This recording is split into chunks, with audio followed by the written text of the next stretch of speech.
What is going on, everybody, and welcome back to the Hangout Spot, where you already know it's real talk, boxing talk, live on my man cave. It's your boy Johnny, and I'm your host for another edition of DHS Live. This time it's a special Sunday evening show, man. We got lots to talk about, lots to recap. Let's get this shit popping, y'all. Let's get ready to rumble!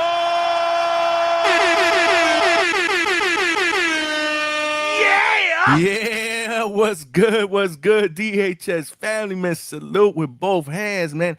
Happy Sunday, man. Happy Sunday. We used to do Sunday night shows on the regular, but I kind of got away from it because, again, Sundays is usually family time, man. But the weather was bad out here, man. It's been raining all fucking weekend. That shit is a two-pack of ass. Plus, I needed to talk to the DHS family, man, because we had hella boxing going down this weekend, man. Bomb drop. Yes, sir, man. Yes, sir. The thumbnail says it all, man. The thumbnail says it all. Teofimo Lopez has done it again, man. He is now a 3-division champion. Yesterday night, man, he defeats Rolly Romero by majority decision. One judge had it 116-112. One judge had it 115-113. And the third judge had it 114-114, a draw. That judge needs to get packed the fuck up. It smelled like a toilet full of nasty ass shit, okay? Yeah. I don't agree with the draw. But nonetheless, man, Teofimo did what he needed to do, man. He outboxed Rolly, man. And I said it on Thursday. When we did our final predictions. I said, Teo, nobody really expected Teo to go in there and knock Rolly Romero out. Obviously, this was Teofimo's first fight at welterweight. There has been questions about his power at 140. A lot of people have said he has not been able to carry his power since his days at lightweight at 135 pounds. But what I said was actually that Teo didn't need to knock Rolly out. He needed to outwork him, and that's exactly what he did. And he also faced adversity in this fight as well because he was clearly hurt in the 5th round, man. Rolly's a very, very strong puncher. Rolly's a very, very strong puncher, but Rolly is going to kick himself in the ass when he goes back and watches this fight, man, because he just wasn't busy enough, man. He just didn't, he wasn't busy enough. And Teofimo took what Rolly was giving him, man. Teofimo took what Rolly was giving him. And he showed a lot of good wrinkles in this fight. I said on Thursday that Teo, who's an excellent counterpuncher, couldn't just sit back and wait for Rolly to commit so that he can counter. And luckily he didn't, because Teofimo fought mostly on the front foot in this fight. And there were a lot of people, including myself, that expected maybe Rolly would do that, especially since Rolly is the natural 147-pounder, the stronger guy going in, the physically bigger guy going in. And again, this is what you want to do when you're an established welterweight and you have a newer fighter that's coming into your division, right? You kind of want to go in there and be physical. But nah, man, Rolly was the opposite, man. And again, Teo needed to outwork him. That's exactly what happened. Rolly spent way too much time looking for the perfect counter rather than creating his own offense. You know what I mean? Now, that being said, Teo wasn't landing enormous punches every minute. He didn't dominate Rolly physically. He wasn't hurting Rolly at all. But he was consistently doing more. And over 12 rounds, that absolutely matters. And I know Rolly Romero went on the post-fight interview and said that he was disappointed because Teofimo only landed maybe 2 solid shots on him all night. But the fact of the matter is, my brother, you just didn't do enough, man. You just did not do enough. Rounds 1 through 4, I thought Teofimo was establishing himself in the fight. Rolly was very, very cautious. He was circling, waiting, watching, looking for Teofimo to make a mistake, but Teo didn't cooperate. It wasn't till the 5th round where, again, that's when Rolly had his best moments. He hurt Teofimo. He opened up a cut over the right eye, as you can see on the thumbnail, but he wasn't able to capitalize. You know what I'm saying? Like, Teofimo came back and he won the next round. And in fact, Teofimo cooked in the back half of that fight as well. So you gotta give Teofimo credit as well. Like I said, this was his first fight against a big puncher at a new weight, and when he got hurt, he didn't panic. He got himself together, he survived, and then he went back to doing what he was doing, which was boxing, man, using that jab. I said it on Thursday, man. Shoot the jab, man. Shoot it to the chest, shoot it to the belly, shoot it to the shoulders. Don't wait for Rolando to overcommit so that you can counter, because you might have been waiting 6-7 rounds. I said that on Thursday, and like I said, luckily he didn't do that. Like I said, Teofimo fought on the front foot. He boxed. He was going to the body. So you got to give Teofimo a lot of credit, man. And like I said, if you are Rolly Romero, I think you're gonna kick yourself in the ass, man. A lot of people were criticizing him this fight for not listening to his trainer's instructions. Salute to Ishmael Salas. And, he just wasn't. He just wasn't. And because of that, Teofimo now is a 3-division champion. So I got some questions for y'all, man. We're going to open up the panel real early. Lots of boxing. Again, we're not just going to be talking Teofimo and Rolly. There's a lot of shit that went down. I'll address that in just 1 second. But the questions that I do have, not just for the chat, but obviously when I open up the panel, salute, we are going to be taking calls, panelists, whatever you want to call it. You know the deal. Everybody is welcome. And salute to everybody that rocked out last night on the back call. We actually watched the co-main and the main event together. And then after that, we was talking our shit. Back call was lit, man. Salute, man. That's where I was at. And I was going to do a post-fight show immediately after, man, but that fight didn't finish till 1 o'clock in the morning.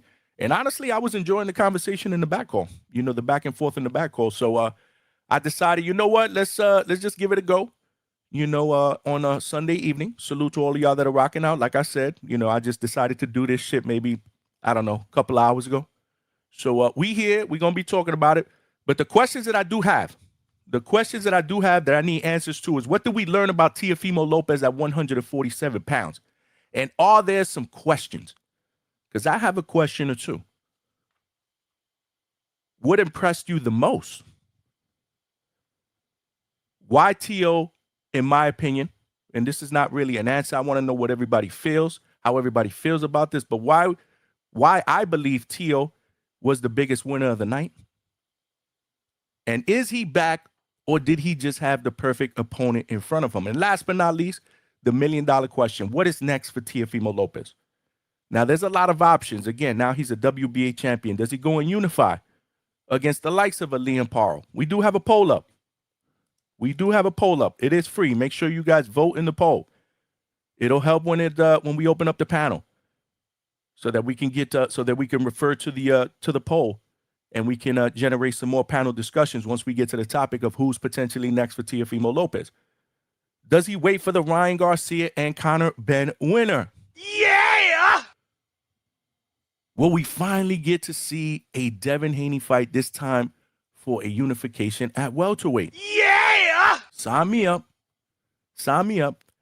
Do we get that unification against Liam Parle, who is currently the IBF champion? Yeah! Or the WBA regular champion, Jack Catterall, man, said he's next in line, man. He took to the social media streets immediately after the fight was over to congratulate Teo and say, let's get this shaking. I'm next. So is it a fight with Jack Catterall? Yeah! Let's not forget, you also got my man, B. Norm the Storm, Brian Norman Jr. He lurking, man. And he put out a tweet after the fight like, let's get it popping, Teo. Yeah! So again, lots of different directions that Teo can go in. You got some makeable fights. You got a lot of good fights. But I need to hear everybody's thought process, why you believe one of these fighters should be next, and why one of these fighters, in your opinion, will be next. You feel me? So, yeah, lots to go over. Let's not forget, Yo Hernandez, El Diablo, the man that is coached by our guy, Coach Hector Bermudez, with the Kool-Aid smile in the picture. He actually fought in the co-main event. Salute, man. He fought a tough Argentinian who, yeah, man. And listen, man, Yo faced some adversity in that fight. I need to get everybody's thoughts on that. This was only Yo Hernandez's 11th fight. It was a very, very important fight, obviously, as he's trying to position himself as a mandatory, for a world title shot. But Francisco Veron came to fight. He came to fight. And he actually hurt Yo-Yo in one of those rounds in the fight. But salute to Yo-Yo. He stood composed, and he won by decision. So hopefully we can catch Coach Hector Bermudez to come on later on and give us a breakdown of what went down in that fight. There were some good things, and there were some, obviously, opportunities. But, again, he's only 11 fights in. But I do believe, like I said, that and I said this yesterday, I do believe that that Yo-Yo is, he's physically strong. He's a gifted fighter. Yeah, we may need to see a little bit more. But I definitely believe he's worth watching. Absolutely. I believe he's must-see TV, and I do believe that he will become a champion at middleweight. But let's see what happens. Like I said, I need everybody's thoughts on Yo-Yo Hernandez's performance. Amanda Serrano on Friday night, man. She wins by majority decision. But did she get an early Christmas present? Because a lot of people feel like she got away with one. Some home cooking. She should have lost that fight. Amanda was going into this fight not just for her 50th professional win, but she was trying to break the great Christy Martin's record for most knockouts by a female fighter. They're both currently tied at 32. I predicted that Amanda will win because I thought that the opponent that they picked was tailor-made and perfect for Amanda to go in there and perform and do what she did. But she was also 10 years younger. She was game. And, yeah, man, she was absolutely cooking. I ain't gonna lie. I got that wrong. So Amanda does not get the knockout record. She's still at 32. Not sure if she's going to fight again. I did see something on social media during her post-fight press conference that said she'd like to give it another shot. I don't know, man. I don't know. I think, obviously, we all know Amanda's best days are behind her. I thought this would have been the right opponent for her to be able to do it and then walk away with the record. But she walks away with a victory. But I need to get everybody's thought process. Did you have a winning? Because, honestly, I didn't. I had a 7-5 in favor of Lucrecia Manzur. But I need everybody's thoughts on that. I keep it real. And shout out to friend of the show, Mighty Brook Cybrian, who absolutely shocked everybody on Friday night on TikTok by defeating undefeated Lupita Medina. Let's go. Hell yeah! Great performance by Mighty Brook, man. Great performance. Congratulations. We are going to try to get her on the show this week at some point. If not, definitely next week, man. But that was one hell of a performance. And let's not forget, we got a lot of friends that rock out here at the Hangout Spot. My man Ebenezer Stuntman Griffith, who was one of the best prospects in boxing, improves to 9-0. He wins last night in Santa Monica at the Pier by unanimous decision, and he is now 9-0. I'm telling you, man, lots of fucking boxing, man. And, yeah, man, it makes me happy when a lot of these fighters, man, friends of the shows, friend of our show, often come on, frequent the chat, man. When they do good, man, it makes me happy, man. It makes me happy. Trust me. It makes me happy, man. But you know what else makes me happy? Rocking out with, in my opinion, the best boxing podcast family out here on these YouTube streets, the DHS family, man. Y'all the real champs, man. The champ is here! The champ is here! The champ is here! Straight cash, ho. Straight cash, man. I appreciate y'all. Like I said, man, it is Sunday. And we going to rock out and talk some boxing and recap what went down this weekend, man. But before anything, you know the deal, man. If you're watching this live on YouTube, make sure you smash that like button. And help us get this show and this channel out into the homepage / algorithm of other true hardcore laid-back boxing fans so they know we rock out on weeknights, man. Sometimes on Sundays. Sometimes live fight chats. And we do the best immediate post-fight reaction shows when we do them. We got to get back into the groove of things, man. But I say that to say, man, it's always a good time here at DHS. So make sure, again, you hit the like button, you hype the show, you tell a friend to subscribe. Let's try to get to 100 likes. We got close to 50 people up here. It's still early, but we only got 20 likes. Let's go. We only got 17 people that voted in the poll.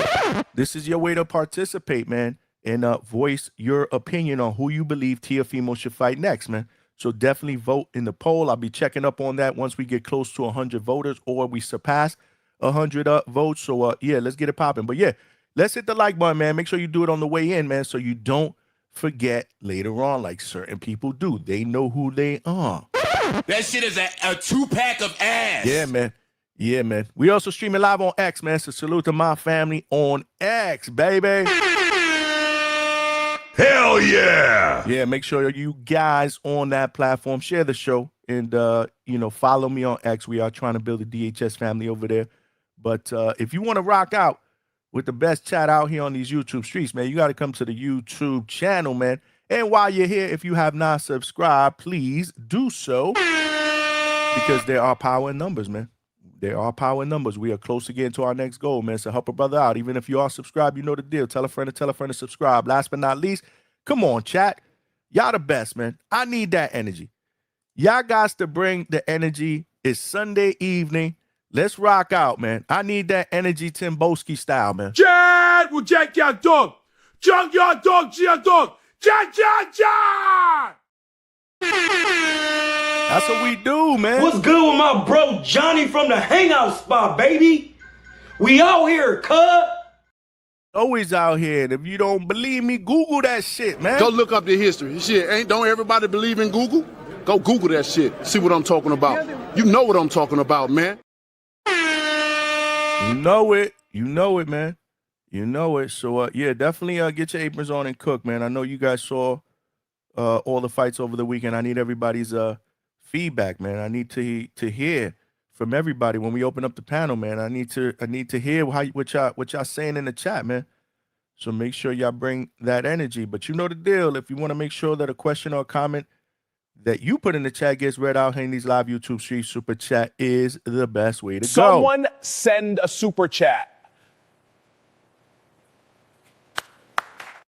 Salute to Coach Bermudez. But yeah, y'all know the deal. They come up as star messages, so I'll obviously see it. I'll show you love. It also provides me with a little bit of a donation, and every penny counts because we're working, man. So, yeah, man, we do have a 10 Super Chat goal if you want to help a brother get there. It could be a Super Chat of any denominations, man. 10 is the magic number for today. But before we get started and we open up the panel, y'all know the deal. I like to show everybody love that's here nice and early. All right, what do you say we get this roll call started? Yeah, I'm cool with that. I'm cool with that, man. Who's out here Sunday, man? Who's out here Sunday? We got my man Hammerhand Unk in the building. What's good, champ? My man. Salute, man. Right back at you, man. Thanks for rocking out on this Sunday evening, man. Salute. My man Duke Von Nukem in the building. My man. Salute, Johnny. We up in here. Let's go, man. Let's work, man. We about to work, man. We about to get this work in, man, on a Sunday evening, man. I don't remember the last time I did a Sunday show this early, man. But I do got to get up early in the morning, so I didn't want to wait till 8, 9 o'clock. And then all of a sudden, we still here at 1, 2 o'clock in the morning. Not tonight. So I figured I would come out, like I said, a little earlier. The weather's crappy, so me and Mrs. DH has been home all day. So, yeah, man, we got to rock out. My man Wax in the building. My man. What's good, my Florida brother? What's with you, man? What's good with you, man? We Fight All Night TV, man. What's good with you? My man. What's good, man? Salute. I bet G-Von won't crash today. My man. I don't know, man. I think G-Von can't help himself, man. I think G-Von can't help himself. Unlaced Kicks, what's good with you, man? Yeah. Let's go, champ. My man. Salute. Johnny Tampa, we in the building. You know the deal, man. Salute to all my Florida brethrens, man, in the building. Polk County is here, man. Salute, man. Salute to Unlaced Kicks. J-Day, what's good with you? My man. Rolly B and Ryan fool the public. He said, LOL. 2-pack of ass. That shit is a 2-pack of ass. It smell like a toilet full of nasty ass shit, okay? Yeah, man. I mean, it was pretty clear going into the fight. We talked about it last week. Who was the more skillful out of the two? Obviously, Tio is a much more skilled fighter, and he proved that, obviously. But Rolly, man, like I said, I think Rolly gonna be kicking himself watching the replay, man, because he just wasn't busy enough. And Tio took advantage. He took advantage. And Rolly's biggest mistake was he just didn't capitalize after he hurt Teofimo. And I believe he hurt him again somewhere around the 11th round with another left. But you could tell early on, we were talking about it in the Discord back home watching the fight, man. Rolly was just looking for that. He was in the beginning, he was looking to land that big left hook, the one that he landed on Ryan. And salute to Teo. You know what I'm saying? Salute to Teo. Teo did show some resolve. Like I said, he faced some adversity. He got cut up. He got dropped. He was hurt. But, man, he just continued to, to stick to his game plan. And he boxed really, really well. So, questions. Like I said, what did we learn about Teo? We'll get into that in just a second, man. J-Day said Yo-Yo needs to slow down his pace. Yeah, man, salute. Hopefully we get Coach Bermudez up here so he can break down Yo-Yo's performance, man. Roger that. What's good with you, man? My man. Salute right back at you, man. Happy Sunday, man. Happy Sunday. Talk of SD all the way from Cali. My man. In the building, smash the like button, man. Yeah, how we got almost 60 people here and only 23 likes, man. It smell like a toilet full of nasty ass shit, okay? Come on, man. Hit the like button. It's free, man. It's Sunday. What's up? What's up with you? Big Money, what's good with you? My man. Salute to my man, Big Money, man. Salute. Roger that. Said Rolly wasn't letting his hands go, just waiting to counter the whole time. Judges saw the inactivity. Absolutely, man. That's what I said. Yeah. Hell yeah. Yep. I got you, man. Don J, what's good with you? My man. Johnny, I'm here for my fart button for picking Rolly. Salute, DHS. Hold on. That's the fart button for Don J. Whoever picked Rolly, yeah, man. Y'all shit the bed, man. Y'all shit the bed. I ain't gonna lie, though. My picks was a 2-pack of ass this week, bro. That shit is a 2-pack of ass. Oh, man. Let me see. Let me look at my picks. Like, I picked Amanda to win by KO over Lucrecia Manzur to get the record.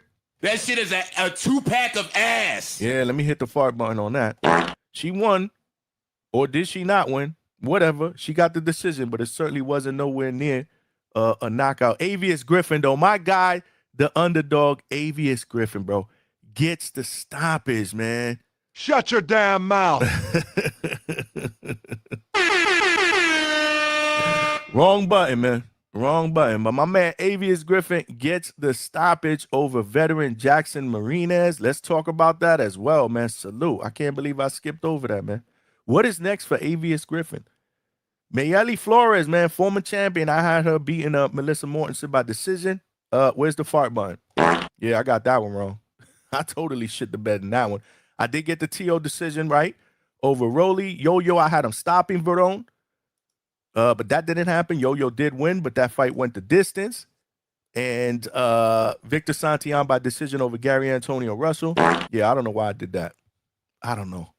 I got caught up with Victor's last performance and the inactivity at the age of 31 for Gary Antonio Russell. And yeah, that backfired. So yeah, not too good. I was having a good couple of weeks. The last couple of weeks I've been doing good with my picks, but this week again, we shit the bed. But salute to all of y'all that made money. I'm trying to find Cam's pick. If any of you guys bet accordingly to Cam's pick, I think he definitely had a better week than I did. That's for damn sure. Salute. Who else picked Rolly, man? Come on, y'all gotta keep it real. If you pick Rolly, you pick Rolly, man. Crazy how a lot of people had Rolly for the KO word. That's what I'm saying. Rolly's a strong puncher. We had this debate on the back call yesterday night. He's a strong puncher, but he's not a one-punch knockout guy. You know what I mean? But he's a very, very strong puncher. And you could tell Teo was very, very cautious, especially after he had got hurt in the 5th round. You know what I'm saying? Like, he didn't want to get caught with a big shot. We saw him put Ryan on the seat of his pants too. So again, salute to Rolly, man. But yeah, man. I mean, it was kind of crazy. He had his style a little bit was trying to resemble Shakur's style, which was a 2-pack of ass. That shit is a 2-pack of ass. Yeah, man. Unlaced Kick said, rest in peace, April Clay. Devin Haney mom passed away. Blessing to the champ. Oh shit, I didn't know that, man. Damn, that's crazy, man. Salute, man. My condolences, my sincere condolences, man, to the Haney family. That's crazy. That's crazy. I did not know that. Is that true? I mean, I didn't see it anywhere on the social media streets. You would think that something would have been said out there, but Either way, man. My condolences if it is, man. Duke Von Nukem, Johnny, and is the panel going to train AI? I feel like YouTube selling that data dead ass. What you mean? Is a panel going to train AI? I don't know what you mean by that, Duke.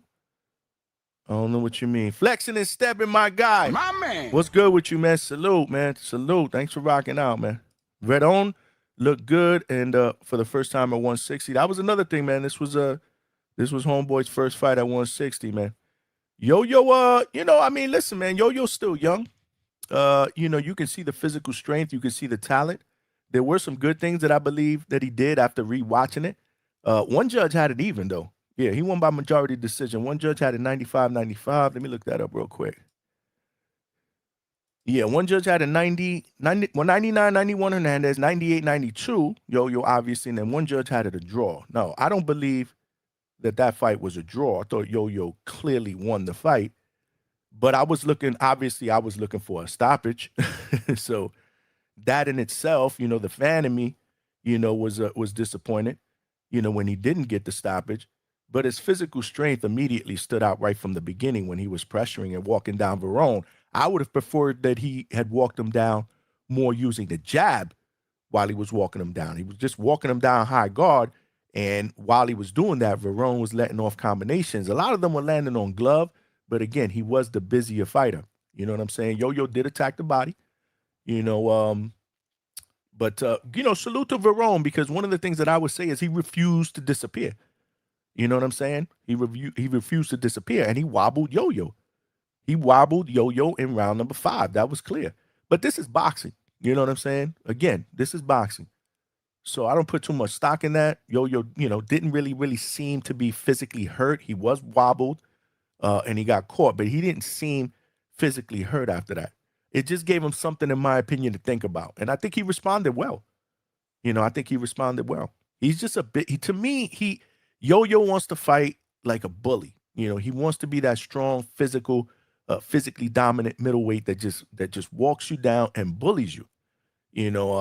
I think he needs to use the jab a little bit more, especially when he's coming in, walking you down high guard. That will be, like I said, my biggest takeaway with that is that I think he's definitely a middleweight that is worth watching. And there's a lot of promise there. He's very, very entertaining, and people like that aggression. It makes for good entertainment. So, it's just, it's again, this is a development, right? This is a development for him. So salute to Coach Bermudez. Like I said, I wanted to see him get a stoppage. He didn't, but he got the victory. I don't think that there was anything controversy. You know what I mean? Like the Carlos Utria and Israel Mercado fight. Now that was controversy. That shit is a 2-pack of ass. Yeah, man. One judge had it for Mercado, 2 for Utria. But that fight was close, man. That fight was way closer than the scorecards indicated, and most people think that Israel Mercado got robbed in that fight. Most people feel like Israel Mercado got robbed in that fight. So, I mean, I need everybody's opinion, man. What do you think about that fight? Yep, he definitely rocked Yo-Yo. So Coach had great wins by Avius and Yo-Yo. Yep, salute. Of course. Yep. Roger that said Serrano needs to retire. She was taking a lot of punishment. She don't need to prove anything else. She's already accomplished everything. I agree, and I was saying that after the fight. She's chasing that KO record. So if she gives it another shot, they better make sure that the next opponent is definitely a tomato can. Because, and I hate to say that, you know what I mean. Yeah, I mean, Amanda is definitely past her prime. I thought that this was the perfect opponent stylistically for her to be able to do that and get that knockout record, which is why I know they picked her, but it didn't work out. It didn't work out. She was much more younger. She was game, and she was clocking Amanda, man. She was clocking Amanda. JD said, I'll eat my crow on the Brook fight. Lupita was getting beat up. Yo, we gotta hit you with the fart button, man. You shit the bed, bro. Salute to my girl Brook, man. She did her thing. Yup, she did her thing, man. Salute, man. Yeah, man. Shows was good. My man. Good fights this weekend. Absolutely, man. Solid weekend of boxing, man. And next week we got boxing as well. We got boxing on Friday night on the Zone, Matchroom, Box Lab. They putting together a card that is being headlined by Corey, 2 Smooth Marksman, lightweight contender. We also got a great fight between two Central Florida natives, Antravius Ingram, Ingram, going up against Alex Bray. That's going to be a great fight. I think that's the co-main, if I'm not mistaken. But yeah, so next that's going down next Friday in my backyard here, Orlando, Florida, Caribbean Royale, beautiful venue for boxing. I will not be covering that though because I got plans. We're actually going on vacation the week after. So my last day of work will be Friday, and then we got some shit to do in the weekend, and then we're going away on vacation next Monday, me and Mrs. DHS. So we won't be having shows that week, but we will when I get back. We will when I get back. Salute to all of you. Who did I miss? Chile de Garcia was good. He said I was rooting for Lupita, but the other homegirl was tagging her. That other homegirl goes by the name of Mighty Brooke Cybrin, who is a friend of the show. Remember, we had her on the show a couple of months ago before her last fight. And I'm happy for her because, like I said, this is this was the second fight under fighting on a most valuable promotions card. It was the first card that they ever had ever streamed on TikTok. This was on TikTok Live. Let me know your thoughts on that. I thought it was kind of weird, watching it on my phone. But then when I got home, I switched and I was watching it on the YouTube, on Most Valuable's YouTube channel. But yeah, this was the first live telecast on TikTok Live. It was on an Amanda Serrano card. Hopefully she did enough to be able to warrant, them bringing her back or possibly signing her to a multi-fight deal. I know that's what she's looking for. I think any woman fighter, any female fighter should be looking for that. Look what Most Valuable Promotions has done for women's boxing the last few years. I mean, you got to give Jake Paul a lot of credit for that. What's good? What's good with you? I see you, man. I see my man flexing and stepping. Kenyo Taylor, what's good? He said fight was a draw. Which fight was a draw? Which fight you talking about was a draw? Oh, he said T.O. overrated. Damn, you think the T.O. Rolly fight was a draw? Nah, man. I don't believe that. Any of you guys in the chat other than Kenyo think that fight was a draw? One judge did have it a draw. That fight was not a draw to me. T.O. clearly won that fight. T.O. clearly won that fight, in my opinion. Anybody else think that was a draw? Let me know in the chat. Rico, my guy, what is good with you? My man. Salute, man. Smash the like button. It's free, y'all. Hit the like button and subscribe to the channel as well, man. We got to get to that next goal, man.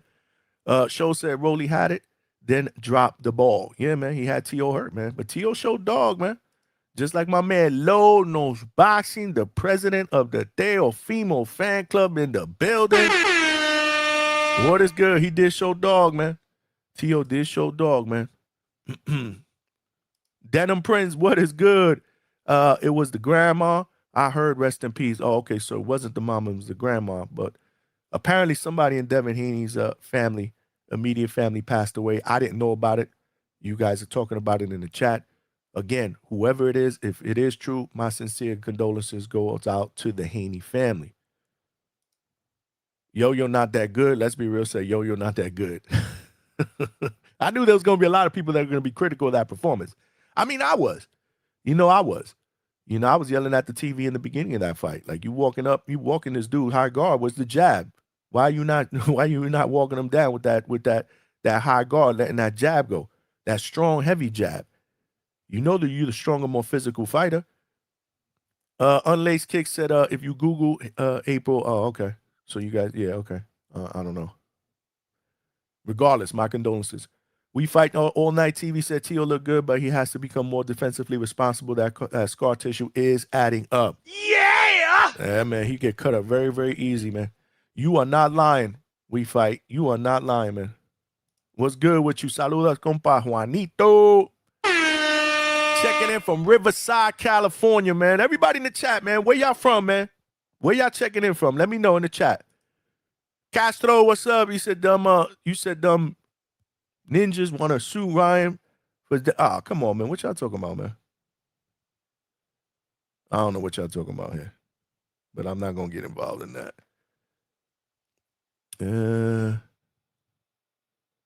Yeah, I'm skipping over all that. Yeah, there was no draw. I don't know what everybody's talking about. I don't know what everybody's talking about, man. Lay low, what is good, man? Nah, I had Teal winning, but it was a horrible fight, in my opinion. Teal only chance to unify is versus Liam Paul. So again, those are the questions I want to ask y'all, man. What did we learn about Teofimo Lopez at 147 pounds? Let me throw the link in the chat real quick. Hold on a second. Let me throw the link in the chat. Give me 1 second. I'll tell you one thing though. I'm gonna give Teo his props. He is coming off one of the worst performances going into this fight. He was coming off one of the worst performances of his career. He got thoroughly dominated in our box by Shakur Stevenson. But most people do. Either way, you come back, you get a title shot, you move up a weight class, you face arguably one of the most strongest, hardest punchers in the 147-pound division. Somebody that you are very, very familiar with. They were actually, they are friends out of the ring. You get that fight, and then you go in there and you beat him. In my opinion, you beat him. That fight would, in my opinion, I don't see that fight nowhere near a draw. Not sure what everybody else. Like I said, Kenyo said he saw the draw. There was one judge that saw the draw. I didn't see it that way at all. But again, he answered the biggest question surrounding his career after Shakur. How does Teofimo respond after getting comprehensively beaten? And the answer was you move up to 147 and you become a 3-division champion. And that, to me, is a strong response. You know what I mean? So that's why I say, in my opinion, that Teo was the biggest winner of the night. And it wasn't pretty. Like I said, I said it earlier, he didn't physically dominate Rolly. He outworked him. And his jab was on point. It was a good jab, and that's exactly what I wanted him to do. I said it last week. Let me put the link out there. Hold on a second. Let's get this link going. Salute to all of y'all rocking out on this Sunday. Hopefully everyone had a great weekend with their family and loved ones. Let's get some dialogue going. Let's get some dialogue, man. What's good? I see who else I see up in the chat? What's good, Raphael? Yo got exposed. San Bernardino in the building. Obi, my guy, in the building. 909, what's good with you? Hawker Mustang in the building. I guess these people see the draw because Rolly had a great 5th round. Exactly. It's a 12-round fight, bro. Rolly, chilling, man. What's up with you, man? Chilling. I did throw the link out there in the chat. I need everybody that wants to jump up and give me your thoughts on what went down this weekend. If you do want to become a member of the DHS Pound for Pound, the membership here at the Hangout Spot is just $2.99 a month. That is the link that is currently pinned to the chat. But I think I'm going to replace that right now with the link to the StreamYard so that we can get some panelists and some open panel discussion going on. Because we had a lot of shit go down this weekend, man. A lot of shit that went down this weekend. And like I said, whether you love him or you hate him, you got to give Teofimo his credit, man. He out here trying to be great, man. Now he's a 3-division world champion, moved up to 147 this weekend, and beat his friend Rolly Romero in a fight where he was hurt, where he was cut up, he was bloody. He showed a lot of grit. He showed a lot of dog. But what did we learn about Teofimo at 147 pounds is my question. That's my question. What did we learn? Because there were some things that I liked, man. That's really, like I said, I thought he fought a disciplined fight. I saw him use that jab, which is something that he totally did not do against Shakur Stevenson. I think his hand speed carried up pretty well to the welterweight division. And we also saw him take a legitimate welterweight punch, get hurt, and recover. So, you got to give him credit for that. Like I said, he was coming off one of his worst performances. But, again, some questions that I do have, obviously, is how does he fare against some of the other welterweights in the division? Rolly did hurt him. And I believe Rolly hurt him multiple times. You know, so how does he fare against some of the other guys? Now, in all due fairness, you know, Ryan Garcia. Like, how does he fare against Ryan Garcia? Like, if he gets clipped with that left hook that he got clipped with a couple of times by Rolly, does Ryan Garcia sleep Teofimo Lopez? I mean, these are all valid questions, right? How does he fare in a boxing match against Devin the Dream Haney? How about another strong puncher like Brian Norman Jr., if indeed we get that fight at some point down the road? A lot of people feel like the easier route to a unification is against Liam Paul. But Liam Paul got some dog in him too. And he's a much better fighter than Rolly Romero. I mean, let's keep it real. So who do you guys want to see Teofimo fight next is my question. Those are the questions that I do have. And we will open up the panel. Let me see what y'all got in the chat going on. What y'all got going on? J Day said, I mean, one judge had it a draw, but I don't think it was a draw. Okay, so you don't agree with that either. I don't either, to be honest with you. I don't agree with that either. I really don't. If there's any fight that I disagree with the decision on that went on this weekend, it was the Amanda fight. And it was the Mercado and Utria fight. That could have went in favor of Mercado. Everything else, I'm okay with. I wish I would have saw a knockout by Yo-Yo. But again, you know, he got the victory. Now he gets to move on. Hopefully there's something bigger, something better. And that's what we need answers for with Coach.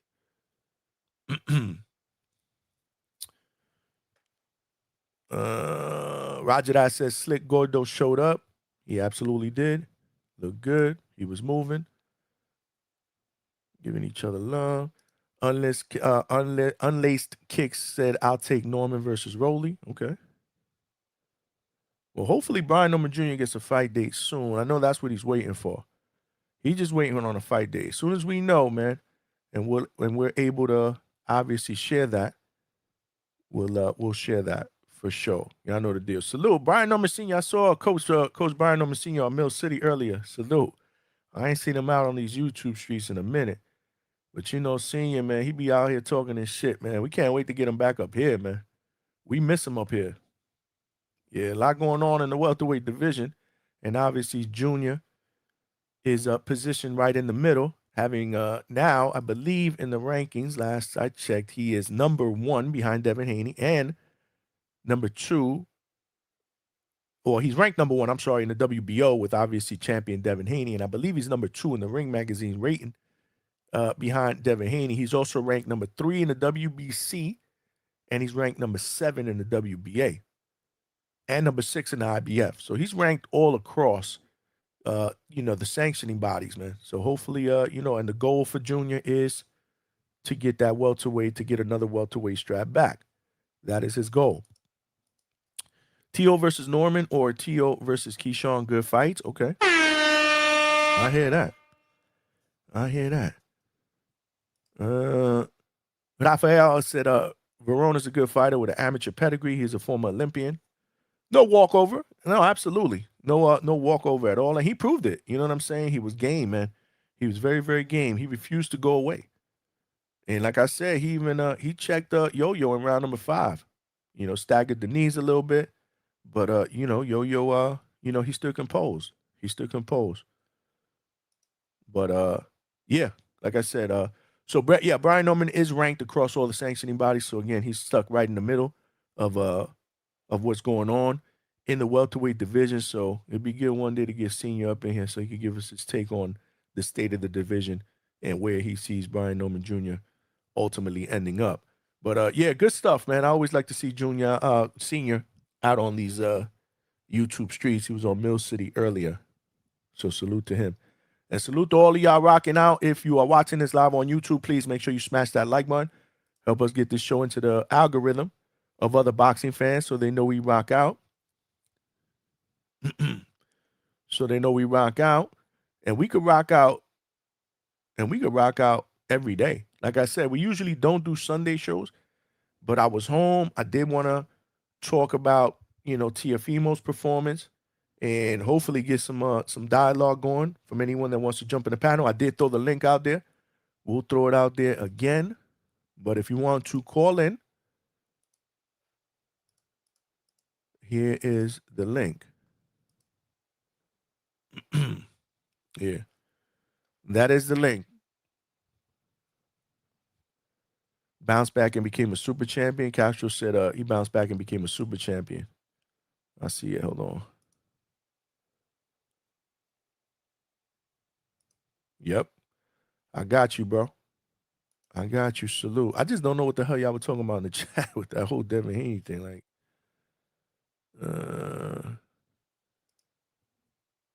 J Mike, what is good with you, man? What is good? He said it looked like Rolly thought he won and coasted in the back end like De La Hoya versus Trinidad.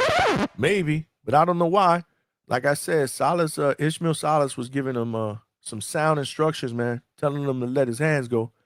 And this dude was looking up at the Jumbotron, like he just did not appear to be focused on what Ishmael Salas was trying to instruct him to do.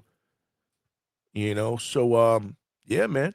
I mean, you got a world-class trainer for a reason. You got to listen to that world-class trainer. And if he's giving you the advice that you need to let your hands go, then you need to let your hands go. But he just wasn't doing that. So Teofimo, like he took advantage of it. It's like he took what the defense gave him. That's something that we hear often in football.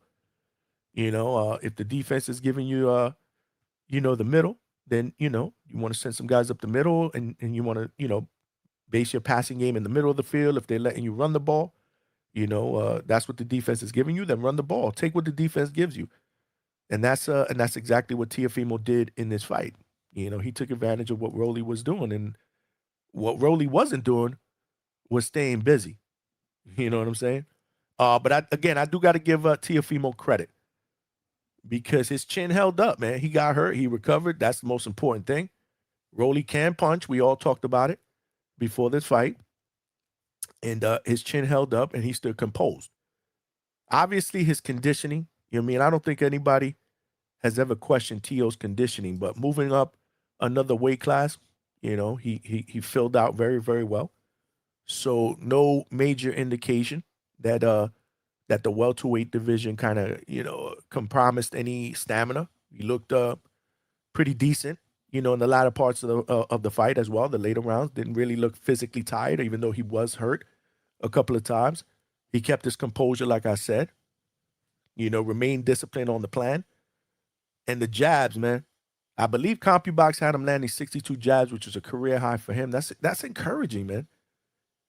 Because, again, Teofimo's the type of dude that will sometimes become overly dependent on counters, trying to, explosive counters. When you jab like that, you create offense, man. And that's exactly what he did. But, I still have questions, right? Because, again, it wasn't a flawless, wow, oh, my God. If he would have stopped Rolly, then, I would have been, we would have probably given him a lot more props. But he did win the fight. He did win the fight. But is he back? Is Teofimo back?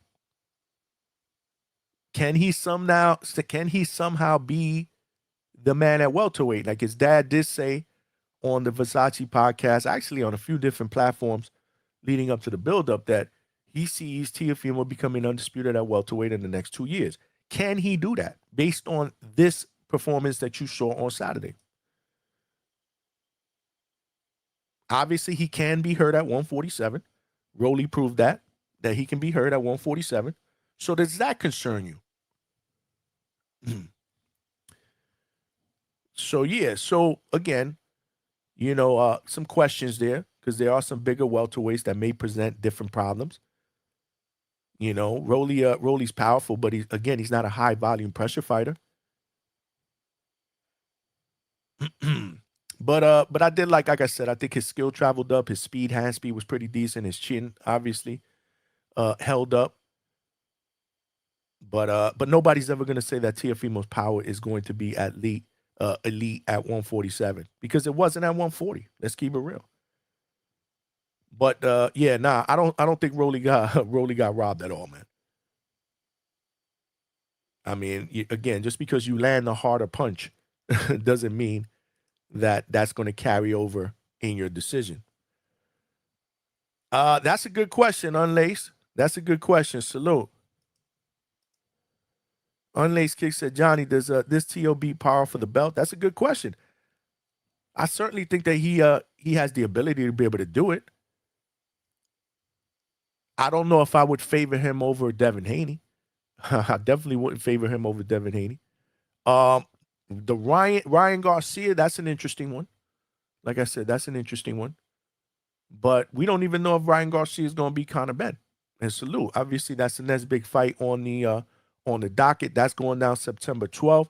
That one we'll probably do a live fight chat for. And we'll definitely do a media post-fight reaction because it's a big fight.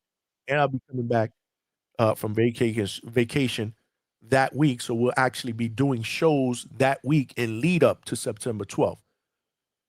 So yeah, so we'll definitely do that, but it'll be interesting. Like I said, it'll be very, very interesting. What's going on, Big Money? What's good with you, man? What's happening, Captain? Chilling, man.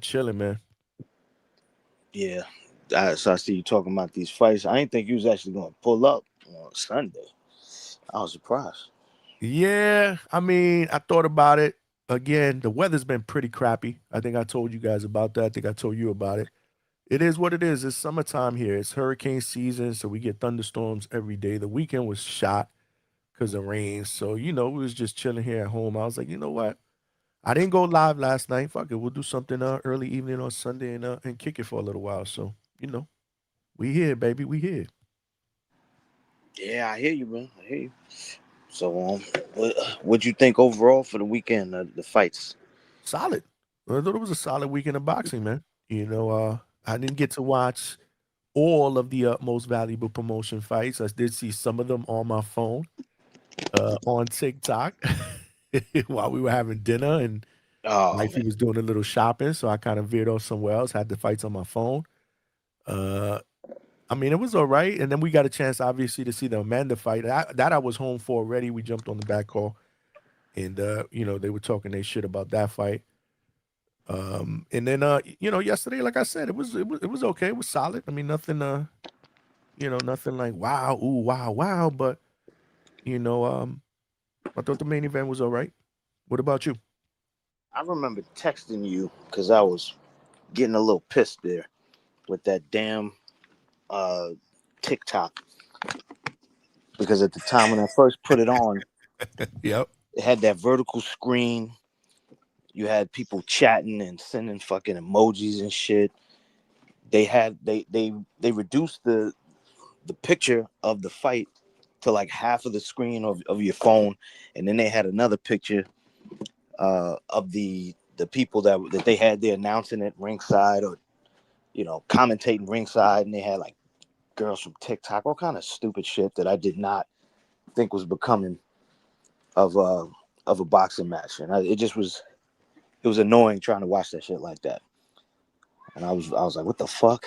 But then they kind of straightened it out because they allowed you to put it in portrait mode and eliminate all of the stuff on the screen. So I was like, all right, cool. But then I realized that it wasn't just the prelims they were playing on YouTube. It was everything. I was like, okay, so if they're going to let me watch it on YouTube, why the hell do I need to have TikTok? Yeah, I was kind of surprised at that, right? I mean, like, yeah, if I'd have known that from the get-go, I would just went to the YouTube platform to watch it. Exactly. But the way they were talking about it before that, it was only going to stream on TikTok Live. So, I was under the. I thought they were gonna just do like the main card on TikTok, like they were gonna let like some other promoters or whatever, they might let you do the prelims, let you watch the prelims on YouTube, on their YouTube channel, and then the main was gonna be. But now the whole thing was there, so I was happy because then I just got to watch it. Because I was like, I don't know how this is gonna work, bro. Because if they're gonna have it on this screen, and they're gonna have all like the emojis and people like how we have on in the YouTube chat now, where you can like send like those different like stickers and shit. I was like, I can't watch it. I was like, I can't watch this. This is gonna be Yeah, ridiculous. you were frustrated. You were frustrated about it, but it worked out. Like I said, yeah, it shows. That's what we talking about. It was free on YouTube, but they didn't promote it. To Money's point, I thought the main card was gonna be exclusive on TikTok, but it wasn't. Yeah, but that was good though. That was it was good. Yes. I was able to watch the damn fights. Let me see. What I'm trying to remember all of the fights. I feel like there was a lot of. There was like a lot of like home cooking on that card, man. Like it was kind of weird. I Oh felt like yeah. Well, people. remember what the one that I saw when we were texting back and forth was right hook Roxy. Yeah. That fight. Obviously, you felt and a few other people felt that there was some home cooking there. I didn't rewatch it. I got to rewatch that. Again, it's Yeah. one thing to see it on your phone on the fly when you're walking around, rather than watching it calmly while you're sitting down at home. So I got to check that out. But I think you thought that was a home cook. What was the other one? There was another one that I I'm think. trying to. So I went through going through the card. I think because I missed like the opener. That opener, I think I watched. Like I tried to rewind it to like watch it real quick before it got too deep into the card, but I ended up just leaving it at the Jocelyn Camarillo, Ashley Felix card fight. Did that? I think that went the way it was supposed to go. But yeah, the right hook Roxy, that definitely felt off. And you know what? I think I missed the Brook Cibrian and Lupita Medina fight because I'm drawing a blank. Like I cannot remember that fight. I was watching that on my phone too. Nah, because I don't know. I was doing shit. I was cooking and other shit. So I don't know. I'm trying to remember. I don't think I was cooking then though. Keno Marley, Daniel Esquerdo. I like that dude. That's the Brazilian kid. He's alright. I like that kid. Yeah. I thought that was a decent fight. The Julie Polka and Cinderella. That I don't know. I felt like that. Unless I'm off about my memory, I feel like that was more like a draw. And they gave it to the Cinderella girl. That one I didn't see. I gotta rewatch that one. Yeah, I don't know. I might have to. I think I'm with you. I think I gotta rewatch that. And then of course it was Avius and Jackson Marinez. And shout out to Avius. That one I saw. Yeah, he got the job done. He got it done in 5. It was looking a little shaky in the beginning, but I guess that was part of the fill out period for him. He definitely had he got work to do. He definitely has work to do. There's a lot of things he got to sharpen up and tighten up, so he can just be an all around threat instead of it just being his power. Because I love the kid. I love his power. I know he can punch, but I need him to get his feet together. I need him to really know how to position his feet when he's turning or when someone's trying to turn him. Things like that. Just getting, just little things that that turn out to be very big when a fight is playing out and you're in the heat of the moment. So I want to see some of those things get worked on. But otherwise, it was a great job. I thought he did amazing. Yeah, because it takes a lot to come back from a loss, especially a knockout loss. You know what I mean? Like when you're down on the canvas and you've been put out, it can be a long road sometimes, because you could be gun shy from the simple fact that the danger that's there when you have to put yourself out there to throw those punches that you can throw and hurt someone, but you're fearing what comes back. So I definitely give him a lot of credit for being able to get back into the right mindset where he can get in there and mix it up with guys. And I get that it's moving along the way that it is. It's not like they put him in there with some Julian Jackson type motherfucker. I get it, but still, shout out to him because your mind can definitely tell you that something is way worse than it is, and it it can fuck you up. So I'm glad that he was able to. If there was a hurdle, I'm glad he was able to get over it. But yeah, look forward to more from him. Same here. Mayeli Flores and Melissa Mortensen. That was the one where Little Mayeli was just, she was just fucking, she was amazing, bro. Like, not for nothing, man. She was amazing in her performance. Didn't you enjoy her performance? Or did you watch that one? That one I didn't see either. Oh, man. Amazing performance. Just the way she gave it up, man. She was trying to be a show woman. She was attacking. She was throwing a lot of different types of punches. She was swarming that young I think she's a Nordic girl, or she's Swedish or something. Yeah. She brought the fight to that girl, and she showed her that she was definitely a former champion, you know. And the performance that she gave, she should have won that fight, and they did not give that to her, you know. And it was really, because it was for a vacant WBA super bantamweight title, and the assumption was she was gonna be back. She was gonna have a belt, because I forget the girl's name that took her belt that last go round on that MVP card she was on. You all know it. You all know who it is. I just forget her name off the top of my head because I don't follow women's boxing enough to remember. But she really did her thing, man. I thought she was gonna win, and then they pulled the rug out from under her. It was sad. It was sad to see that one. Ruined my pick, man. Ruined my pick. I saw highlights of it. I didn't see the whole fight. I did see highlights. She dropped her, right? Didn't she drop her too? Did she drop her? Yeah, I think she dropped her She may have. round. Yeah, she dropped her. She dropped her in the second round, I believe, man. She had her hurt, and then she had her hurt again. Like I saw the highlights. She had her hurt again too. I think it was like in the 5th or the 6th round. She that was hurt that shocking. girl. I picked Flores to win, so I got that one wrong. But shit, that might have been another one that's like, I gotta watch that one. I want to watch the whole thing, not just the highlights. Yeah, she should have won that fight. Jamal Harvey, Hamid Keb, a Mexican with a name that doesn't even sound Mexican. He sparked that guy, and I think that maybe it's not knockout of the year, but it definitely needs to be in contention, because that was wow, you know. And he didn't really look that good in the last fight that I saw him in. So I was happy to see that he was as dominant as he was, and was able to perform. You know, it was just a great knockout, man. Like, that's the kind of shit you want to see, you know. It was just good to see. So hopefully hopefully they put him up there, and hopefully by the time we get to the end of the year, we look at all of the knockouts that we got, and we decide. But I definitely think he's in strong contention for knockout of the year. Definitely took advantage of the opportunity too. You know what I'm saying? Big stage.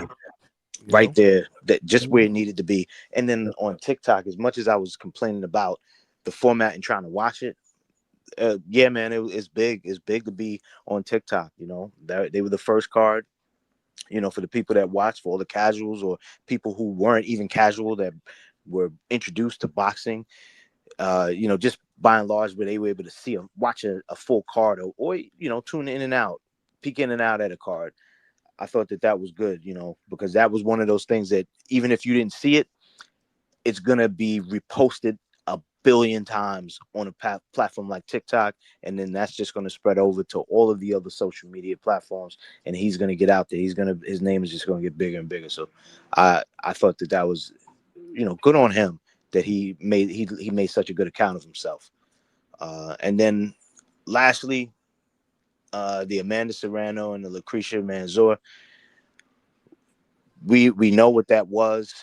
That was a poor attempt at trying to pad her record for her knockouts so that they could give her some stat that would I think was she going to tie Christy Martin with this one, or was she going to surpass her? She was going to surpass her. So they're both currently tied at 32. This would have gave her 33, and this would have gave her the lead, the record. Okay, so it would have gave her the lead. She would have been real comfortable, because Christy Martin, as we know, is not coming out of retirement anytime soon to fight, much less to fight 2 more times. So she would have been real comfortable in being able to at least hold on to that for a considerable amount of time, because a lot of the women fights don't end in knockouts. And we know how they sweep everything together to make it a knockout. You know, it doesn't matter what it is. It could be a stoppage by a ref. It could be a corner throwing a towel. It could be, you know, it could be being knocked out unconscious. They're all knockouts. So shout out to her. She would have got it had they really put a can in there with her. And it turns out that Lucrecia she's nobody's can, man. And she did what she was supposed to do. From what I understand, she's Argentinian. Yes. So, Argentina has shown us in the past, and they showed us this past weekend that they are no one's pushover. I'm not going to get into the other card because I know Lowe is up here, and I know he probably has to go real fast. But just in wrapping it up with this card, man, I thought that really did suck. Amanda did not look good. It wasn't even like it was close, in my opinion. She looks really bad, and I think Ness was talking about regression earlier today when he was talking about Keith Thurman and his performance with Sebastian Fundora. Yeah, she did not look good at all. I don't know if she regressed, but she should hang it up.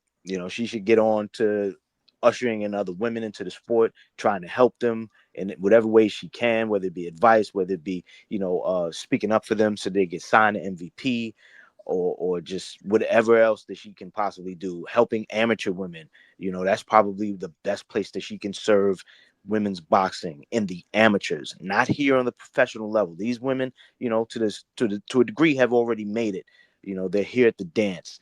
You want to go and help out those young girls, kind of like how Teo was showing us in his ring walk, where he had all those young kids that he's saying, and again, it has yet to be proven, but he brought them out and he made the point to say that he wants to help develop those children and their talents, and also guide them in a way where they don't get taken advantage of in this world of boxing, as best he can, right? Because he can only do but so much. You got to deal with their parents, you got to deal with their dreams and aspirations, and them dealing, them possibly cutting deals with other people outside of TO and moving their children in ways that they want. But nonetheless, he's saying he's putting the effort forward. I think if Amanda wants to do something positive, she can do that. But don't lace him up anymore. Let it go. You don't need to have the knockout record.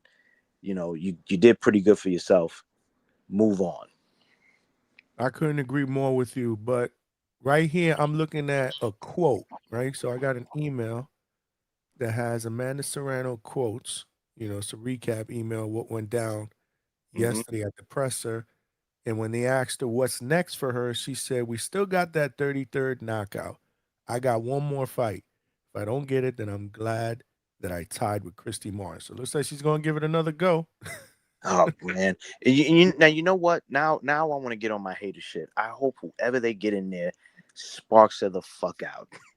Then she has to go again. And I don't mean to be like that, but it's like, yo, bro, just you don't need to do this. I mean, I guess she does, right? I'm saying what she doesn't need. Who am I to say what she needs? I guess she needs this. I guess she wants to have something more of an accolade to hang her hat on. Maybe it's to prove this to the world. Maybe this is something that she has maybe it's against, hopefully not, her just being able to have an accolade to hold above Clarissa's head. I was just thinking that too. Yeah, because I know that they go back and forth, which is one of the worst things, because it's not even competitive back and forth. It's catty back and forth, and they're bringing it into the world of boxing, and that shit is ass. And it's not to say that they're the worst people in the world, because there are guys that do the same shit.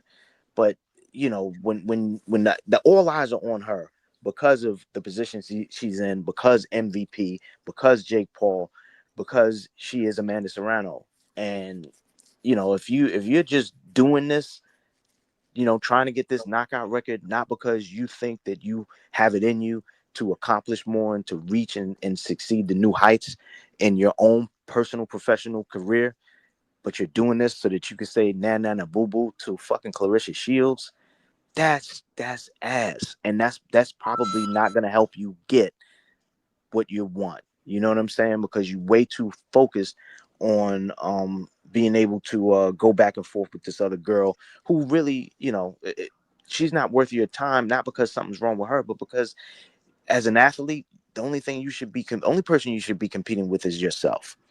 Correct. Let everybody else try to compete with you and, go crazy trying to figure out how to catch up. Compete with yourself. You want to be the better version of yourself every day. And it would be sad if the motivation was Clarissa, because if that's the case, then that's really no motivation at all. How long are you going to be fucking angry? How do you maintain anger enough to be motivated for something that requires so much more of your own internal effort? It takes a lot to knock somebody the fuck out, and you're not exactly laying people out smooth. You're going to be punching on a girl, hoping that a ref jumps in there. So that's going to take a lot of energy, a lot of focus. And if it's all shifted onto what Clarissa thinks, you're never going to fucking make it. I hear you, man. You preaching right now, man. Salute, man. I agree, man. I think she should just hang it up, man. But looks like she's going to give it another go. Money, I do want to circle back with you on the Tio card, but let's let Lo go. Exactly. Because, that's his guy, Tio, who is now a 3-division champion. Congratulations. So congratulations, Lo. Can y'all hear me? Pretty you bad. clear? Oh, you hear him clear? Let me know. Now, there's a little bit of an echo. Let me take my Bluetooth off. Hold on. Yeah, you need to pack that Hold on, Bluetooth. Johnny. Hold on. While Lo is getting his mic situated, since he came on here podcasting. Johnny, my brother, I'm disappointed that you didn't do a live fight chat out of all the fights, bro. You do a live fight chat for Rohan Polanco, and then Tone does live fight chats for Ray J and for Charleston White, but he ain't do a live fight chat for what he's been asking for. He's been asking for what he calls hood nigga boxing. And Tio and Rolly gave y'all hood nigga boxing, and they gave y'all Seven Kings boxing. They gave y'all what Shakur Stevenson and Keyshawn Davis and Richardson Hitchens and the bromance guys are not giving y'all. And nobody even, but it's all good though. You gonna let me explain myself? You gonna let me explain myself? After I cook. Go ahead, man.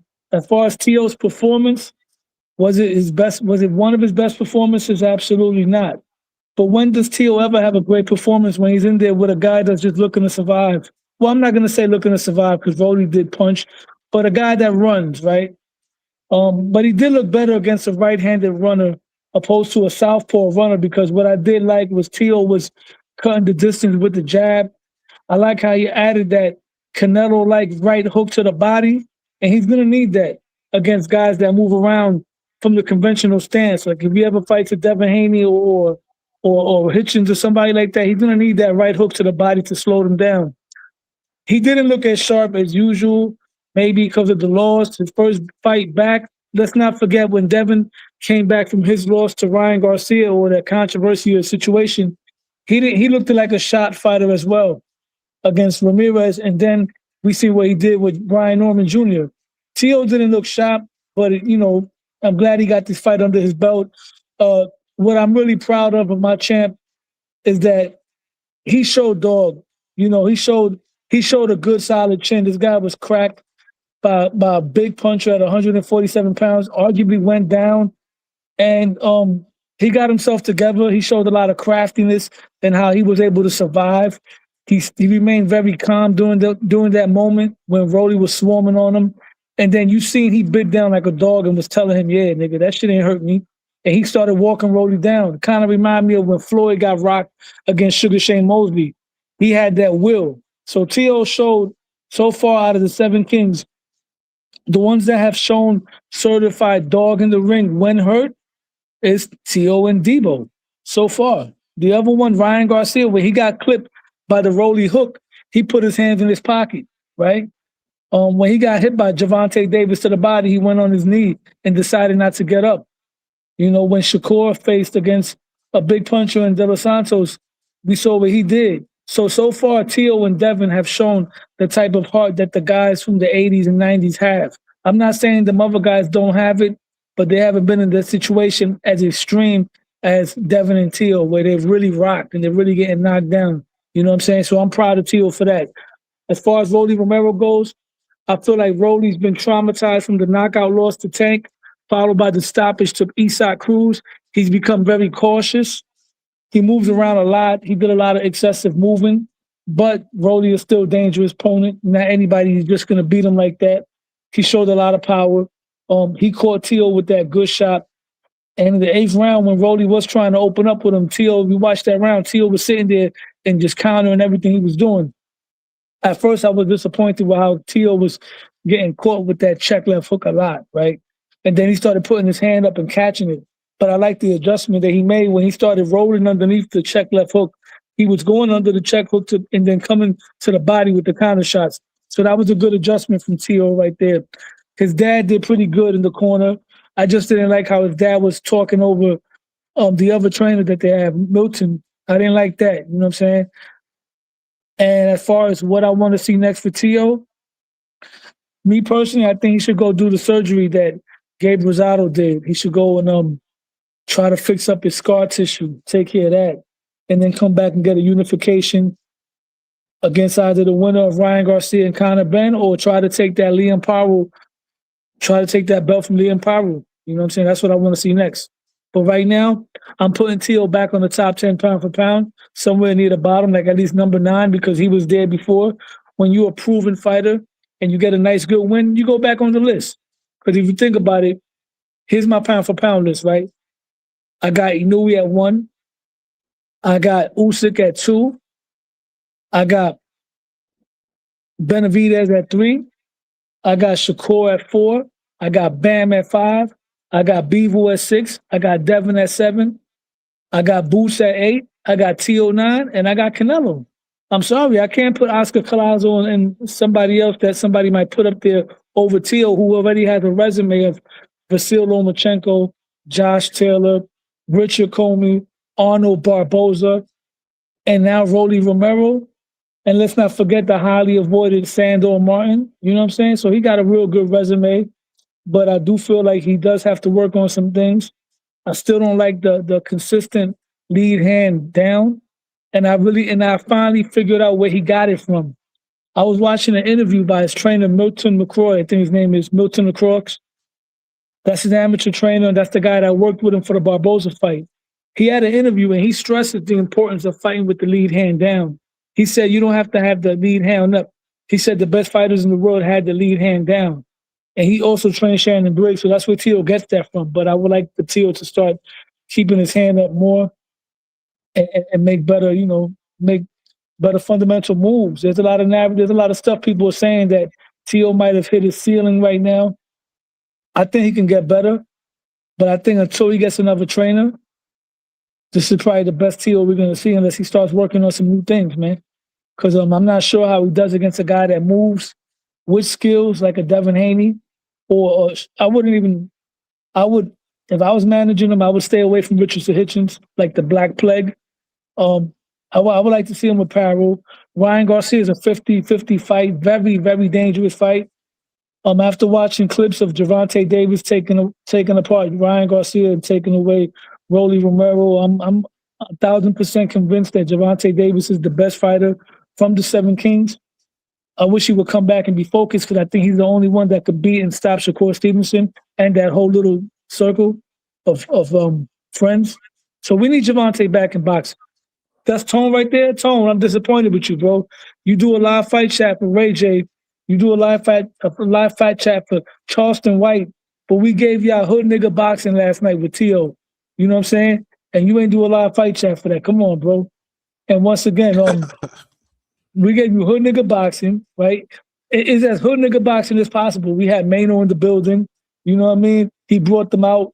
Rolly had a lot of people cheering for him out there in Vegas. And I'm glad Teo got this fight out the way. It didn't turn out the way I thought it would. But I believe if we would have gotten the Rolly, that would have went balls to the wall. I think Teo would have stopped him. And for all these people that say Teo don't got no power, why everybody that Teo fights turns into a Cuban runner, right? Why? We had Jermaine Ortiz, who was a tough Dominican kid who fought Lomachenko. When he fought Teo, he turned into a track star. And now we've seen Rolly Romero turn into a track star. They're running for a reason, bro. They're running for a reason. And once again, Teo's back on top, man. That's it. We time to undispute the welterweight division. As far as Devin, he don't got to worry about Shakur, because the super fight there is the undisputed fight between him and Teo, because those are the only two fighters that this generation doesn't deserve. Those guys belong in the 80s and the 90s when men were men in that ring, gladiators. You know what I'm saying? They took punishment and they came right back up like true dogs. So I'm proud of my champ. Wow, there's a lot said there. There's a lot. I was trying to take mental notes on what I agreed with and what I disagree with, but we got the superstar in the building. What's good, Tone? What up? What up, Johnny? Big Money. Low, what's cracking with y'all? Salute to the Good. chat.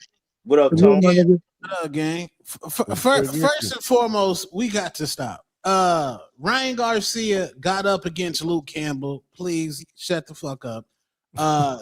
Gervonta Tank Davis knocked Ryan down in, I believe, the second round, and Ryan got up and said, "Let's run a fucking fade, my nigga." Hands wasn't in the pockets. He went right back to squabbling. That body punch over that the Mongolian mole when he broke his rib in camp. Yeah, we couldn't survive after that. Too much motherfucking Mongolian beef, nigga. Yeah, we had to take a knee, man. Business decision. We made a business decision. The same business decision that Jermell, Hennessy, Hypnotic, Duce, Mad Dog 2020 Charlo made. Yeah, business decision. Yeah, and salute my dog, Big Money. Yeah, so in regards to Amanda, the real deal, Serrano, did she get touched up? Absolutely.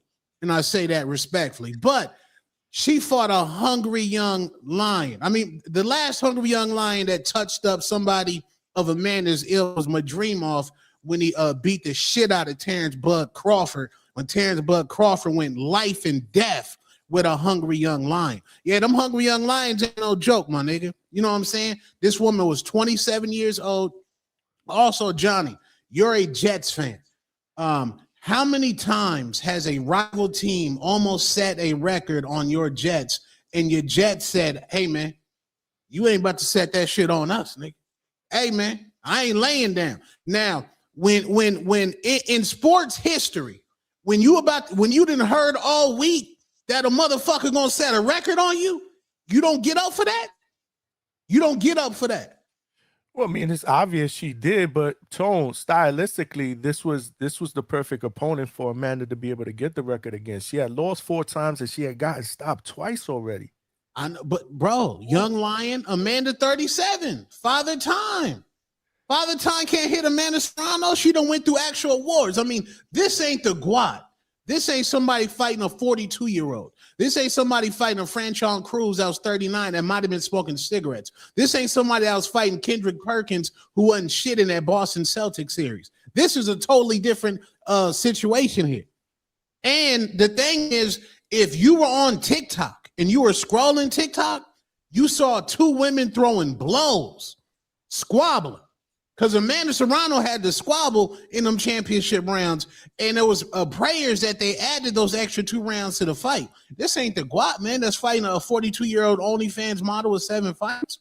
We got to stop, bro. Give Amanda her respect. Now, did she intend to knock this girl out? Yes. But that girl from Argentina said, absolutely not.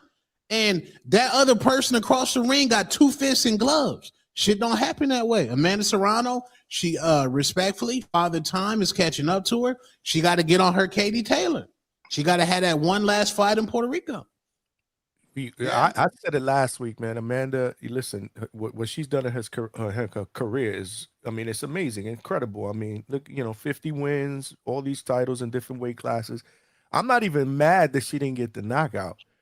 I looked at it more like this, but you getting pieced up because she was getting pieced the fuck up at one point in that fight. Absolutely. By someone who I firmly believe shouldn't have been piecing her up in that fashion. And this is why I'm like, you know what? Why are you chasing a record? Just see reality for what it is, man. Let me ask you this, Johnny. Prime Amanda would have cooked this female. Bernard Hopkins, Joe Smith. What was you thinking in that fight? Yeah, no, same thing. You know what I'm saying? I get what you're saying, but like I said, bro, like things can't be denied, bro. She looked horrendous, bro. She old. But that's what I'm saying. She shouldn't even be there anymore. That's what we're saying. She shouldn't even be in there anymore. No, but this is the thing, though. This is the thing. Ness and y'all niggas don't like us when we throw away fighters, but now you doing the same shit with Amanda. No, that's not true. The circumstances are totally different. We're looking at a fighter that is way past her prime and there's no reason for her to be able to go for her to be able to go into the ring and get pieced up like that at this point in her career after all she's accomplished, what she's got waiting for her. She's got a lifetime gig with Most Valuable Promotions where she's going to be a senior executive. Like, there's no reason for it. You chasing something that realistically you don't need to do. So my thing is more concern. You've done what you've done. Move on. We're not throwing her away. I'm thinking that she doesn't need to be in there to get punished like that anymore. That's what I'm looking at. That's how I'm looking at it. I'm not saying, well, she's garbage, get rid of her. She's clearly old, past the prime. But what I'm saying is, like, there was a time when Goober McFuber blew past Kobe Bryant. LeBron James can't sit in the chair no more. He can't sit in the chair on defense no more. LeBron James can only play the game in spurts now. Like, in boxing, like, if we can't throw niggas away, keep that. Don't throw Amanda away. If we not allowed to throw niggas away, because don't get me wrong, my policy is kick a nigga while they down. That's what I do. I love to kick a nigga while they down. Now, if we can't kick a nigga while they down, hey, keep it the same. Because in my opinion, Rolly career over. You see what I'm saying? I don't know about that, man. I'm gonna tell you right now. Damn, that's great. Go ahead, Lo. Rolly got power, bro. And Johnny, don't crash out on me because I already know you're gonna get defensive. If that would have been Brian Norman on the other end of that hook, he would have been waking up right now. Because he had Devin Haney looking like Julian Jackson when he dropped him. Imagine if that would have been Brian Norman catching that hook. He would be waking up right now. Rolly is not an A-level fighter. But then again, a lot of niggas nowadays are not A-level fighters. Because you know how I feel. I'm nostalgic with it. These dudes nowadays is not as complete as back in the days. But for what's here at the welterweight division, I can see Rolly beating certain guys. I can see him and Brian Norman being a 50-50 fight. Probably give the edge to Brian Norman because he's better fundamentally. Unless he gets hit. Rolly did beat Ryan Garcia already. You know what I'm saying? He been had his number since sparring days, 7 Kings. Rolly Romero versus Liam Paro, I wouldn't mind that. Rolly Romero versus Subriel Matias, I wouldn't mind that. Put him in there. Rolly will beat Richard. Hold on, real quick. Rolly will beat Richardson Hitchens. I stand on that. Because Richardson Hitchens, as good as he is, right? Because this is how crazy boxing is. I think Hitchens packs up all the slick guys in the Kings. He packs up Shakur, packs up Teo, packs up Devin. But he'll get dog walked by Rolly Romero. He'll get dog walked by Keyshawn Davis. And he'll probably get beat by Ryan Garcia because Hitchens is like this generation's Vernon Forrest. He's real good. He's real slick, but he panics against those kind of guys. So I could see Rolly fighting Hitchens and going back to the old reckless Rolly that fought Tank. Because we already seen footage of Rolly beating the shit out of Richardson Hitchens in sparring. So I wouldn't be surprised there. I don't think he's done. That didn't matter for Teo, though. He was fucking, but Teo been beating him up, though. Teo been beating up Rolly. If you notice, all the sparring matches so far actually been counting. Because Rolly was getting the best of Ryan, and look what happened when they fought. Teo was getting the best of Rolly. Roach was getting the best of Tank, and look what happened. It don't mean everybody else is going to do that, but they're familiar with each other. And mind you, this is the generation where the fighters, I hate to say it, they're a little bit more limited. Well, my thing is, Rolly, if you watch the press conference with Teo, Rolly said he only won big fights. So Rolly not going to take no standing onus and no shit like that. It has to be a big fight for Rolly. And in my opinion, Rolly he lost, and it voids the Ryan Garcia loss. No real nigga counted that fight anyway because it was in the middle of New York with pastrami sandwiches flying everywhere, construction workers, like just some horrible dumb shit. Nigga, like, what was Turkey thinking? Just one of the worst boxing events in the history of boxing. So Ryan Garcia, his legacy is secure now. And we about to go ahead and knock out Conor Benn September 12th and become the face of boxing until that man from Baltimore decides to slither back into the ring. And I'll say that respectfully. Yeah, man, Rolly trash, man. We been knew Rolly trash. All you niggas on the Boxer Voice House, dick riding Rolly, yeah, eat your motherfucking crow, nigga. We been said that nigga was trash. Oh, you got a hook with the hooker. No, man. That was Ryan Garcia fresh off of Casamigos. You need at least 2 years off of Casamigos to compete in the sport of boxing. He said 2 years. Yo, speaking of TBV, I hung up on yesterday, man. Oh man. Yo, Johnny, I hung up on Ness today, man. He tried to crash out on me, and I already told you, whenever I see the crash out meter going up, I'm hanging up. I'm not gonna I'm not gonna end up on the Hatrix getting crashed out on and someone clipping me up. No. Let me tell you what happened. Trying to beat him to it because let me tell you what happened. I called in today, right? I called in, so I was giving Tio his praise. So I said Tio got a good chin. So he was like, "Oh, how Tio got a good chin, whatever. He's been dropped mad times." I said, "Yeah, those were flash knockdowns, but he got caught with a big shot, and that man recovered like Wolverine." And then he started talking crazy. He said retarded, and then he said, "Oh, don't let me hang up on you." As soon as he said that, I clicked on him. He was still going off. It sounded like he hung up on me. But the next caller, he was talking to the next caller, and he confirmed it to the next caller. Nah, I didn't hang up on him. I think he hung up. That's right. I told you that. Whenever Ness crash out on me, I'm hanging the fuck up in the middle of the crash out. Leave that nigga talking into an empty telephone, man. That's hilarious. You negating the rage? You negate the rage? That's crazy. Negating the rage is crazy. I'm not going out like my man H-Town, sitting up there having my voice sound like I'm crying. Hell no. Wait, where is H-Town, man? Where H-Town? He around. He be here. Yo, let's miss H-Town, bro. He was talking about him again today. He missed H-Town, bro. Said H-Town. He refused to go. And left. Got emotional, took his ball and left. That's what he said. Yeah, what, he got pep raged or what? I didn't hear it. I'm still hoping that somebody will. You heard it. I think you broke it down. You broke it down, nigga. I broke down the H-Town call? Yeah, you did, bro. I sent it to you. You were saying that H-Town started sounding like he was choking up. Come on, bro. Yeah, you did. No, hell no, I ain't say that. Yeah, you did, nigga. I sent it to you, nigga. I got the content, man. No, we need that content. What happened to H-Town, man? Where's the H-Town files, man? I have no idea. I want somebody to send it to me. I never saw it. He threatened to fight H-Town and everything, man. Yeah, man. Damn. No, he threatened to fight what's that nigga, Pristine Sports? I think H-Town too. Well, see, that's what I'm saying. I didn't hear the H-Town one. Pristine got violated. He called Pristine the F word. Oh yeah, then Pristine slithered right back into the fucking chat, and then Pristine was in there, was like, "Yeah, I had to unfollow Tone. It was too much Clarissa content." The next day, he back in the chat. I'm like, nigga, you just a whole ass nigga. Domestic violence victims, man.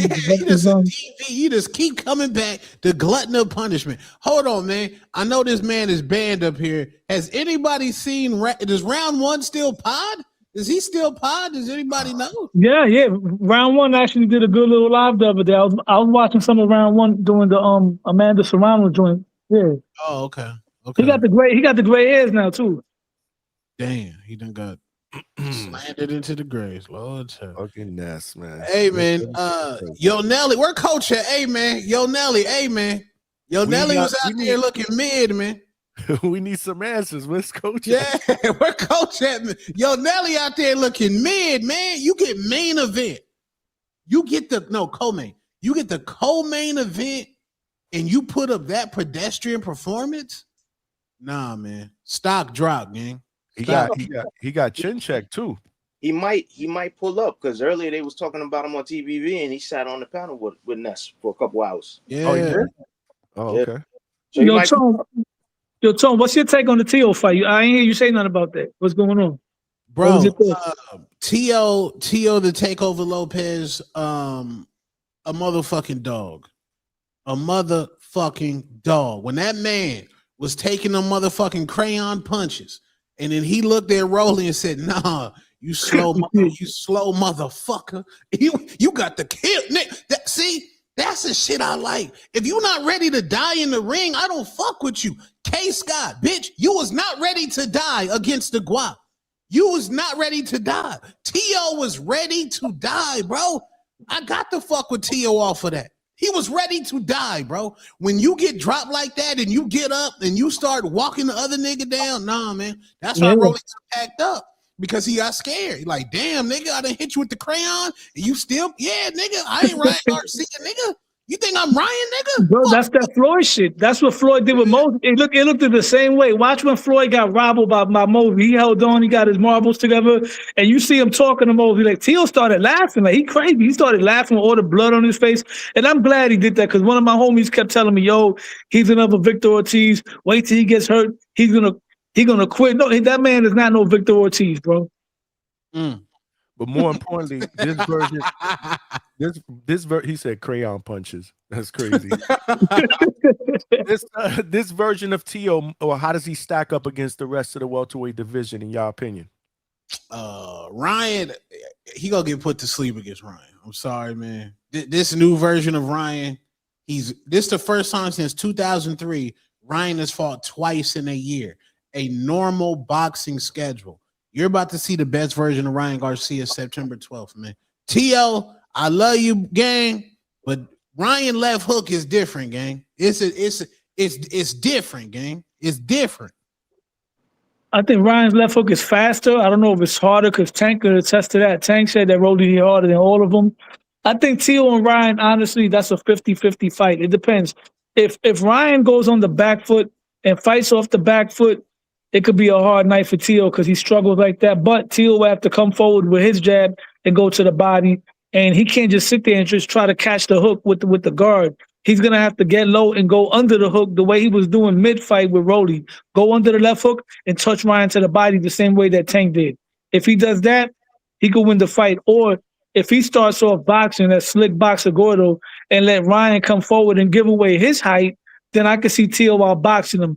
But that's a 50-50 fight because both guys are a head case. Both guys are up and down. But Tio's up is better than Ryan's up because Tio's up is fucking dominating Lomachenko, beating the shit out of him, retiring Josh Taylor, turning Rolly Romero into William Skull, whitewashing Arnold Barboza. So his up is better than Ryan's up. You know what I'm saying? But that's a 50-50 fight, in my opinion. What is it? Because I would like to see last night's T.O. fight Shakur, because T.O. for this buildup was 110% more focused than he was for Shakur. Like for this build, I've never seen T.O. this mature in a fight buildup ever. He was mature. His walkout was incredible. His outfit was fucking incredible. T.O. Senior in the corner, he was on his A game. I don't know why y'all was on Twitter hating on T.O. Senior last night. That man was giving incredible instructions. He was. They was a focused T.O. Man, he's that problem, bro. He's that problem. When he's focused, he's that problem. Now, Shakur, I don't know, bro. I think you fought. I don't know if you might have fought. Nah, they threatened him. They threatened him. That fight real niggas don't count that shit no more. Just like we're gonna make a deal. If real niggas ain't counting that Ryan, if they ain't counting Ryan Garcia Rolly, we're not counting that shit. He was threatened. Jay Prince and him tied up Senior somewhere and told him, listen, you ever seen the movie Kickboxer with Van Damme? Remember when they kidnapped his brother and he went in there to fight Tong Po with the glass in his hands? They said, yo, make it look good, whatever. But as soon as he seen his brother was okay, he whipped the shit out of Tong Po. So we're not counting that shit neither. That order Cambosos fight. But as far as Shakur, as far as Tio fighting a guy that moves, I do like how he went to the body with the right hook. That was very similar to Canelo Alvarez. And you see Rolly's side, how that shit was black and blue?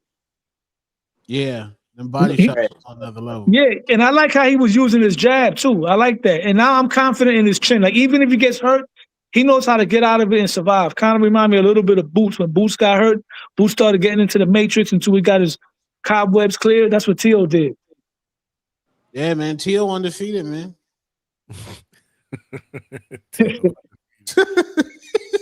I'll be wild. Yo, Tone, you used to be a Tio supporter. I remember you stopped fucking with Tio because of the liquor shit. Well, he passed the lie detector test. Tio's not racist. He was just trolling because he still get a lot of love. The Charlos fuck with him. You know what I'm saying? You seen that, right? Yeah, I've seen that. But this build up for this fight made me appreciate the real Tio, bro. Because my gripe with Tio was you ain't gotta do the corny shit, bro. Yeah. In this build up, there was nothing corny. He was on business. All of his interviews was fire. Like he bodied this shit for the build up. Like this is the Tio I want, bro.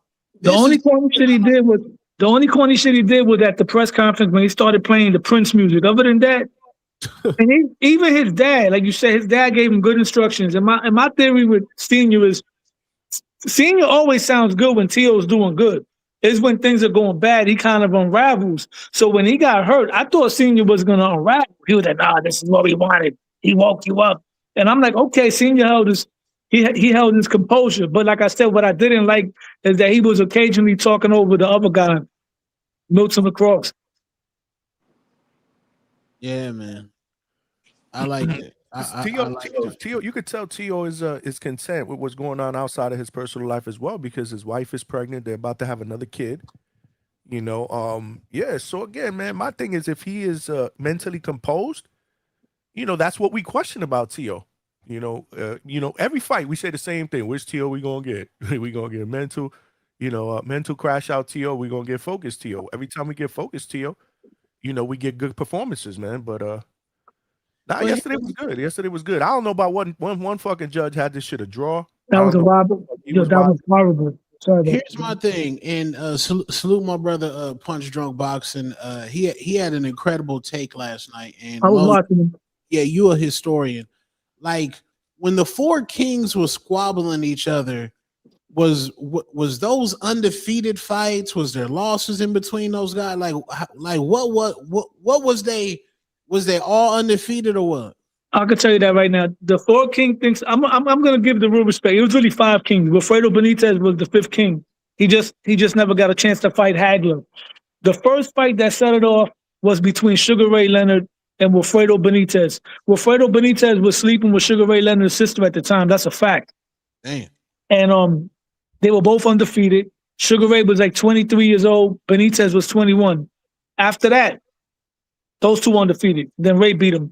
Duran moved up from 135 to 147. Duran had one loss under his belt, which he avenged. So he fought Sugar Ray Leonard, and he took Sugar Ray Leonard's O. And then they had the rematch, the No Mas. And then Sugar Ray Leonard went on to fight Tommy Hearns, who was already undefeated, and that was for the Undisputed Welterweight Championship. Sugar Ray took Tommy Hearns' O. So right there, everybody had an O, because Hagler was still waiting at 160 at the time. He wasn't in the mix with them yet. But Hagler had a loss earlier in his career, which he avenged. So Duran moved up. Duran came back and vindicated himself, and then fought Benino. Duran came back after losing to Leonard, Lomas, and then he lost to Benitez. And then Duran came back later on and packed up Davey Moore, and then got himself a fight with Marvin Hagler. He lost, and then went back down and lost to Tommy Hearns. Meanwhile, Tommy Hearns fought Benitez, and at the time, Hearns already had a loss and Benitez had a loss. So the only time we've seen undefeated versus undefeated during that time was when Ray fought Benitez and when Ray fought Tommy Hearns. Yeah, so by saying that, all those guys, they weren't perfect fighters. They all had their flaws. Like in this generation, when we say, "Oh, T.O., is he back?" No, he's just going through a regular boxing career. Like the weirdo shit is that all the niggas from the Floyd Mayweather tree trying to be perfect. That's the weirdo shit. In reality, yes, if you fight in competition, you're gonna take some losses. If you go into Giannis, he gonna get dunked on. He gonna get dunked on in his career. Dikembe Mutombo got dunked on. Allen Iverson crossed Michael Jordan the fuck up. Gary Payton locked Jordan up in couple of those games in the finals, bro. Like boxing with y'all manipulation of being perfect, that's just disgusting. Yeah, no, I don't disagree, bro. I don't disagree. And honestly, I don't shit on that loss to Shakur. That was against Shakur Stevenson, bro. Right. I mean, that was against Shakur Stevenson. That wasn't against no fucking Hammer-Nigga. We're talking about, one of the best fighters in our generation. That's why I said early when I started the show, I said the biggest winner of the night was T.O. because of what he endured, right? One-sided, lopsided loss, and now look, he went up to another division, faced a hard puncher, new weight class, got hurt in the fight, faced adversity, was disciplined, boxed well, and he's now a 3-division champion. You got to give him credit, man. And he wasn't scared to come forward on a puncher. That's what I appreciate. He did it. His defense wasn't perfect. It wasn't perfect. When you're coming forward, your defense is never going to be perfect. And shout out to Shakur Stevenson, because Shakur, unlike a lot of today's guys, he gives his opponents props before the fight and after the fight. And I believe it's genuine as far as with Teo, because Shakur been giving Teo high praise for a long time. I remember when he was on Mill City, and this is back when Teo had beat Josh Taylor, Shakur was praising the shit out of Teo. He was like, yo, Teo's a bad motherfucker. And he even told Mill City, I got Teo beating Ryan. He said, I got Teo knocking out Ryan, and I got Teo beating Devin Haney. That's Shakur Stevenson saying that. That's back before even Shakur was even trying to fight Teo. So Shakur always had high praise for him. And when I interviewed his grandfather, Wally Moses, they have a lot of history. The Takeover, that nickname started from in the amateurs. There was a team, and the team was called the Takeover. But then Teo took the name and just ran with it for himself. But that's how that started. That's what Wally Moses had told me. Yo, Tone, I saw your tweet. Rolly was trying to fight like Shakur Stevenson. Disgusting. Yeah. He jumping back. I'm like, what is Rolly doing? Like, bro, Teo trying to run a fade. Teo trying to run a squabble. And Rolly running? Disgusting, bro. Disgusting. Like, Rolly, he proved who we always thought he was. The crayon cyanide eating nigga. The nigga that's trash, bro. Kick a nigga while he's down, bro. Get him out of boxing, bro.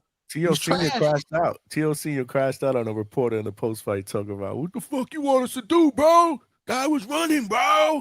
Yeah. Yo, Punch crashed out too, man. I was watching Punch's live fight on somebody from the media and fucking Rolly egged Sean Giselle. Y'all ain't see that? Oh, yeah. Sean Giselle packed the nigga up. He egged him though. He was trying to ask him a question. He was like, "Man, I don't want to skip him. I don't want to talk to him." Yeah, bro. For one, look at Shakur. Josh Mayweather Lomachenko Ennis Padley is now a European champion. He's a champion, whatever the fuck they got going on over there. Wait, say that nigga name again. Josh Ennis Mayweather Lomachenko Padley. That man is a champion somewhere down there in the Commonwealth. The Commonwealth. William El Cabron. What is they call him El Cabron? Or what they call him, vagina? What they call that nigga? They call him El Camarón. Yeah, El Camarón. Bro, he's a champion. He said Cabron. Cabron. He was way off at Cabron. The Takeover Lopez is now a 147-pound champion. So Shakur resume is looking like Tank Davis' resume, man. We hated Tank Davis' resume for decades, bro. Everybody want to fight Tank opponents. That's what it seemed like to me. Yeah, Tank resume aged very well, because not only is Tank beating these guys, he's stopping them. He got 2 kings under his belt. Stop 2 kings, bro. 2 of them. Now let me ask you a question about resumes. So me and Johnny was talking about this, Tone. So do you value a resume more if, let's say, your fighter beats somebody and then that somebody goes on to accomplish more things? So if he doesn't accomplish more things, does that mean that he was ass? I mean, because my thing, I like to go by what that fighter was doing leading into that fight, because there's been times where a guy would lose and they might turn out to be no more good. That's on them. You feel me? Like, example, when Devin Haney fought Johnny's guy, what's his name? Jojo Diaz. Jojo Diaz going into that fight had the best momentum of his career. He beat Tevin Farmer. He beat Javier Fortuna, right? But then after that, he lost a lot of fights in a row. So now they look at it like that win aged wrong. But I beg to differ, because like I said, he was doing something leading into that. Now, on the other hand, with Devin Haney, he beat Brian Norman Jr., right? Leading into that fight, that's all due respect, Johnny, don't crash out on me. Brian Norman ain't beat nobody. So if Brian Norman goes on and doesn't do anything and gets packed up, then we can say he wasn't really all that. Now, if he goes on to do things, then we could say that win aged well. Shakur beat Teo. Even if Teo, let's say, would have lost and would have been a shot fighter, at the end of the day, he beat Teo with all the accolades, coming off of a great performance over Arnold Barbosa. So I don't think it will hurt his resume, but it does make it look better, though. Who was the second king that Tank beat? You said he beat 2 kings. He beat Rolly and Ryan, right? That's crazy, bro. We should back you up for that. I think who you fought when you fight them matters. Who you fought and when you fought them. That shit matters to me. T.O., the man's a champion again, bro. So that's a win that Shakur can be like, yeah. Williams Zepeda, yeah, the man came back and won. Yeah, so who you fought and when you fight them matters. Now, when you start getting to the manipulation shit like these niggas is doing, yeah, I don't like none of that manipulation shit, bro. Give me an example. Which situation would you call it manipulation? Linares, like Devin Haney Linares. That's manipulation. No, Linares was shot. He was shot. Yeah, so I'm saying like what's another Jojo Diaz? Like, come on, bro. Like, nah, Jojo was at the time. Jojo was. He's not a world beater, but I think Jojo was at his best, and he had a couple of good wins going into that fight. He was an Olympian. Like Mario, like even Ryan with Mario Barrios. Like that was a good tune-up comeback fight for Ryan, because Mario Barrios to me was probably the worst champion, respectfully, and that was a good Ryan, he got a main event. He showed he could use the right hand. Now he about to fight Conor Benn. It's basically back-to-back tune-ups before he about to get into the real shit. So it looked like Ryan's just on the comeback trail. So was Rolly's was Tio's win last night like Ryan's win against Barrios? Better. Man, that could be. It was better. No, it was better. Rolly's better than Barrios, bro. Rolly just fucking Rolly whitewashed Ryan Garcia in Times Square. He turned him into a king at his expense. Rolly, I said this on the backcourt. Like Rolly's just not good like that. No, we're not doing that. We're not doing that, Johnny.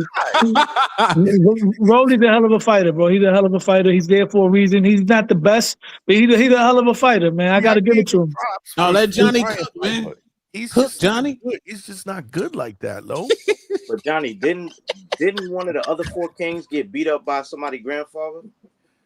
Oh shit! Oh yeah. Which one of the kings got beat up by somebody's grandfather? Rolly got beat up by Jesus. Oh, that's right. What's his name? Barroso? Right, but aside from him, didn't one of the other one? What was the one that Rolly was saying Happy Easter? Pitbull Cruz. That was Pitbull. But didn't one of the other four kings get beat up by a granddad? Damn, who's the old nigga? No, they didn't. That's right. Oh, you talking about the other? You talking about the real four kings, not the self-proclaimed fifth one that Lo just threw in there? Yeah, that's terrible. Rolly's claim to fame was beating Ryan Garcia. Then all the because you know the Boxing Voice, that's a Ryan Garcia hate channel. So they made Ryan, oh, Rolly's this and that, and you know all the callers. Oh yeah, bro, I've been saying Rolly was a 2-pack of ass, man. The nigga was trash, bro. They all know he was trash, man. We got to stop. And I like TL because I like that he got hurt and he went straight back to running that fade and running that squabble. But that was a bounce back fight for TL too. It was a bounce back fight. Bounce back.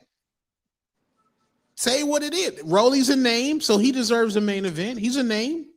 He's a name. He's a recognizable name. So yeah, that was a bounce back fight. Rolly had success against Gervonta Tank Davis early into that fight, but everybody has success against Tank until that shit's motherfucking over, nigga. They're in it until they're not in it. Yeah, until you're not in it.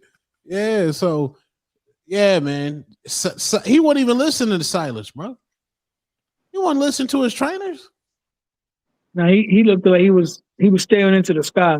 Speaking of Tank, the only reason why Tank be losing rounds because he don't be jabbing. If Tank would have started using his jab instead of just waiting around and losing rounds, trying to wait for that big punch, he'll be a much better fighter, bro. And I've never been a Tank fan. I'm turning into a Tank fan when he comes back. He's the only one that I believe can pack up Shakur Stevenson and his whole team. Keyshawn, all of them. We need Tank back. We need a focused Tank. He's the only one that knows how to cut the ring off, and he knows how to be slick, and he can knock you out with one shot. And he can take a punch. We just need him back in the game with his mind right, dedicated to fighting these guys. That's all we need, bro. I think that's more of a strategic thing, not using the jab so much. That way you can't read him while he's reading you. That's not right. See, there's a term that Hamza says, right? Shout out to Hamza. He's the greatest technical breakdown in the game. he says there's many ways to use the jab. You stick it, you flick it, you feint it, you hook off it.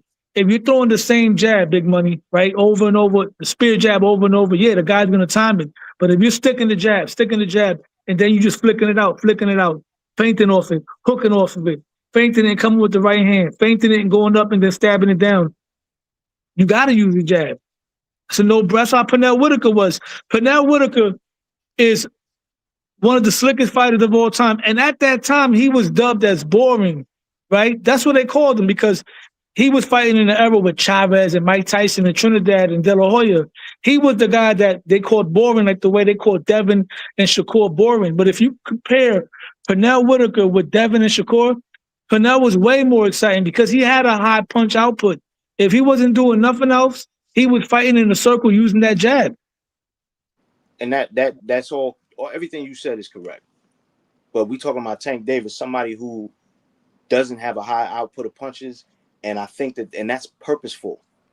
He doesn't care to throw a bunch of punches. The only punch he cares about is the one that they told him he needs to connect on that guy's chin to rock him and knock him out. So when it comes to Tank, things are different. When we're talking about one of the most elite fighters, it's going to be different. He's not going to use the jab in all of the different ways that you can use a jab if he don't feel like he needs to. And most of the time, in those early rounds, he doesn't feel like he needs to. I just think that he does that based on his strategic thought process of, I don't want you to see anything but a high guard and watch you try to figure out what to do. Well, when you see a jab coming at you, whether it be a flick, whether it be a strong one, whether it be any type of jab that you can think about, stab to the body, whatever, then they get to start reading how you repeat things. They get to start reading your patterns. And if Tank don't want you to see a pattern, you don't see a pattern. And then you're on the ground. Well, that's why you ain't gonna be Shakur like that, then, because you got to be active, bro. Got to be active. You got to use a jab.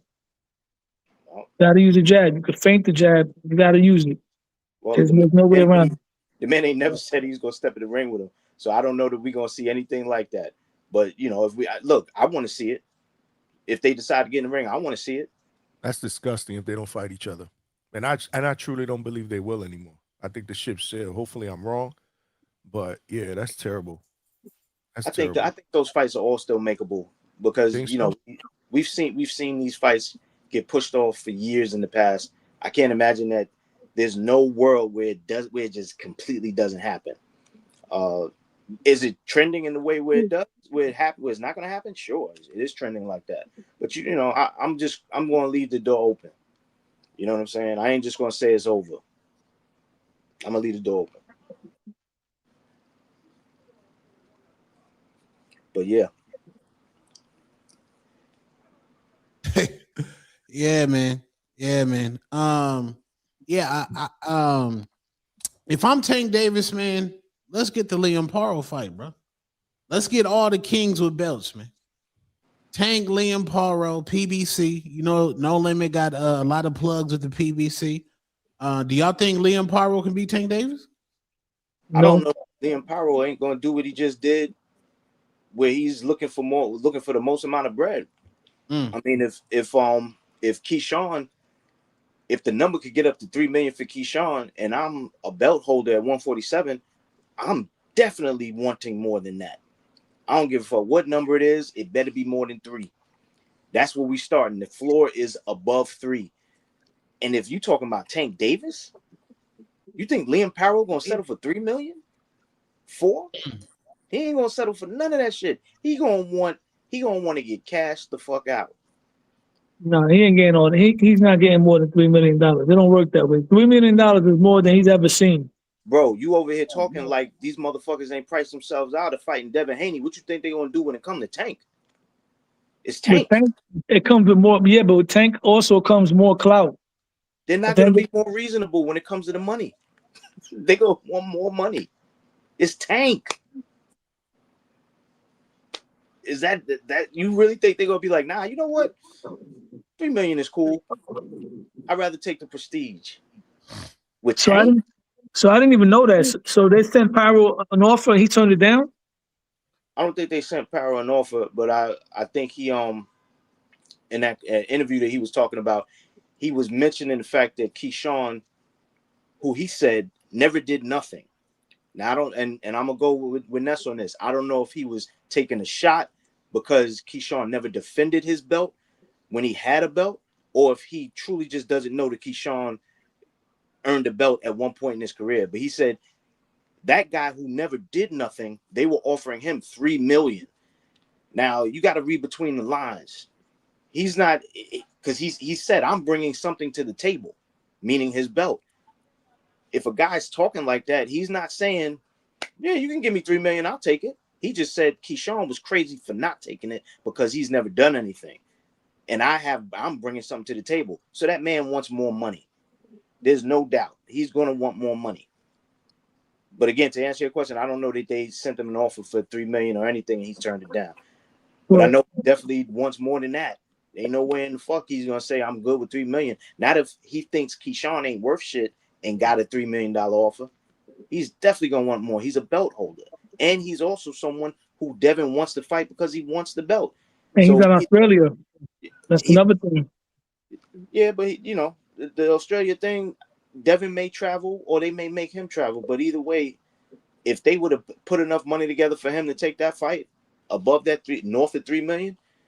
And I don't know where north, but I know it's going to be north. I would think they could make it. But I'm also thinking if we all are agreeing that Tank is way bigger than any other fighter, if he would have come back and say, I'm fighting at 147, I want to fight Liam Paro, they'll rank him, they'll put him in position, and then there'll be a negotiation. But I doubt that Liam Paro is going to say, I'm good with $3 million. I don't think he's going to be good with whatever the first offer is. Like a lot of people when they negotiating, you don't take the first offer. So whatever that first offer is, I don't think he's just going to run with it. I think he's going to want to negotiate up because it's Tank. And there's the possibility, a very strong one, that he loses. I'm also hearing that Keyshawn Davis might be fighting Jack Catterall. Yeah, that's the rumor. That's a good fight. Jack Catterall put something on social media after the fight that he want Tio. We ain't doing that. He immediately put that on social media yesterday. In fact, the Zone played it on the telecast. He said, "Congratulations! Now what's up? Let's get it popping. I need that belt." How do you think a fight with Jack Catterall and Tio plays out, y'all? It would look very similar to the Barbosa fight. You got two guys. One guy's trying to be slick in Catterall. I think Catterall will be more competitive than Barbosa because he is southpaw, probably a little bit faster. He's very tricky too, as well. Yeah, but I see Tio beating him. It won't be the easiest fight, but I can see Tio beating Catterall because Catterall doesn't really run like that, so he'll give him more chances. I can see that being a 9-3 performance. Way better fight though. I got Tio, man. I got Tio in that. Jack is very, very tricky, man. He's European, bro. Tio kills those European guys, bro. Oh, shit. I just saw something that Najee put out from Cigar Talk. Do you guys agree with this? Salute to Najee. Tank changed Rolly's career. After Tank hit him with that counter and concussed him, he became less aggressive, probably subconsciously. So when y'all saying he wasn't being aggressive against Tio and he feels those counters, this is probably his body's natural reaction. Do you guys agree with that? No. Pitbull. It was Pitbull, right? Yeah. That was the fight where he was fucked up. But yeah. The nigga didn't the nigga say it was Happy Easter on Pitbull? Pitbull made the nigga go to the Lord, right? It was Pitbull. It was this one. Happy Easter, everybody. I want to tell everybody Happy Easter and thank you for supporting me and following me. Thank you. Happy Easter, Ronnie. And Rolly, he's like Rain Man. He's very smart, bro. He's very smart. I didn't like how the commentators were like, Rolly's different, right? Like, bro, allegedly he on the spectrum, bro. Just let him chill, bro. Like, we already know what we already know, bro. So like y'all making shit. The zone commentators gotta get it together, man. Y'all niggas out there terrible, bro. Y'all heavy A side. Y'all heavy A side commentators. Heavy. That is true. But Yo, did you know that Clarissa Shields is making a sequel to the movie Fire Inside? No, I'm serious. I'm not lying. I'm hearing rumors. It's not going to be into production. No, because they're trying to do like with the Michael Jackson, right? The Michael Jackson movie, basically, it covers, one part of his career before it started getting crazy, before everything that transpired afterwards. So with Clarissa's movie, The Fire Inside, which is a very good movie, I'm not even trolling about that. Very good movie. Clarissa in the movie is actually more likable. It documents her life leading into her 2 Olympic gold medals. It doesn't capture her career, but then again, she doesn't have any hits as far as her career, as far as people that she fought that we can be like, all right, this is the big fight. Like if they did an Ali movie, you're gonna see the Frazier, the Foreman fight, and all that. But Clarissa, she don't have none of those. But I did hear that they talking about making a sequel to that movie, capturing her in-ring professional career. Are they gonna cap it before she start messing with Papoose? No, that'll probably be a part of it. I hope not, because that's gonna be crazy. I bet you it will be. I was just about to say, what career? It's probably going to be the back half of her career with Papoose. What Rockhead nigga they gonna get to play him in the movie though? Damn, the Rockhead, Lord child. Rockhead. God damn. What up, bro? What up, Vega? What's up, you fucking motherfuckers, man? Where the liquor at? Where the liquor at? What up, Vega? Everybody, where's your power, bro? Where's your power, bro? Yo, he crashed out on somebody that asked that question. He was like, "What the fuck, bro? The guy was fucking running. What you want us to do, bro?" Sultan, are you missing? When are you going live? Salute to Rolly, man. Happy Easter. Salute, Julio. Yeah, man. Salute, Julio. God bless you, man. This is what God intended, man. For Rolly to lose, man. This is it, man. This is what the Lord wanted, man. The Lord wanted him to beat Ryan and lose to Tio, right? Nah, man. Skills pay the bills, bro. You got to listen, man. Rolly, salute to him, man. He's a physical problem, man. He really is a physical specimen. I mean, come on, Johnny. We seen him, bro. He's short, but he's wide. He's wide as a door frame. Like the dude's shoulders are insane, bro. I gotta do push-ups right now.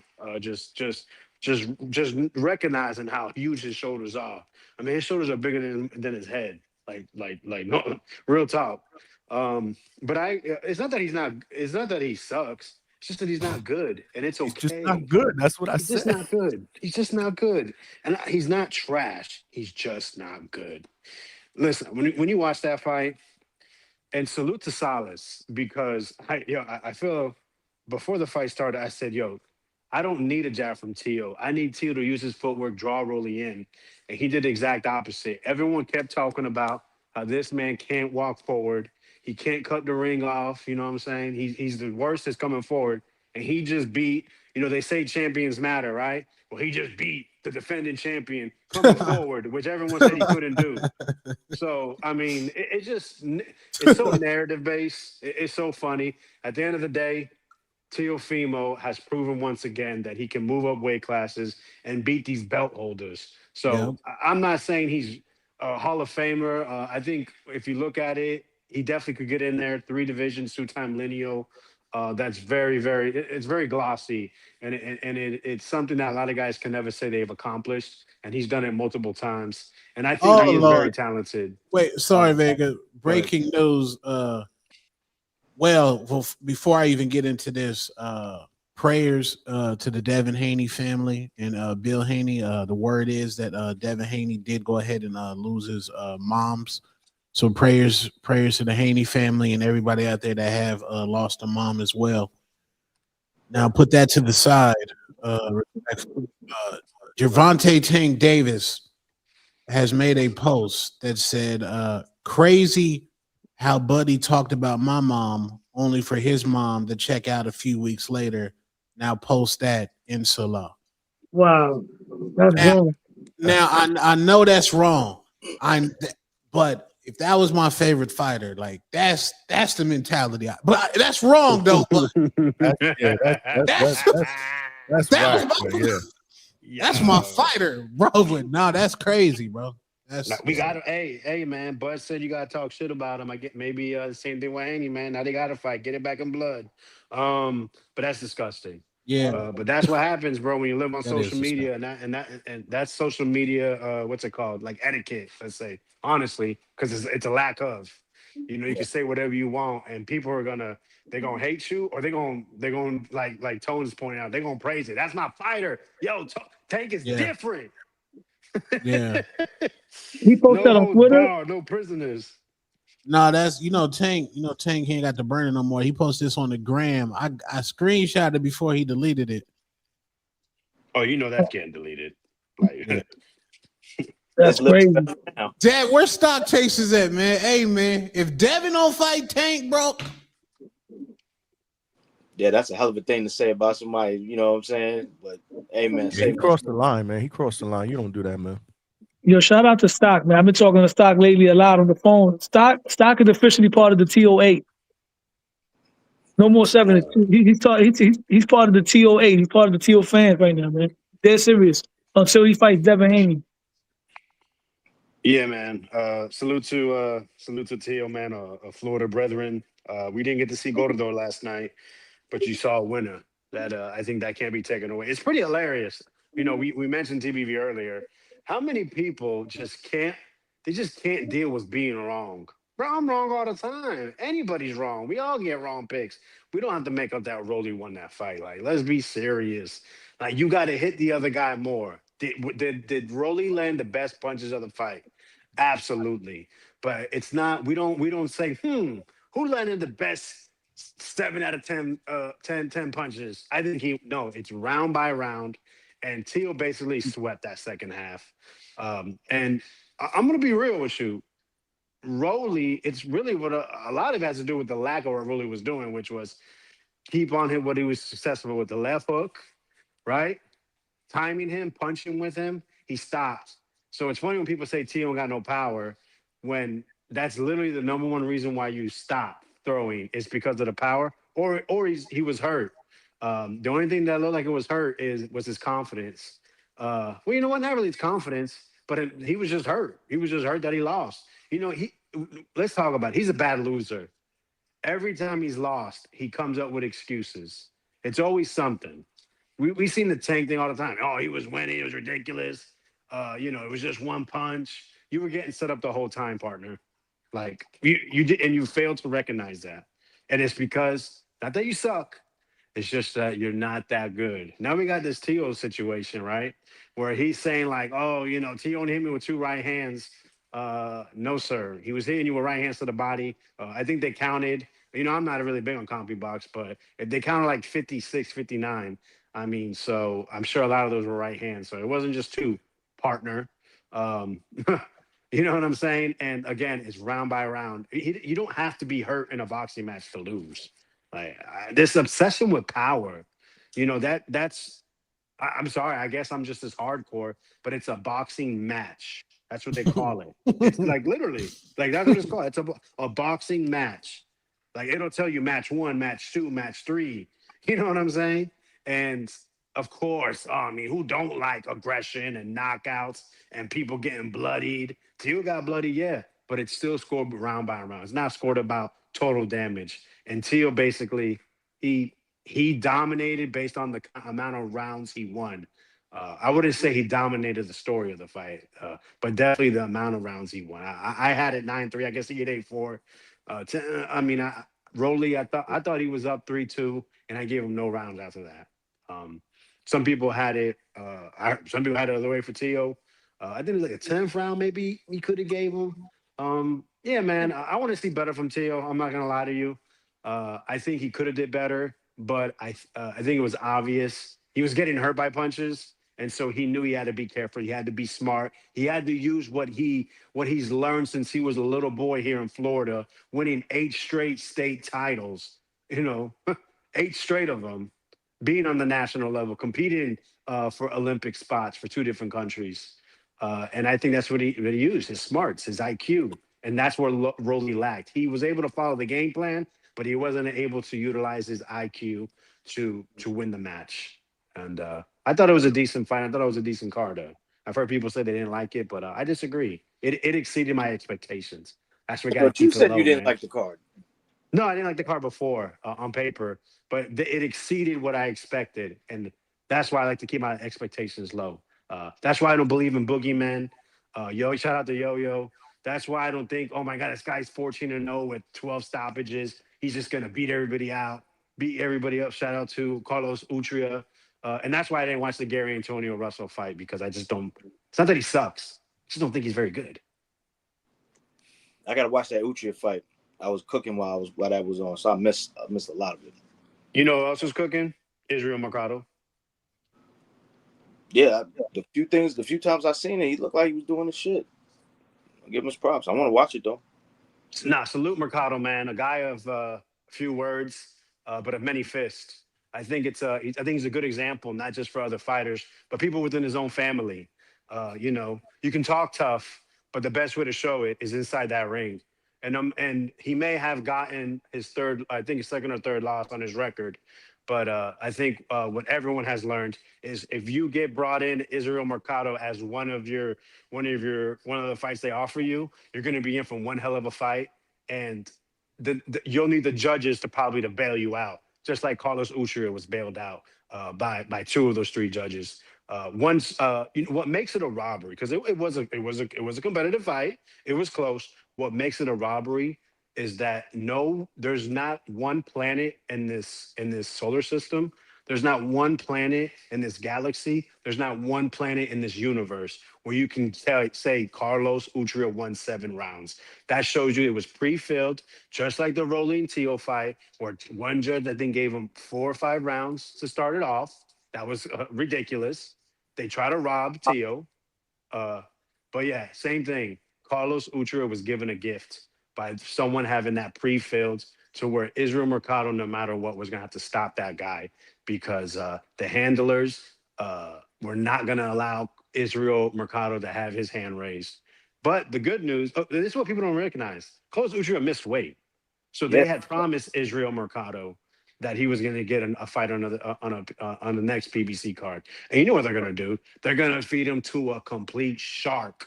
They're going to probably make him go up in weight and fight one of the killers that they have that's been sitting for 15 months. So Tito Mercado? Who's that? The brother. Oh, shit. I don't Tito. know. I don't even know Tito guys that Mercado. have that fight. Shout out to Israel Mercado. Tito Mercado, the worst luck. He got to get off lost records, man. That's luck, right? Yeah. These dudes want to criticize him because 2 dudes he was supposed to fight came in overweight. How is that his fault? What about when he turned down the Keyshawn fight? What about when he had to pull out of a fight? No, yo, man, when we point, we pointing fingers right back. The momentum, man. The bullshit keeps going. It keeps following you. And look at that, 2 fights. What have you done for me lately? Right. Shout out Israel Mercado, exactly. You know what's crazy about that fight? Usually judges will probably remember what happened in the back half of the fight because it's what's most freshest of what they saw. Israel had a very good back half of that fight. Like, how could you score that 97-93 in favor of Utria? I don't get it. Well, and you know what? And he would flurry at the end of rounds, which is what you're taught to do to try to steal a close round. And he would be losing. Like, he wouldn't be doing much for the first minute and a half. He'll start picking it up, and at the end, he's just letting. I mean, he's just arming punches, just swinging. But he has Utria on the ropes, and he's patting. I mean, there's no power on them shots, and he's just patting him around through the guard, around the guard, slapping dude up. Dude don't know what to do, and they still found 7 rounds for Carlos Utria. This shit is crazy. But we'll forget about it on Thursday. It's okay. Malcolm brought up something here. Salute to Malcolm, who's been a member of the channel for 10 months. Salute. He said, let's acknowledge H-Town pick Rolly. Pack him up. He gonna tell you he didn't pick Rolly. That's what he was saying yesterday. He said that? Didn't he say that yesterday? Didn't he say that yesterday on the thing when we were on the back show? We don't have the footage, man. Oh, on the prediction. Yeah. We'll find that. We could definitely find it. Yeah. I just didn't have no time to do it, but He did. He kept trying to make a case. See, he was playing both sides of the fence. He's slick. So he can't realistically say I was wrong. So he was trying to like teeter-totter in the middle. But meanwhile, everything that he said gave us the sense that he was leaning Rolly. But then now he'll say, no, I was really leaning Tio. He's full of shit. Bro, 90% of the callers were leaning Rolly, bro. 90% of the callers on TBV was leaning on Rolly. That shit was crazy today. How many people were saying it was a robbery? Robbery? Yeah, it was. Yeah. A lot of people, a lot of callers were saying that shit, bro. The dude, what's the dude name? He sound like from Baltimore, Fats. Another one. He was that shit was disgusting today. Nah, man, that shit was no robbery, man. Come on. People can't deal with being wrong. 2 rounds. I only gave Odie 2 rounds, man. 2 rounds, that's it. I gave 3. He just wasn't active enough. Like I'm like, what the fuck? Go back and watch the fight. Crazy. But so what about I think you did touch on it real quick, Vega, but what about Yo-Yo's performance? Hey man, guys, look under your bed, look through your closets. You are safe because there are no such thing as monsters. You can kiss your kid. I'm gonna go to my kid right now. Hey, kiddo, there's no such thing as monsters. You understand me? There's no such thing. That's right. We don't believe in monsters, right? That's right. Why y'all got Coach like that? Why Coach look like he work at Smart Tech? Yo, welcome to Smart Tech. Coach Nigga at Smart Tech. Yeah, Smart Tech money. Got him. Got him. You may proceed, Vega. There's so many ways to look at this. But let's start with the bull. Let's start with the BS, right? We like the BS, right? So I'm gonna feed into the BS.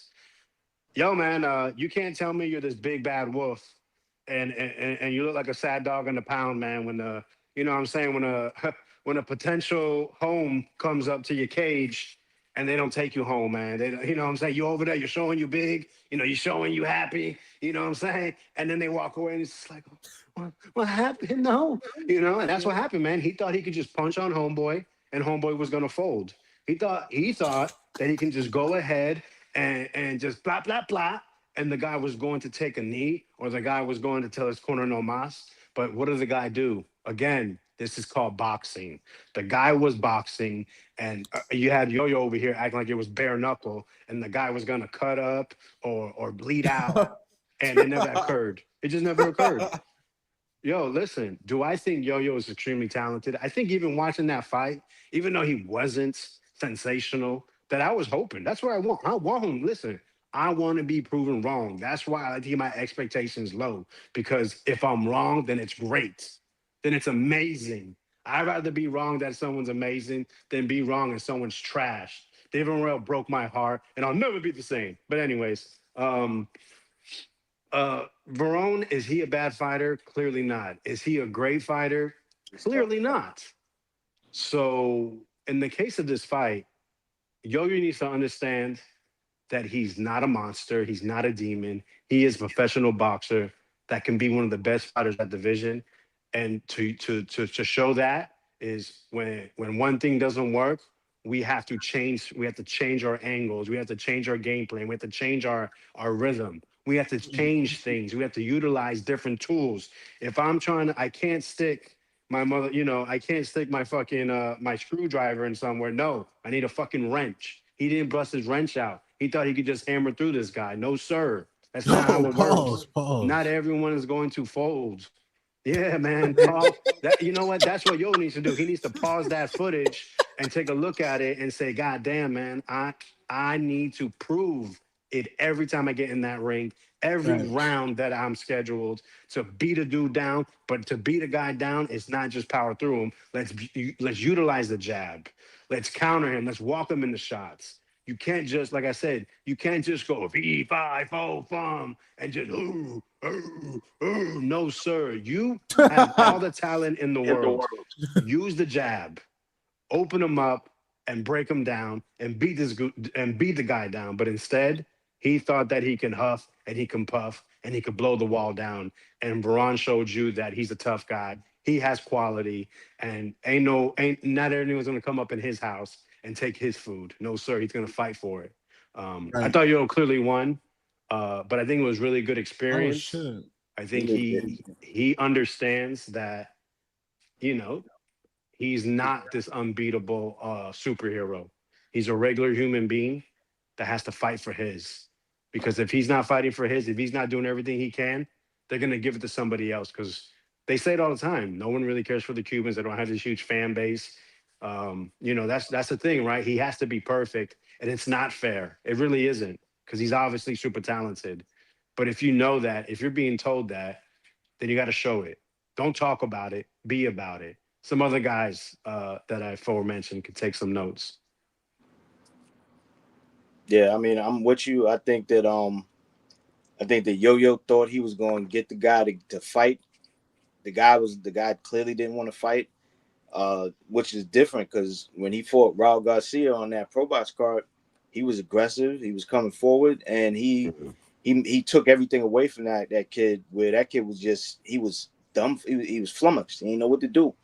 And I guess he did. I guess he studied some tape too, right? Because he knew what he was getting into with Yoenli, and he decided to box. I thought it was brilliant how he rolled with every one of those long lunging punches, because Yo-Yo was lunging a lot. He was throwing a lot of big punches where he was jumping into him and lunging. And you would think he wouldn't do that when he has the 4.5-inch reach advantage, but he kept doing it. And Veron kept rolling with those shots because he would get clipped because he couldn't step back fast enough, and he didn't use his angles. He would get clipped, but he would roll with every one of them. I thought that was brilliant because it took so much off of those shots so that he was able to stay in there with him. I think Yo-Yo really did think he was just going to go in there, get this guy out of here, and go on about his day. And that just wasn't how it was going to work, because Veron decided, I'm going to box you. I'm going to do something that you didn't think I was going to do. You thought I was just going to come in there to fight with you. I don't want to fight. I want to look good so I can propose to my girl after all of this shit in the next few minutes after the fight. I'm not about to fight you. But he did pick his spots where he traded, and he got some good shit off here and there. I mean, Yo-Yo was playing a lot. You know, that he did that jump and lunge again when he threw a punch, and he caught him while he didn't have his feet under him. Popped him, and he stumbled, fell into the ropes, got back up, and he got back on the shit. But he made him look bad. And it was nothing worse than him doing that to make him look any worse than he did, you know, because the expectation was he was going to get the guy out of there, and clearly that wasn't happening with everything he was doing. Clearly he wasn't making any adjustments. I was watching the fight with Ryan from Boxing Gyms on his channel, and he was lamenting. He was like, "Yo, this wasn't, you know, what he's doing wasn't part of the plan. He's not going to the body." And Yo-Yo went to the body very sparsely. Like, I think he went to the body in the 5th round, couple of punches, but he didn't do much after that. It looked good. Yeah, it was good for the moment, but it was from what the way that he broke it down. That wasn't the plan. The plan was to go to the body. The plan was to keep the guy still by taking his legs from him, so he wouldn't run, or not run. But you get what I'm saying? Like, he wouldn't box around like he did, because that dude boxed. He boxed better than I thought he was capable. Man, that was the best boxing fight he's ever had in his life. That's what I'm thinking, because I don't remember that with Villa ever. Not against Brandon, not against Roman Villa. Definitely not with Brandon. You know what I'm saying? So look, this is what Yo-Yo needed. He needed more rounds. He doesn't have very many fights. He needed more rounds. He needed to see everything's not going to go the way that you want it to go just because, you know, you're the monster, you're the demon or whatever. It's not going to work like that, bro. Some guys are not going to play. They're not going to play the game that you want to play. And you need to learn how to make adjustments. You have the IQ to do it, you know, but I think I don't know what mode he was stuck in, but he just seemed to be stuck in a certain place where he thought, I'm just going to do what I'm doing and it's going to work. And I'm going to leave the ring and I'm out of here and everything's good. And he did say, because I remember Cam, shout out to Cam. He brought up what I told him that Yo-Yo said in the final presser, and I think he also said when Sean Zattel interviewed him, he said, "I don't have anything to prove. I'm just going to go in there and do what I'm going to do, and I'm going to win." And it was like, and I think, you know, it's like when you got that kind of arrogance, bro, yeah, you have to come through. And I think that kind of fueled his, you know, his having them horse blinders on and only seeing one way out of this fight, which is I'm just gonna come forward, I'm gonna be awkward, I'm gonna you know, just be all over the place, and I'm gonna thump this guy and I'm gonna get him out of here. And it wasn't working. And you need to have some, you know, you gotta, to be as good as he is, you have to have the right mix of arrogance and humility. That way you can get people to want to engage you in the kind of fight that you want when you want, and you can get them out of there. You know, there was nothing about what he was doing that was going to lure Veron in. And Veron, he made up his mind how it was going to go, and it went the way he went. He wanted it to go. So although it was a losing effort, the fight, he fought his fight. The problem is, in Yo-Yo fighting his fight, he didn't realize he needed to change. He needed to make adjustments. So hopefully he gets it in his head. Hopefully they watch this tape and they go over things back at the firehouse, because he's got some growing that he's got to do. You know, I think that his weakness is that he doesn't realize he's so good. You know, he's so good at what he does. He didn't realize that you got to be able to get out. Even with that, you got to be able to think outside of the box. You can't think that there's nothing anybody could do yeah, you're right. When you're doing that and they're playing with you, there's nothing they can do. But if they decide they're not going to play, how do you win? But, you know, That's real. That's real. Cooking. Yeah, Cooking. Breakdown. He might, but still, all in all, man. I think Coach had mentioned that Gustavo already said that more than likely maybe Denzel Bentley might be next. How does he fare there? He put the tweet out. He put it out? Gustavo put the tweet out. He said that it's still happening. So it is what it is. I thought that maybe they would have to petition for that slot, but they don't. It is what it is, man. He's going to get a shot at Denzel Bentley. Hopefully he's learned from it, because, you know, a Denzel Bentley and his camp could look at this as the blueprint to work with, where we might need to tweak some things so that we can get that win.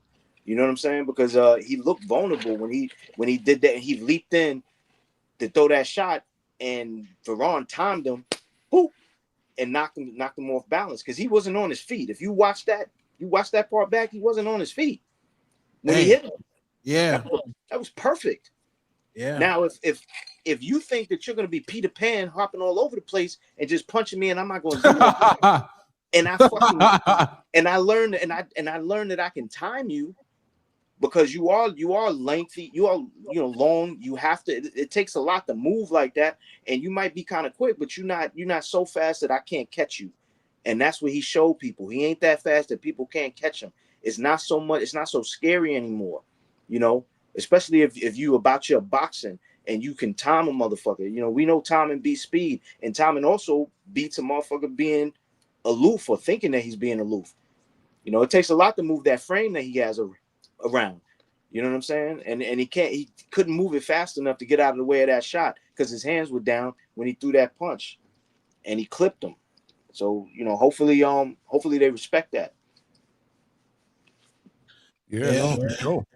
Definitely, for sure, man. That's why we want Coach up here, man. Where the fuck is Coach at, man? Yeah, we need Jahi Tucker, man. Jahi Tucker versus El Diablo, gang. Yeah, big where my man from Far Rock?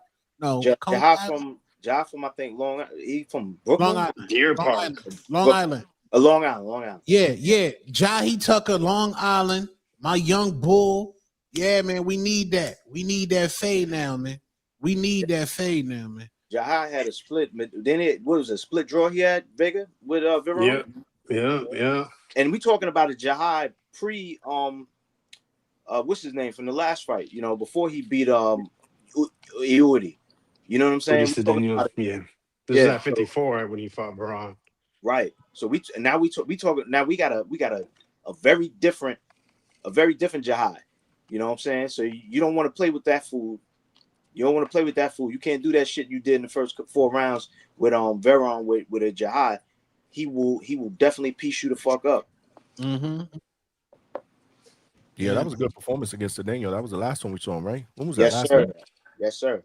And the crazy shit is, bro, like you've seen him in person, right? Yeah. Yo, he does though. He don't look that big. This shit is crazy. He don't look like a huge guy, man. He's a slim dude. But man, he'll cook the shit out of you. Yeah, man. Salute my dog, Jahi Tucker, man. Now I kind of see how the boots. I say this respectfully, Coach. I see how that boot sparring went, man. Hey, man, Coach, I know, man. I know, because Boots would have stopped. Boots would have packed up El Diablo last night, man. I think we saw some flashes of Boots. The hands down, making a miss. Yeah. Moving Coach, the shoulders. where you at? You got some explaining to do, man. He ducking us today, bro. I don't know what the fuck's going on with Coach. Yo-Yo is going to be a lot better now. I think he's going to be locked in more than ever.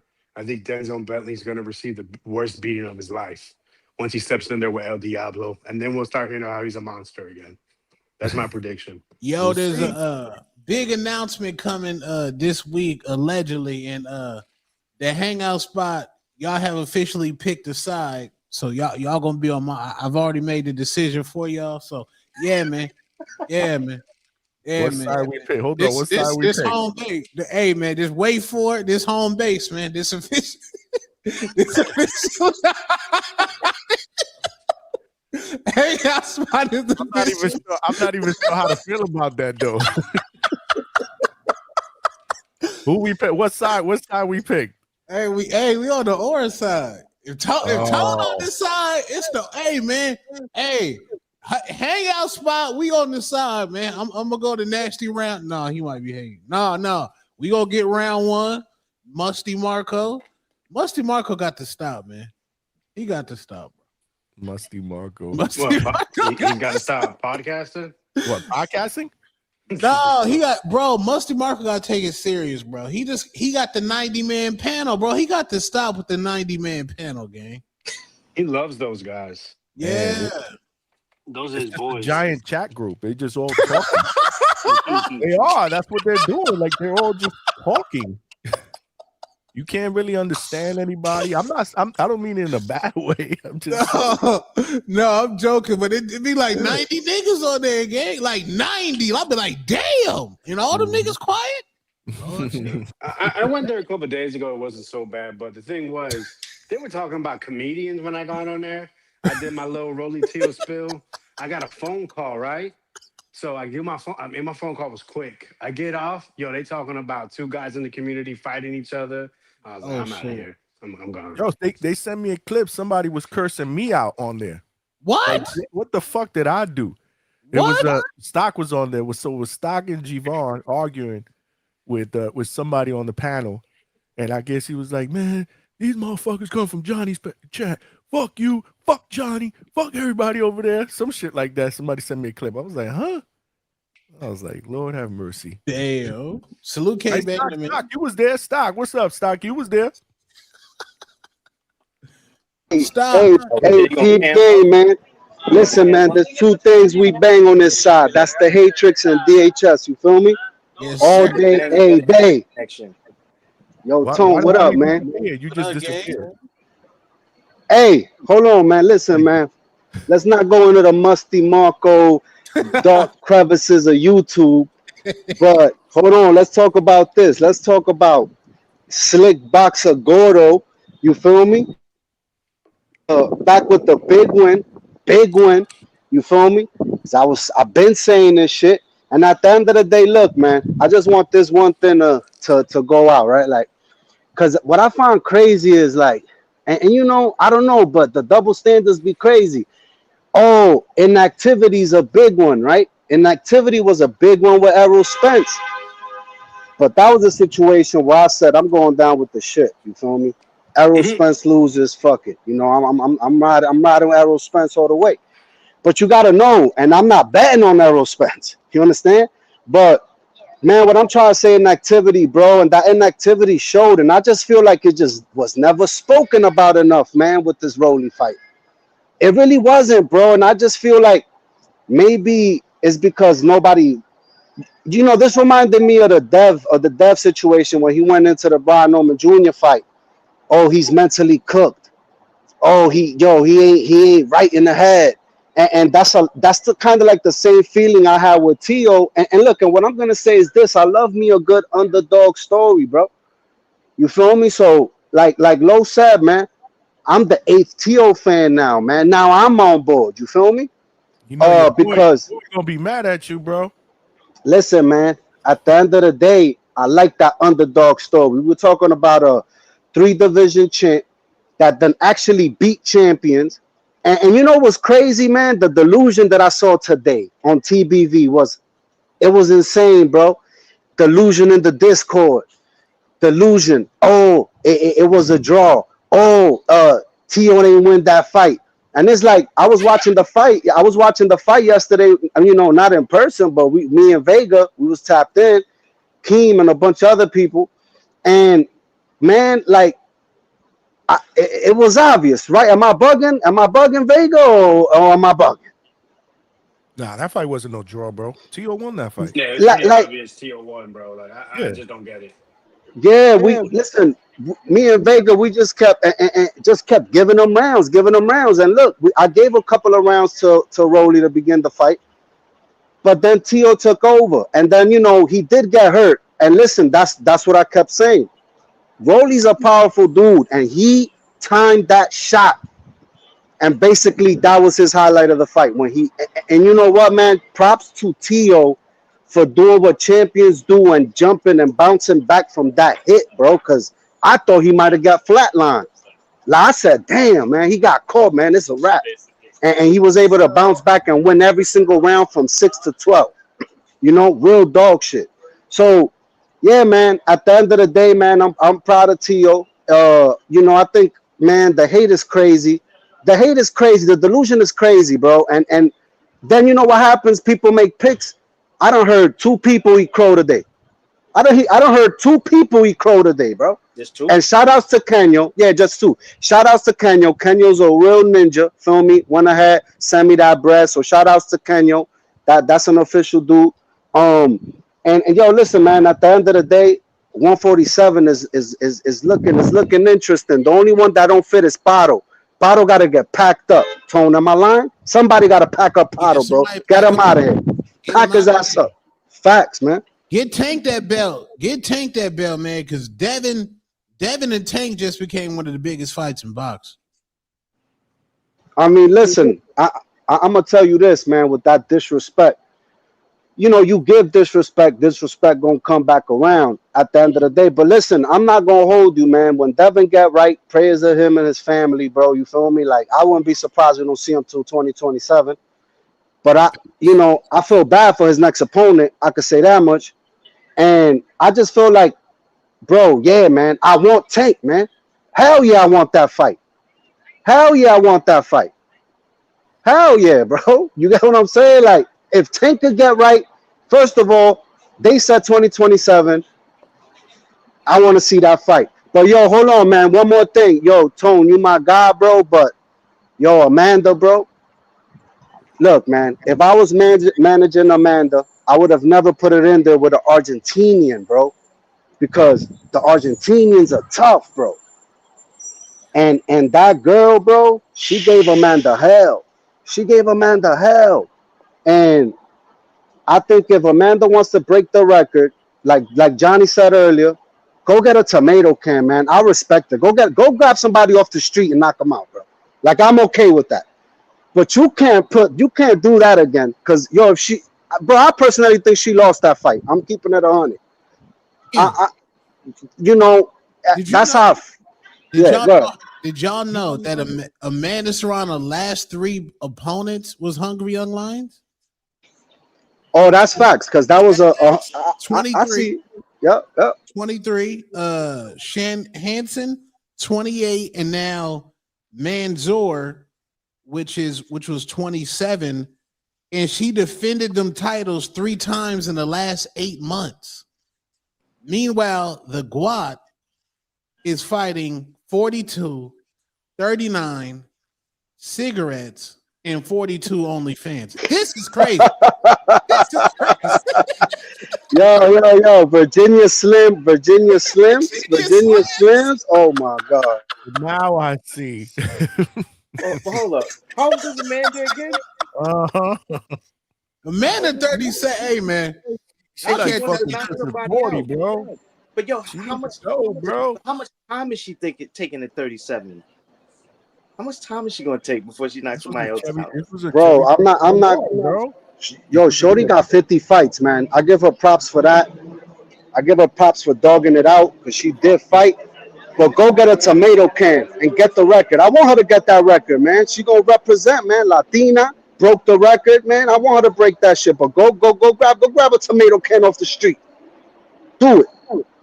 Yo, Malcolm said, "Tell Alicia to fight Caroline. Hungry young look." Who? Wait.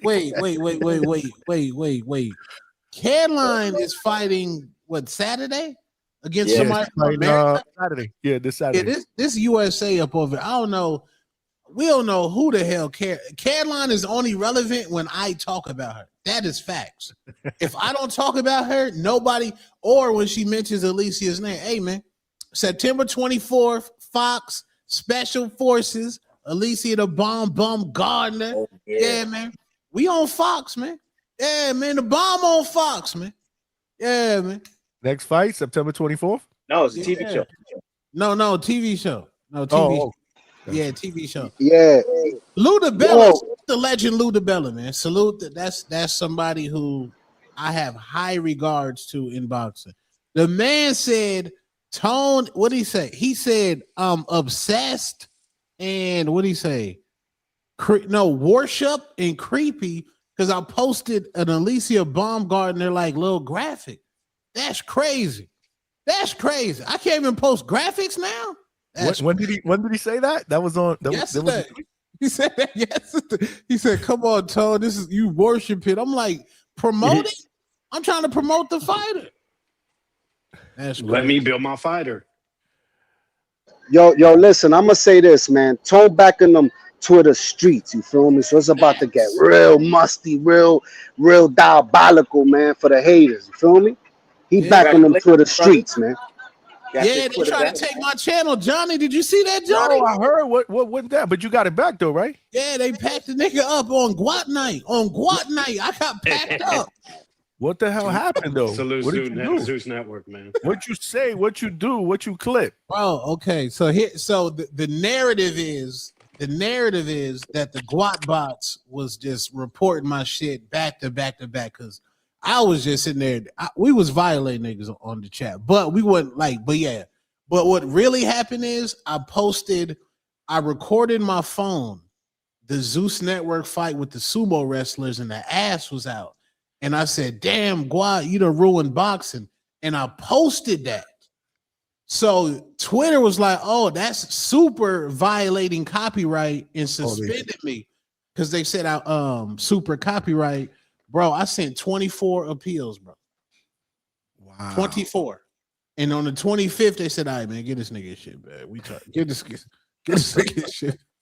Wow. Okay, so yeah, they hit you with a copyright. All right, that's what's up. Damn, 25 though. You had to appeal 25 times. Bro, I was going to Junebug. I was like, Junebug. They was like, "Yo, send this one." They came back. "Nah, we can't restore it. Send this one." Boom. They was like, "Just keep sending them back to back to back." Because if you research it, people on Reddit are saying they didn't waited 2 years to get their account back, 3 years. But I've had that account since 2009, bro. Like I have history with that account. And mad followers on that shit, obviously. Yeah, you had to 30. Start because you started another one right after that. Yeah, right? Burner. Yeah, I had a sneaky burner with the burner fly. Yeah, that's how I found out. I'm like, huh? I'm like, he got another fucking account. What the fuck happened to his other one? And then of course everybody was talking about it. I'm like, damn, the Guat done got him. Hold on. I thought immediately. Hold on. And listen, scam alert, because I done seen about 8 two-tone the superstar counts now. Facts. We don't have to report them shits, Tone. Yeah. They then they said, Johnny, they said Alicia bought my channel for $20. They clipped me up. Yeah, they said she bought it for $20. They caught her sending a super Johnny. They caught her sending a super chat. Caught? Nigga, it's public. What do you mean? We caught it. It's public. Oh, she done bought the channel. Nigga, that shit went Twitter viral. I said, wait, what? oh, we have recordings that the bomb is sending Tone money. What, bro? Remember on TBV when T.O. dropped $500 back to back? Yep, to I was watching that show. Yep, I was watching that show. Yep. Stop, bro. Stop. She did not buy no channel, bro. Any guat, if I do, I've never slandered the guat at all. But if I did slander the guat, he just fucking say what I thought he said, y'all. What the fuck? He never slandered the guat. Yo, you know what's funny, Tom? So my wife, she was the other day, she was scrolling on YouTube and your short popped up.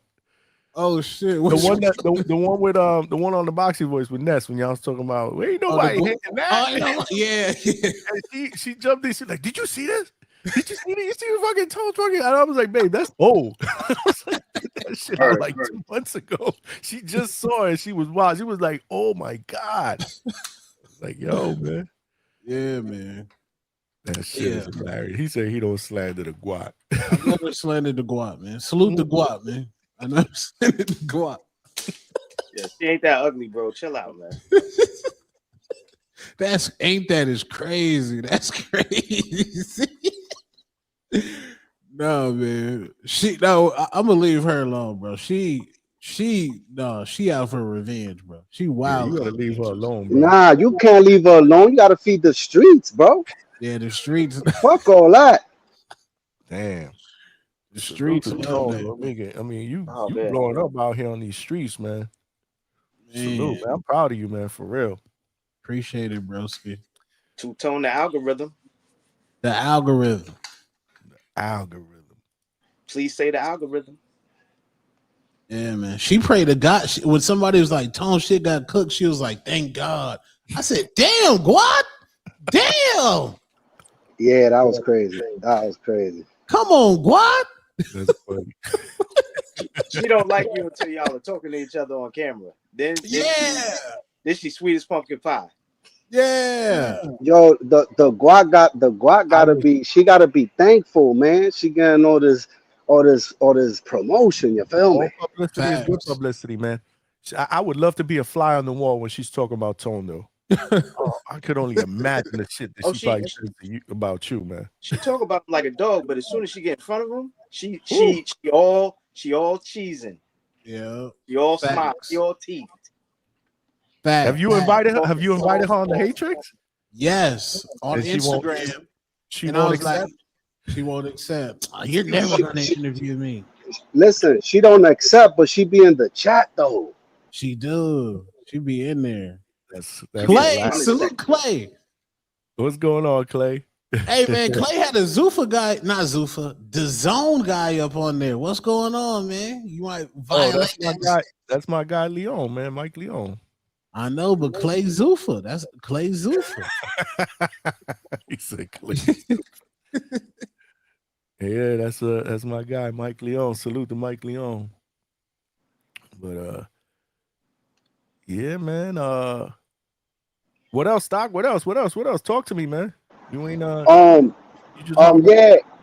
listen, man. Coach said Yo-Yo was injured, man. So we gotta let him slide. When did Coach say that? Yo, he said that today. He said that today on TBV. He said he couldn't get low, bro. He couldn't get low, and I did see that during the fight. He alluded to that.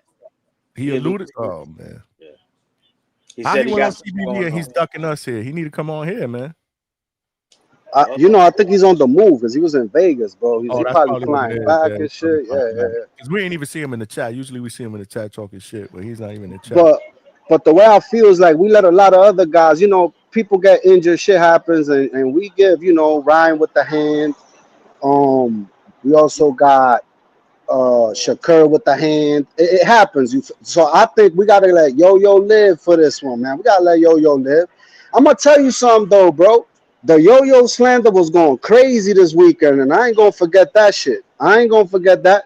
The slander been off the charts this weekend, bro. For real. But bro, you know how that go. Anytime if you slip in public, the world gonna just rain down on you with everything. Nigga he got 2 left feet. Motherfucker don't know how to walk. They just gonna get at you. You know how it is. But money, he beat. I'm not gonna hold you. He didn't stop Homeboy, but I know that Homeboy woke up today, and he probably still in bed. Cause that motherfucker, I thought he was gonna quit on the stool type shit. The beat down he was getting, cause he got beat the fuck up regardless. Well, he didn't get the stoppage. Okay, he got hit. He got pushed around. All right, man. It is. We gotta see if it was the injury. So next fight, we're gonna see what's up. Hey, man, but coach gotta understand. Listen, coach, man, there's eyes on Yo-Yo, bro. He's really out here being looked at as a demon. That shit comes with shit, bro. That's facts. But look, it's good that he got haters, man. Apparently, people out there was waiting to cut up on him and say he ain't shit. So that's a good thing, actually. It'd be one thing if he had that performance and ain't nobody say shit. You know what I'm saying? And he still won. I'd rather get better from a win than from a loss. He still got the victory. We good. We learning, man. He learning. What up, Trini? What's good? Salute, panel, salute, chat. Trini, yeah, what up? man. And you know, Yo-Yo repping 2 countries that's hard for their people to follow them, man. The motherfuckers out there really struggling. They can't be on a podcast for hours yapping about a fighter. So his style was what's gonna get him in the game, man. He got an entertaining style. So that's gonna have him out there. But test him with a real 160-pounder before chasing that title, and he'd be all right. And coach got a lot of praise on the Avius fight, man. I ain't know homie could play chess without being in the room, man. That means your mentality really, really tough, man. They shouted him out for that. So salute to that, man. The world's starting to see what we know. That's a sharp boxing mind I pull up here. I talk my shit to coach because he the only one that really words get to me. Y'all motherfucking lames don't get to me like a real one, like the God. That's why I talk my shit to the God. But yeah, man. Motherfuckers starting to respect him.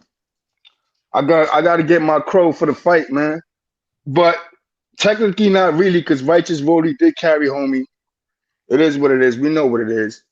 But the division is better with Theo with the belt.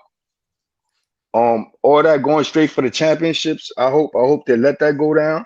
Even though I want him in there with B Norman Jr. But I don't want my man fucking up his conscience.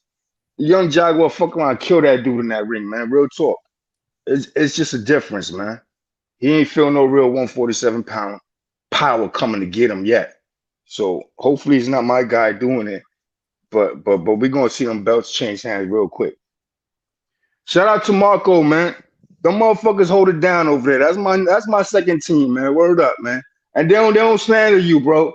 They slander them fucking characters that be on your shit. They got love for you out there, Johnny. I was on the chat trying to hold you down while niggas was up there folding. Somebody saying fuck Johnny up there, bro. I heard it. Somebody sent me the Nah. Yeah. I heard that, homie. Homie said, yo, it's not because that. It's because these 2 niggas come in here and they be bull riding the show. We fuck with Johnny. That's what it is. They get out the characters that pull up. And them characters be quiet. I was on the chat. I couldn't get up there to hold it down because I was training that night. But I was on the chat holding it down. Yeah, I hear you. I was like, damn, what the fuck did I do? I don't even know this dude. Nah, I hear DHA slap. John, I've been told you, man, I'll crack a nigga with a real wrench for you, son. Real talk, man. Fuck a virtual wrench, man. Y'all know I get down. I appreciate that. But yo, y'all stay up. I'm gonna keep listening. Respect Clay. Yo, Clay, man, you held me down. I had the shit on mute while I was listening to you while I watched the fight, man. Respect. What's going on, Clay? Big Clay, what up, gang? Salute. Two-Tone, what up, Two-Tone? Keep your foot in their necks. You muted, bro. You muted. Clay muted, gang. He can't. Oh, my bad. I had to mute it. I was trying to be respectful and I forgot to hit mute. What's up, Tone? Don't say the Tone without the superstar. What up, man? You a natural at this, my guy. I ain't gonna lie, man. I like seeing you. I like seeing you come up, man. Look good on you, bro. It look good on you to be out here shaking it up. I think you're gonna really. Well, you're already doing it, bro. You're already shaking shit up, bro. You're natural at this shit, bro. You really need a damn whole radio show or a serious radio show or some shit. Like, you built for that, nigga. You really built for that. I'll be taking my notes though. You know, I always acknowledge the podcasting. You got good podcasting, brother. I'm trying to get my podcasting up.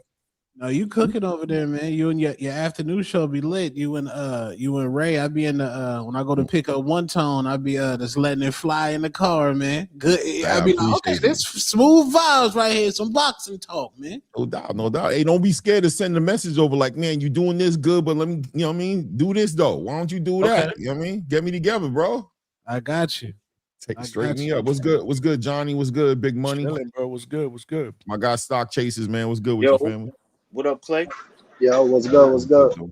Doing good, man. I don't even know what we're talking about. I just popped up, man. I mean, I'm assuming it's on the topic, but hey, Rolly is the biggest hype job since I mean, he's just been manufactured. He's artificially flavored red 40, yellow 10. You know what I'm saying? Like he tastes like fruit punch, but he ain't fruit punch. Pause. You know what I'm saying? Like, I mean, dude is just not him, man. And I thought last night that he would show up. Even in a loss, I thought Rolly could walk away with a victory, right? If the fight was competitive and if it was a good fight, I thought he could walk away with like, you know what? He was a WBA champion, but man, it is what it is. The WBA got to wear this one, man. Y'all manufactured him. Y'all put him in position. These dudes elevated this dude to a super champion. And he didn't even defend his title. They got to wear that. That's sanctioned body politics at the highest level. You know what I'm saying? That's horrible, bro. Y'all need to tighten up. Don't talk bad about Zuf when you're doing shit like that, because you got Dana looking pretty out here. And I know I got the jacket of being a Zuffa dude, but hey, man, do something right. I had a DAZN guy on the show today. Shout out to Mike Leon, man. I'm fully in support of DAZN getting involved in the conversation, because I think the promoters in this game have let boxing down. I think they let boxing fall to shit, and it's going to take a network to get into this game and compete with what Zuffa and Paramount are putting together. So I'm super hyped about DAZN signing T.O. and giving Devin Haney a deal. It's going to take that type of energy, man, to save the traditional space of boxing, because these promoters and these sanctioning bodies, diabolical, bro. Diabolical. Yeah, I agree. Did y'all agree what Sergio Morris said? Like, well, y'all didn't hear it if you were doing a fight chat, where he said that Rolly's a title holder. He's not a champion. He was a title holder. I've heard him say that about other dudes, but yeah. Y'all agree with that? 100%. That's what he is, man. I told you earlier, Rolly's just not good. Damn. You believe it when Johnny said, because I might be a little mean and unbiased, but Johnny just give you that objective. No, he's just not good. He's just not good. That's the issue with him. Yeah, he's trash. Shout out to him. You know, he got a connection with God. His personal life, it looks like he's getting it together. But when it comes to this boxing game, man, I've never acknowledged him as a real champion. I have not seen him do nothing like a champion his whole entire career. You know what I'm saying? The Ishmael Barroso fight, a gift, a travesty. Corruption at the highest level. They stopped that fight while Barroso was putting hands and feet on that dude.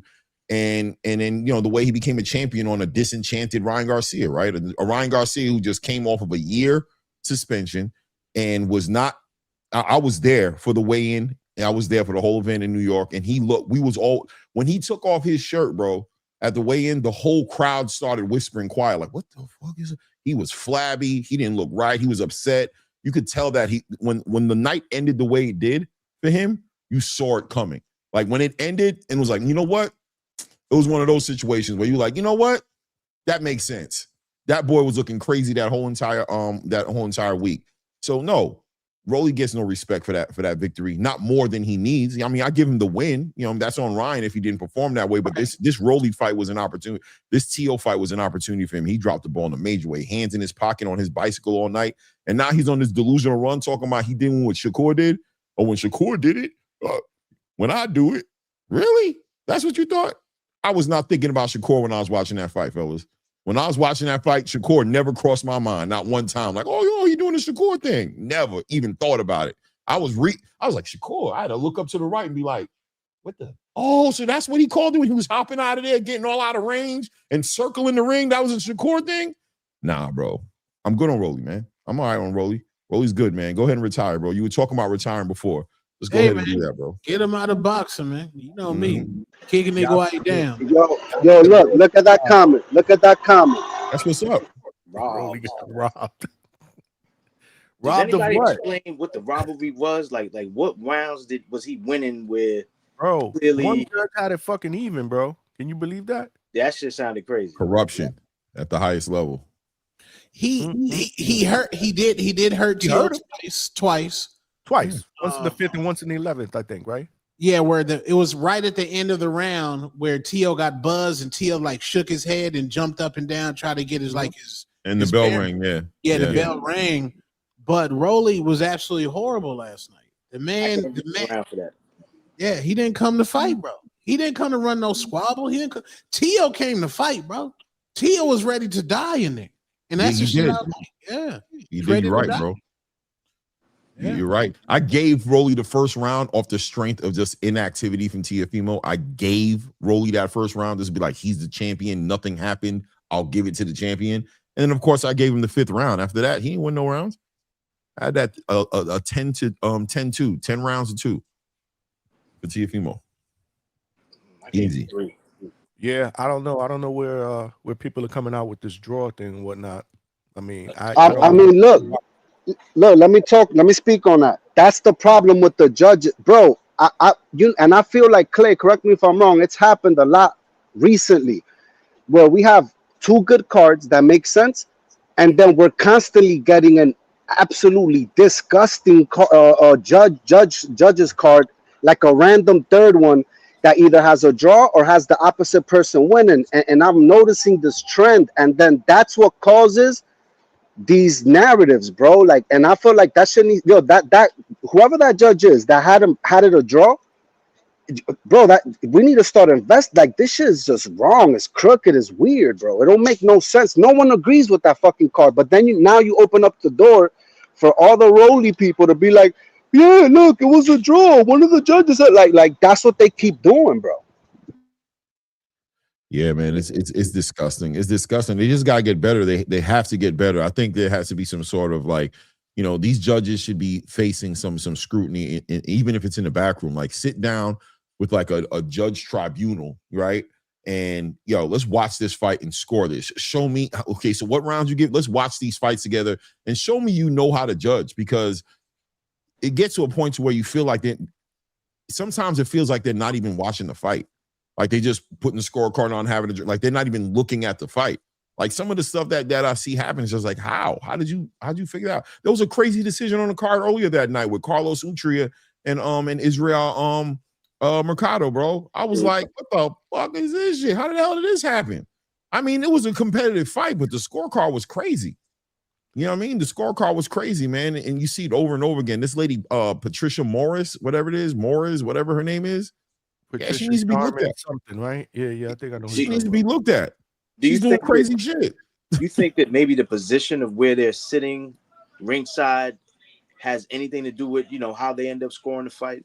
Like maybe they're missing shit from their vantage. You want to say yes? You want to say yes, but you got to remember there's 2 other judges sitting right next to them. But here's my thing. So what are they looking at? If that's the problem, then get a monitor up, and instead of watching the fight live, watching on the monitor. Like, do they check? Do they have like yearly checks for their eyesight? You know what I'm saying? Like, for real. I feel you, like, physicals, right? Like, do you have to be physically fit to be a judge? Like, to be a referee, you have to be physically fit. You need to be able to move around the ring. Do they do that? But I think that's a fair question. Every month, I think you should be getting eye exams. If you know what I'm saying. But look, let me add this real quick. This is the crazy shit that I don't understand about boxing. You see the judge Dave Moretti? Yeah. That he ends up he's a judge that he's always on the most biggest cards all the time. Yo, I just happen to be, sometimes I go back in the days and I start looking at old fights. I was looking at Marvin Hagler versus I think it was Hagler versus Hearns. Guess who was on that fucking judge? Dave Moretti, bro. This dude's been judging for 50 years. Some of these dudes, bro, they have to get replaced, bro. Like, to me, I find it weird that we got the same judges in rotation on these fights, bro. It's time they gotta find other judges, bro. Because what I get from it is like, okay, now you scored a draw, and it's like, it don't matter where you were sitting. It don't matter where you was watching this fight at. You got to be delusional to score the draw. But it's like, it's the same judges, and it's just it's like a weird thing. Like, then you start thinking, yeah, man, let me send something to this person's room. Like, I really feel that way, bro, because it's the same judges. There ain't that many judges scoring these fights if you really look at it, bro. I mean, for the bigger fights, you would the argument would be that those are the men, those are the ones who have the experience. They've been around the longest, their seniority, and them being able to have the opportunity to be involved in those fights. You know what I'm saying? Like they probably argue that as the reason why you see the same faces. You know what I'm saying? Yeah, no, but listen to this. You see the MTA, you see any other job, you get a rotation, you get new blood in there, and the old ones retire. Now, Dave Moretti, how old is he, man? I'm just curious. This dude gotta be 8. I don't think he could see straight. I'm being honest, bro. How old is he? I don't know. I got to look it up, but he's been around for a long time. I ain't gonna lie. The problem is these judges don't get held accountable. And last I checked, every job that I've ever worked at, if you don't do a good job, you get fucking held accountable. You know what I'm saying? And eventually, if you don't get your shit together, you get replaced. These dudes never get held accountable. They never have to answer for any of their decisions, right? They don't interview with anybody. They don't have to explain it. They just throw their stupid scorecards out there, and then we got to assume, again, was it the angle? Was it the fact that you can't see and you're like 80 years old? No, they got to be held accountable, man. It's like Epstein level conspiracy type shit going on with the judges, bro. In boxing, boxing's been so lowest for so long.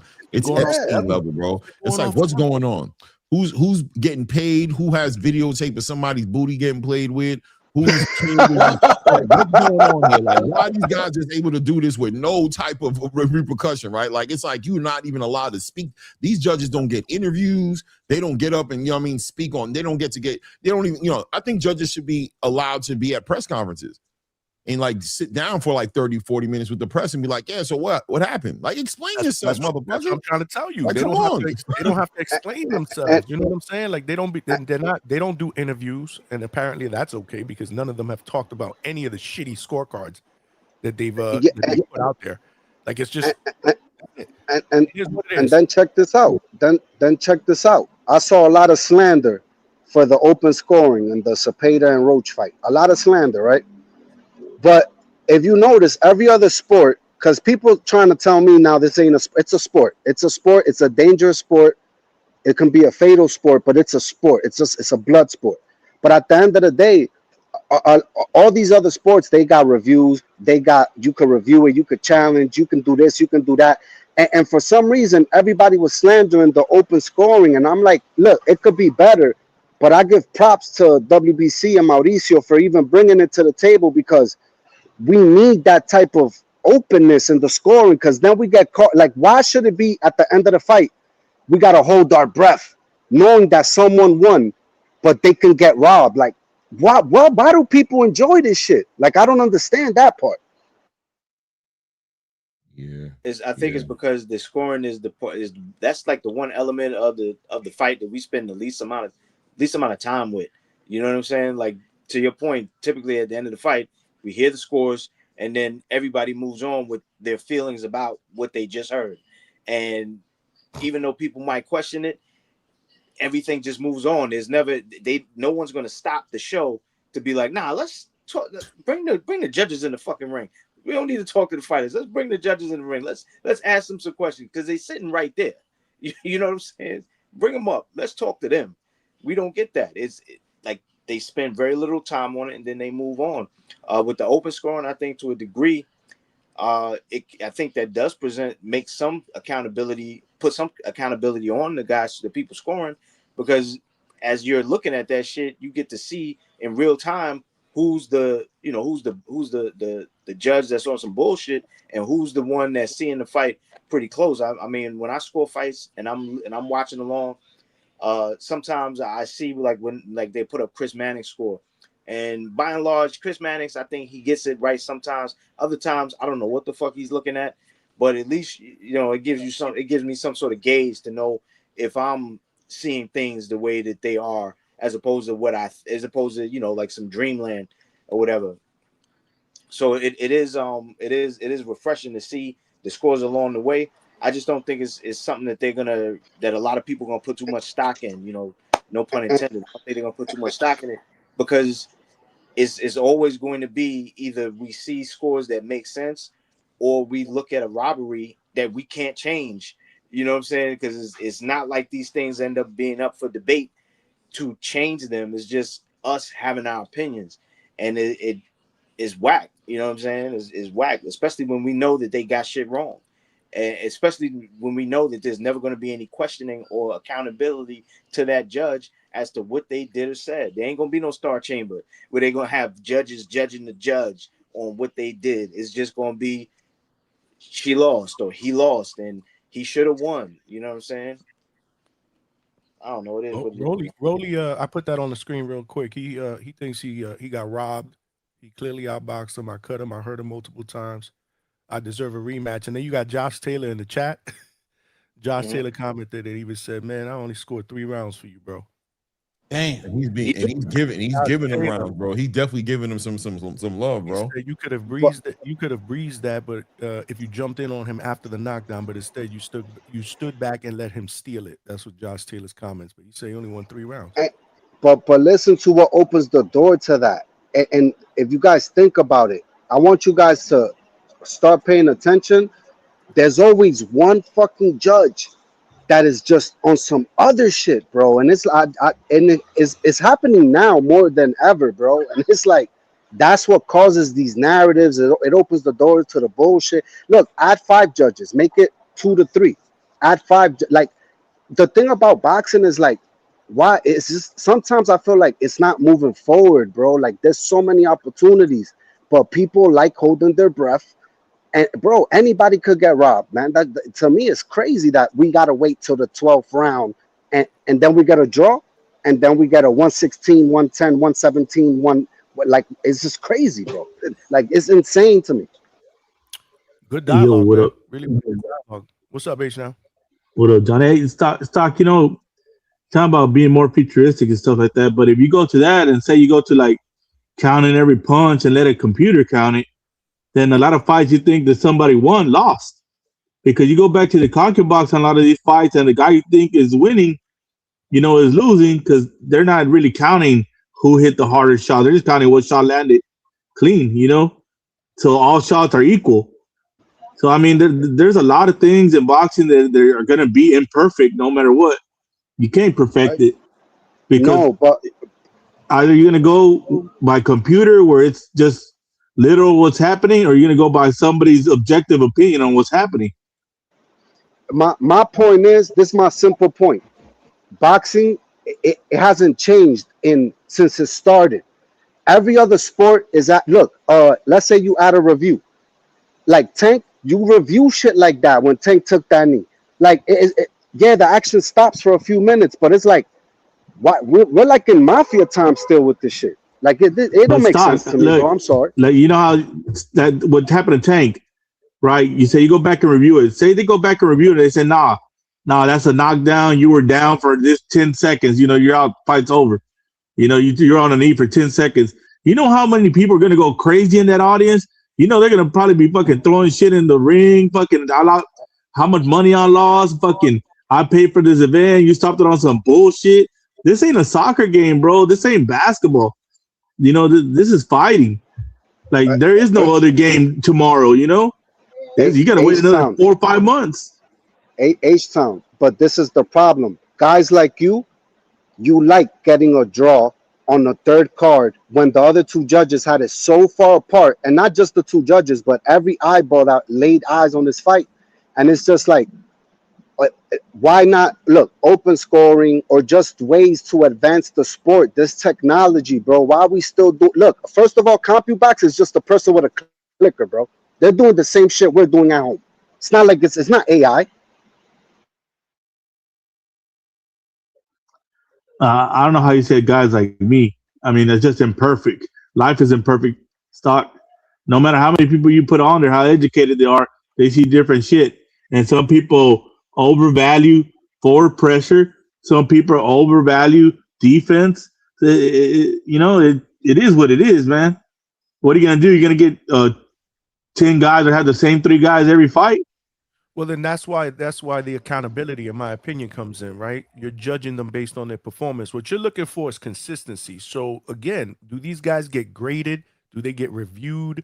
Is there somebody that actually? Because again, where I work at, I get reviewed once a year, based on merit, and that's how they judge my merit based on performance. Like that's what I'm like. There's got to be a way for whoever it is to look at these guys and say these guys are the most consistent and they've delivered the most consistent results as opposed to some of these other guys that are like all over the fucking place. Like there's got to be something, man. But Johnny, we can't just continue to allow people to just do the same thing over and over and over because. Go ahead, Big Money. What were you saying? Nah, I was gonna let you finish. I was just gonna say, man. Unfortunately, that if, to your point, if you were to have guys who consistently gave you a certain type of response, that at some point down the line will be looked at and confused as bias. You know what I'm saying? Because people will be like, damn, they always see things the same way. I think the one thing that's always going to be consistent is objectivity. You know, we all are going to see things differently. You know what I'm saying? It reminds me of that book, Rashomon, you know, where each chapter was from a different person's perspective in the book. And they all saw what happened to the character in the book. I'm not going to say in case anybody wants to read it, even though I know people don't read no more. But everyone had a different perspective on what happened to the main character, the character in the book. It's just, we're always going to see things differently. Every single one of us, even if we're aligned in maybe the majority of what we see, we're always going to see certain things a little bit differently from one another. That's going to be the one thing that's always consistent. If you consistently have judges who go through a certain battery of tests who always seem to see things, quote unquote, the right way, there's always going to be a contingent of people that go, there's some corruption there. Because how is it that they always see the same thing the same way? And that's exactly what we're trying to combat. So it's a slippery slope. You know what I'm saying? It's kind of like a catch-22. I get it, but like going back to what Clay said, right? There's certain judges that are known, right? That like, for example, he called out Patricia, right? Why is it that you called out Patricia? Because there's been a consistency, right? With her, where we question her scorecards. Like Raul Curiel and Quentin Randall. Her scorecard was crazy. Right. And that's consistent over many, many fights. Again, that was the first name that popped in his head. So that's what I'm really realistically talking about. Like, she gets the most complaints that maybe she shouldn't be in that role. You know what I mean? Or maybe they should consider replacing her with somebody that don't get as ridiculed or whatever, don't get questioned on their call. Or question her. Like, make her prove to you guys that she's like that. Like, address it yourselves. Hey, Patricia, you know what I mean? We ain't trying, we respect you, but hey, man, how you coming to these conclusions? Make it make sense for you guys at least, so that at least you guys can stand on business and be like, nah, I talked to her and I know. You know what I'm trying to say? Like, we know what that was all about. We understand, but don't just sit there and just allow her to have free reign over people's careers and livelihoods, bro. Taking away people's biggest, people work forever to get into a position to get a title fight or an eliminator or something like that. You know what I mean? We know how boxing is. We know how political it gets. You got a Rohan Polanco. Go check your Bermudez. I'm sure could sit up here and just, preach from the biggest soapbox, right? And just be like, yo, just the injustice of boxing, right? Just opportunities and how the ranking structure can be so backwards and difficult to really process. Like, what's happening here? And when you finally get put in that position, you'd like to believe you have a fair shake at this motherfucker, that if you do your job in the ring, that these judges are going to do their job outside the ring. That's what I'm saying. I mean, it makes you wonder then, who watches the watchers? You know what I'm saying? Like, when you have these people like a referee, for instance, I know Treese's favorite referee, and I say that, facetiously, is Alan Huggins. He fucking hates Alan Huggins because he thinks that he's a corrupt ref. And damn, that would have been a great question for Kenny and when Kenny was up here with Donald, not Donald, Robert Bird and Kenny Bayless. Yeah, I always think Donald Bird because I'm thinking Jazz. My bad, but yeah, when they were up here, man, that would have been a great question for them. Like, does any when you guys are in the ring with fighters, does anyone talk to you about how you assessed the choices that you made while you were in there? Or, you know what I'm saying? Like, is there ever anything that's brought up in that capacity to how you made account of the choices that you had during that fight? Just to know, you know what I'm saying? Like, I'm wondering. Yeah, but human nature is a motherfucker, So that you can talk to them because they're retired, they're out of the game. Maybe they'll be willing to talk about, some of the things that we've seen. I say human nature is a motherfucker though, because you see like Harvey Dog be doing some weird shit sometimes with certain fighters, and sometimes people don't even know they're doing it. It's just human nature. It's like you watch Ward do commentary, and if it's an American fighter, and especially an African American fighter, his commentary is totally different. You know what I mean? And he might not even know he's doing it. It's just human nature. Sometimes people you get some of these Mexican judges do the same damn thing. It's a Mexican fighter. And they're just biased just by human nature. I mean, there's a lot of things that you're going to take humanity out of the sport. And that's a lot of reasons. That's a lot of reasons people complain about football now, because they're like, oh, everything's a replay, everything's this, everything's that. So it is what it is, Even though in football, go ahead, Johnny. Sorry. No, I was me actually, but no, I was cutting you off. No. Go ahead, Clay. No, I was gonna say I see Square Business saying that he thinks that we're overblowing this, right? But it doesn't only need to be spoken about when it's a heavy impact, right? When it's just diabolical. I think there's a consistent, track record here that, and that's what allows them to get away with it, because, we're trying to weigh it out against, it's not that bad. Wrong is wrong, right is right. Trust me, these fighters don't think that we're overblowing it. The fighters that are getting screwed aren't sitting here going, no, that's their career. So look, man, this sport is either going to be merit-based and it's going to be credit-worthy, or it's not. It's either going to be, it's either we're going to, push these fighters to jump into legacy and fight the best and become champions and unify belts, or we're going to acknowledge that the belts don't mean shit, that this is about them getting money, and we're going to celebrate them for either doing good business and bad business, and we're not going to take the sport as serious as they would have you believe we should take it, because it's all a pitch, right? This is all them selling us something. We either drinking the Kool-Aid or we're not. When you're watching a football game, a basketball game, a baseball game, there's rules and it's structured and there's points and there's fouls and there's ways that the sport is done correctly, and then there's the other ways when we see the corruption. Boxing just doesn't have enough accountability. Boxing just does not have enough accountability, because we have a lot of fans out here who are just so used to the corruption that they're scaling shit. They're going, I've seen worse. That's not that bad. Like, they don't even have they're desensitized to the corruption. So they just want to dismiss corruption and be like, that's not as bad of a corruption as it can be. You know what I mean? I mean, look, I guess right now it's not your fight in the ring getting played like that. It's not. But when it is, you're not going to want nobody to sit up here and be like, yo, bro, I think you're blowing this out of proportion, bro. I mean, but Clay, Malcolm's an official. I value his opinion. He could always pop in. You know what I'm saying? He's done it before. Come up here, bro. Clay, but you know how you're saying about it being more structured, but see, that works, right? That I understand. That's what everybody really wants. But say Bud Crawford comes out of retirement, are we going to tell him get back in line and fight a couple guys at 54 before you get a shot at Boots? Because we're not going to stick to the rules and we're not going to stick to the rankings. I mean, it's just, but we're going to make exceptions for certain people. It just, I think certain things make sense, right? Like, I have no problem with a fighter leveraging their championships and their accolades in one division into another division. You know what I'm saying? To get a little privilege to be like, I'm already a champion for this sanctioned body. I'm already showing and proving I'm the best for that sanctioned body in this division. So, if I can, naturally roll into an opportunity in the next division, I don't have no problem with those type of things, right? And that right there is like part of the rules. You know what I mean? Like, I'm not tripping. Like, even with Janibek, right?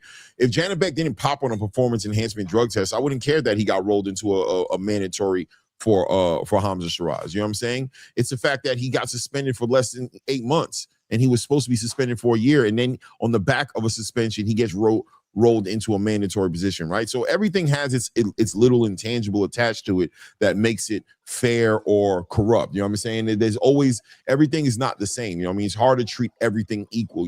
Bud moving up and doing something versus somebody else doing something. We got to look closer at it, and if it's not right, then it's not right. But most of the time, I think in those type of conversations, we're going to be like, nah, this dude is undisputed, multiple weight champion, multiple time lineal. You know what I'm saying? But if we go black and white, just black and white, we want it black and white because that's what a lot of people want, just clear cut, dry, A or B. I mean, Teal would have never had a shot at a title. He just lost.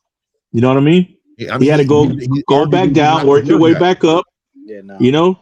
No, wait a minute. This is H-Time moving the goalposts because I never went in the sanctioning bodies. We never even brought that up. We were talking about the judging. And look, I've never had an issue with Zuffa boxing judging. Let's talk about that. Their cards always made sense to me. I don't know why that is. I don't know what judges Zuffa's using, but they're yo. I have yet to be like, yo, this judge was bugging.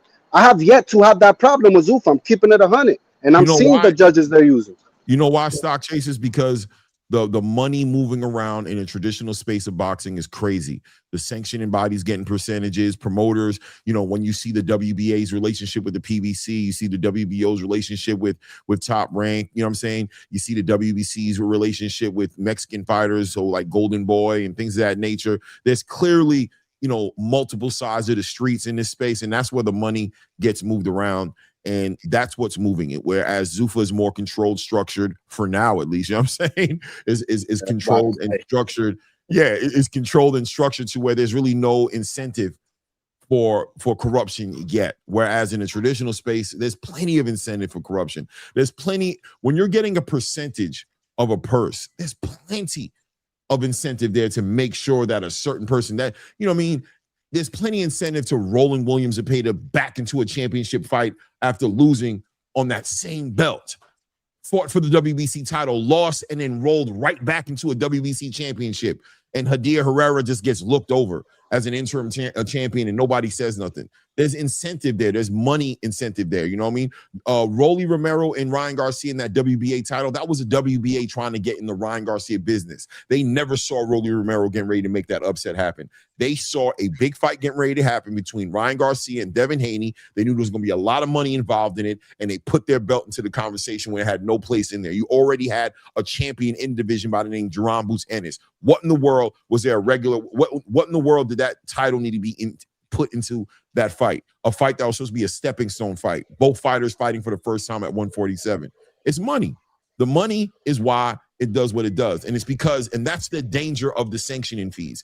That's what the sanctioning fees problem become an issue. Because when you got the biggest star in the world, Canelo Alvarez, holding all the belts, and these sanctioning bodies are trying to say, oh, no, it's because he makes the most money. He's getting $50 million plus purses, bro, and you guys want 3% of it. And if David Benavidez picks it up, you're going to be getting 3% of a $3 to $5 million purse. Stop playing with me.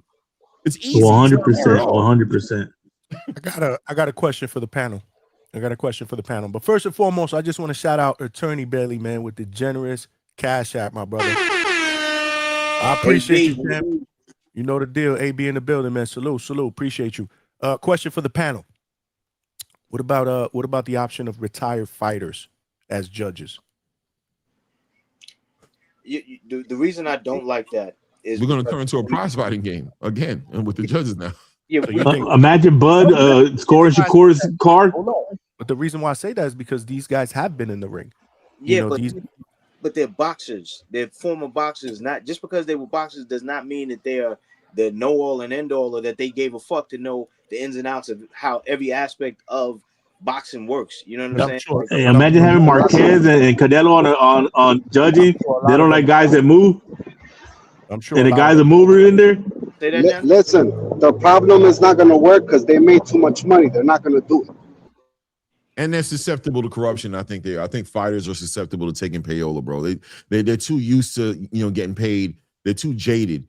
I think their knowledge makes them potentially, good candidates. But yeah. I think the integrity, I don't know. I mean, fighters have been getting paid to lose, throw fights. You know what I'm saying? They know how the sport is. But I don't know. I don't know what the solution is when it comes to judges. You know what I listen? Oh, go ahead. When it comes to matchmaking and the merit-based system, I think that shit should be AI. I think AI should control the ranking system. I think fighters should earn it by who they beat, and I think mandatory should be enforced. I think the next guy up should be the next guy up, and I think it's going to take AI to really just be like, no, I don't care who you so are. You're for zero super fights, Clay.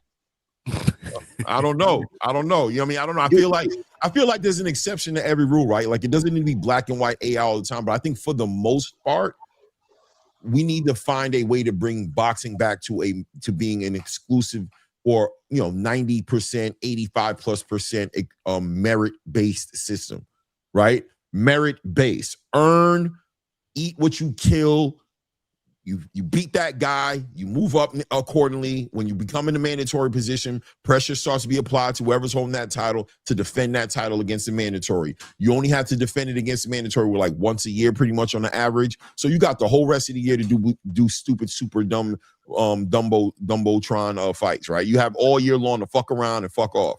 But at some point, the mandatory position should always go to that guy who's next up, and he should get his opportunity to either be paid off or to take his mandatory. You know what I mean?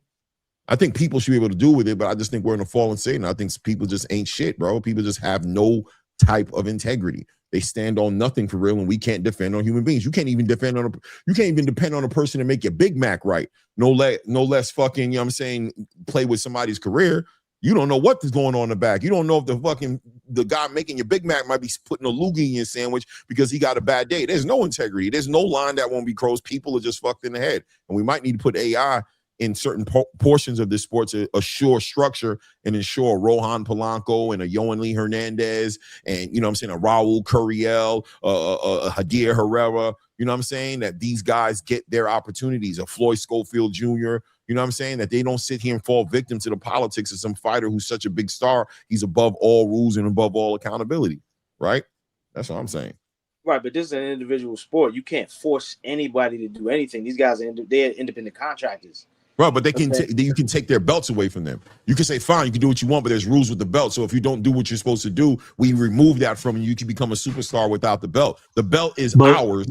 And if you're not enforcing the rules, if you're not acting accordingly behind the rules of the belt, then you can lose that. I can't force you to fight, but I can tell you what the consequence is if you don't fight the fight you're supposed to fight next. But Clay, you do that enough times, you diluted the sport. You diluted the sport. You have a sales team, and you have a star player on that sales team who sells the most. Success buys freedom in those types of environments, meaning that they're not gonna make them play by the rules because they bring in the most revenue. So that guy can take the 2-hour lunch. He can not show up in the office, but for 5 minutes a day. And things are always going to move along because that is the guy that brings in the most revenue. It's like that with the belt holder. When the WBA has Tank Davis, they're going to let Tank Davis do whatever the fuck Tank Davis wants to do because at the end, once they get him in the ring, he's bringing and putting the butts in the seats. He's bringing the revenue. So it's not going to be very easy to say to him, rules are rules. When we know that when we excommunicate him, we also excommunicate all of that money that walks out of the door with him, and someone else will pick it up. So what do? Do you really give it up and say the rules are the rules? Let me ask you this, Big Money. How successful has that business model been for boxing? Right? When we're talking about all this revenue coming in, who's getting the revenue? The promoter, the fighter, who's the sanctioning body? How's boxing benefited off of this way of moving boxing? No network wants to get into business with any traditional boxing promoter. The networks don't see the profit. They don't see a reason to work with them. If you ask them and they would be on the show today, they'd be like, that shit ain't making us no money. We ain't making no money that way. I don't know. I see Al Heyman getting rich. I see Bob Arum in his big mansion. I see Oscar De La Hoya doing Clapback Thursday that's out of a $12 million mansion after he's had, $150,000, $250,000 worth of plastic surgery done to his body to look like a young dude. I see he's definitely getting rich. I see them pulling up in Rolls Royces with personal security, but these networks are in the black. The Zone right now is charging $50 for an ultimate package, $39.99. Why do you think they're doing that? To make money. So how profitable has it been kissing these superstars' asses and giving these dudes outrageous payolas, $50 million, $20 million, $15 million, $10 million? How successful has it really been? Who's really getting hurt at the end of the day? A 3%? Less than 3% of the boxing space may be complaining about them not getting the big paydays. There's a large 95+% part of the boxing space that is getting fucked over, not making money, not having career defining paydays, having to go back to do part-time jobs, hopping up on rules, closing holes on rules, doing electrical work, being part-time firefighters, EMS guys, nurses. Shout out to Nahir Albright. These guys ain't benefiting for the way boxing is right now. So, man, merit-based. This is a sport. Find a way to make it work inside of the integrity of the sport being maintained. It doesn't always have to be all corruption and lawless bullshit. You know what I'm saying? I understand what you're saying. I understand what you're saying, Clay, but like I said, okay, go ahead. Me a question. The answer is the corruption is exactly that. That's the answer. The people who benefit from it are the people who are involved with the guys that make the most money.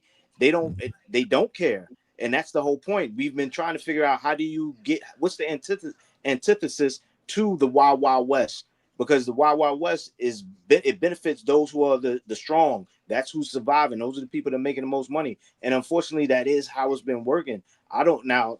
Should it be the more ideal so that everybody can eat? Sure, but solving the problem of the money so that everyone can eat, I don't think that's going to solve the corruption. It's just going to change the way the corruption is structured in that environment. You know what I'm saying? Just because I agree. Money, I agree.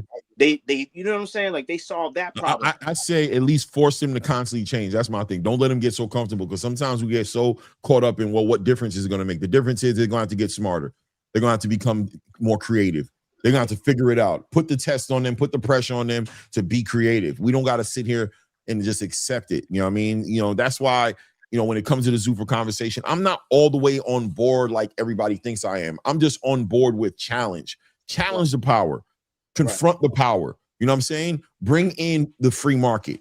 The free market has a habit of correcting itself. Because why? Because the customer is way more empowered in the free market. The customer has way more leverage and way more say inside of the free market. When you take away the free market and you make it like this is the only place, the only way that I can get this, so I'm just dealing with it, then we as the consumers lose all the power. The free market gives us power. We can support and not support what we like. You know what I'm saying? We can have a bigger voice in the conversation, and it empowers the fighters as well. A free market probably more importantly empowers the fighters to be able to be like, nah, bro, you ain't treat me right. I'm going somewhere else. You know what I mean? Whatever it's going to be, man, the pushback is necessary. Boxing can't continue. We're number 6, number 7 right now as far as the most popular sports in America right now. We're probably going to go lower unless what's happening is happening right now. They got to understand the problem is who was talking to listen, Amanda Serrano lost. Would it have been better to put Manzur in that position? Bro, that was about to be one of the biggest upsets probably in the history of women's boxing, and we got that robbed from us, right? Now, it's simple what Clay's saying, and I don't know why it's even an argument point. The sport, the way it is, how is it supposed to grow when we all know it's crooked as shit? Bro, you know how many people have been turned away? Look, I love what Hamza's doing with Janabek. I cannot believe that Janabek is being put in this position. Like, to me, is insane, bro. Like, it don't make no sense. And look, drug cheats, they don't get punished. Not in boxing. They get rewarded. Bro, like, the precedent that has been set is disgusting, bro. It's not hard to see. Yeah. But like I was trying to say, man, you're trying to change human nature. Anybody that gets in a position of power, after a while, they're doing best for themselves. Any champion that gets the belt eventually want to do best for himself, no matter who gets the belt. So you keep taking the belt for every guy that wants to do better for himself. Nobody wants the hardest fight ever. Nobody. I don't care what they say. They want to make the biggest money, the easiest way, and go home to their family. Nobody wants to go 12 rounds. They hope they can knock the guy out in the first round, go home, and be good. Like, we're pretending like this don't exist with these fighters, man. Nobody's gonna be a Boy Scout and be like, hey, I gotta fight every dude who's been working hard. They don't care. They're like, I worked hard. I got here. Now it's my turn to dictate the way this shit goes. And we keep taking the belt away from every fighter. Hold on, let me finish up, Clay. Take the fight. I take the belt away from you. Take the belt away from Clay. I take the belt away from Johnny. I take the belt away from Stock. Nobody wants to comply. Now the belt's meaningless because you diluted, because every fan's going to be like, well, Clay's the original champion. Nobody beat him. Well, then Johnny had it. He's the champion. Nobody beat him. We're in a position that this is the way boxing is, and I don't know what to do to fix it other than maybe a league, but they're going to need a huge amount of money in that league to get everybody the money they want, and to distribute to all the younger guys that are coming up until they get to the position of being a champion or a contender or a big name or just a star in the sport. But it's something that's very difficult that I don't think right now is fixable. I think it's kind of defeatist. I think the attitude is defeatist, and you know what I'm saying, you can't get nowhere without first, you know what I'm saying, accepting the assignment. And the assignment is making boxing better. And if your argument is that boxing is just going to be the way it is and we have no power over it, so why fight it? Then that's an argument. You can stand on that argument, but I personally don't think we get anywhere with that. As far as I wanted to address Eduardo Torres in the building, who's talking about the free market and Zuffa boxing, which is the opposite. Edward Torres, that's just, I think you're limited in the way that you see things. I think you're one of those guys who put the tag on what Zuffa is doing, and you turning Zuffa into something more than it is, right? Zuffa is the epitome of the free market, because Zuffa is saying you don't have to do this. This is another option for you. You still have the traditional space. That makes it the free market. Here goes the free market being stirred by this opportunity and option being on the table. You're stuck.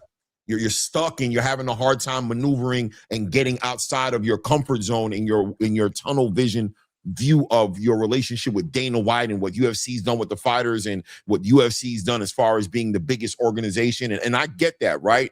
But if you in real time are just going to be honest with yourself, since Zuffa's coming into the game, since Turkey Alshi's coming to the game, we saw Bam Rodriguez get his biggest payday. Why? Because Zuffa came in and offered him a whole bunch of money, and Eddie Hearn had to do what? Match the offer, right? That's free market. That's what Zuffa is showing you. Why is the Zone as a network getting into boxing right now and giving fighters like Teofimo Lopez and giving fighters like Devin Haney network deals? Why? Because Zuffa picked up Shakur Stevenson. Zuffa picked up Richardson Hitchens. Zuffa picked up Jayo Pataya. Zuffa picked up Edgar Berlanga. The Zone understood what needed to be done. Would the Zone have given out these network deals for the first time in history without a formidable opponent offering them pushback, forcing the free market to treat the fighter better? Ask Edgar Berlanga how he feels about his current situation. You're stuck. You're caught. You got a fish hook in your mouth and you can't get it out. You're flapping around and you can't get out of your way. You're stuck. You can't help it. I get it. A lot of you are like that, right? But in real time, when we're assessing what's happening in real time, it completely debunks your theory. Critical thinking skills, bro.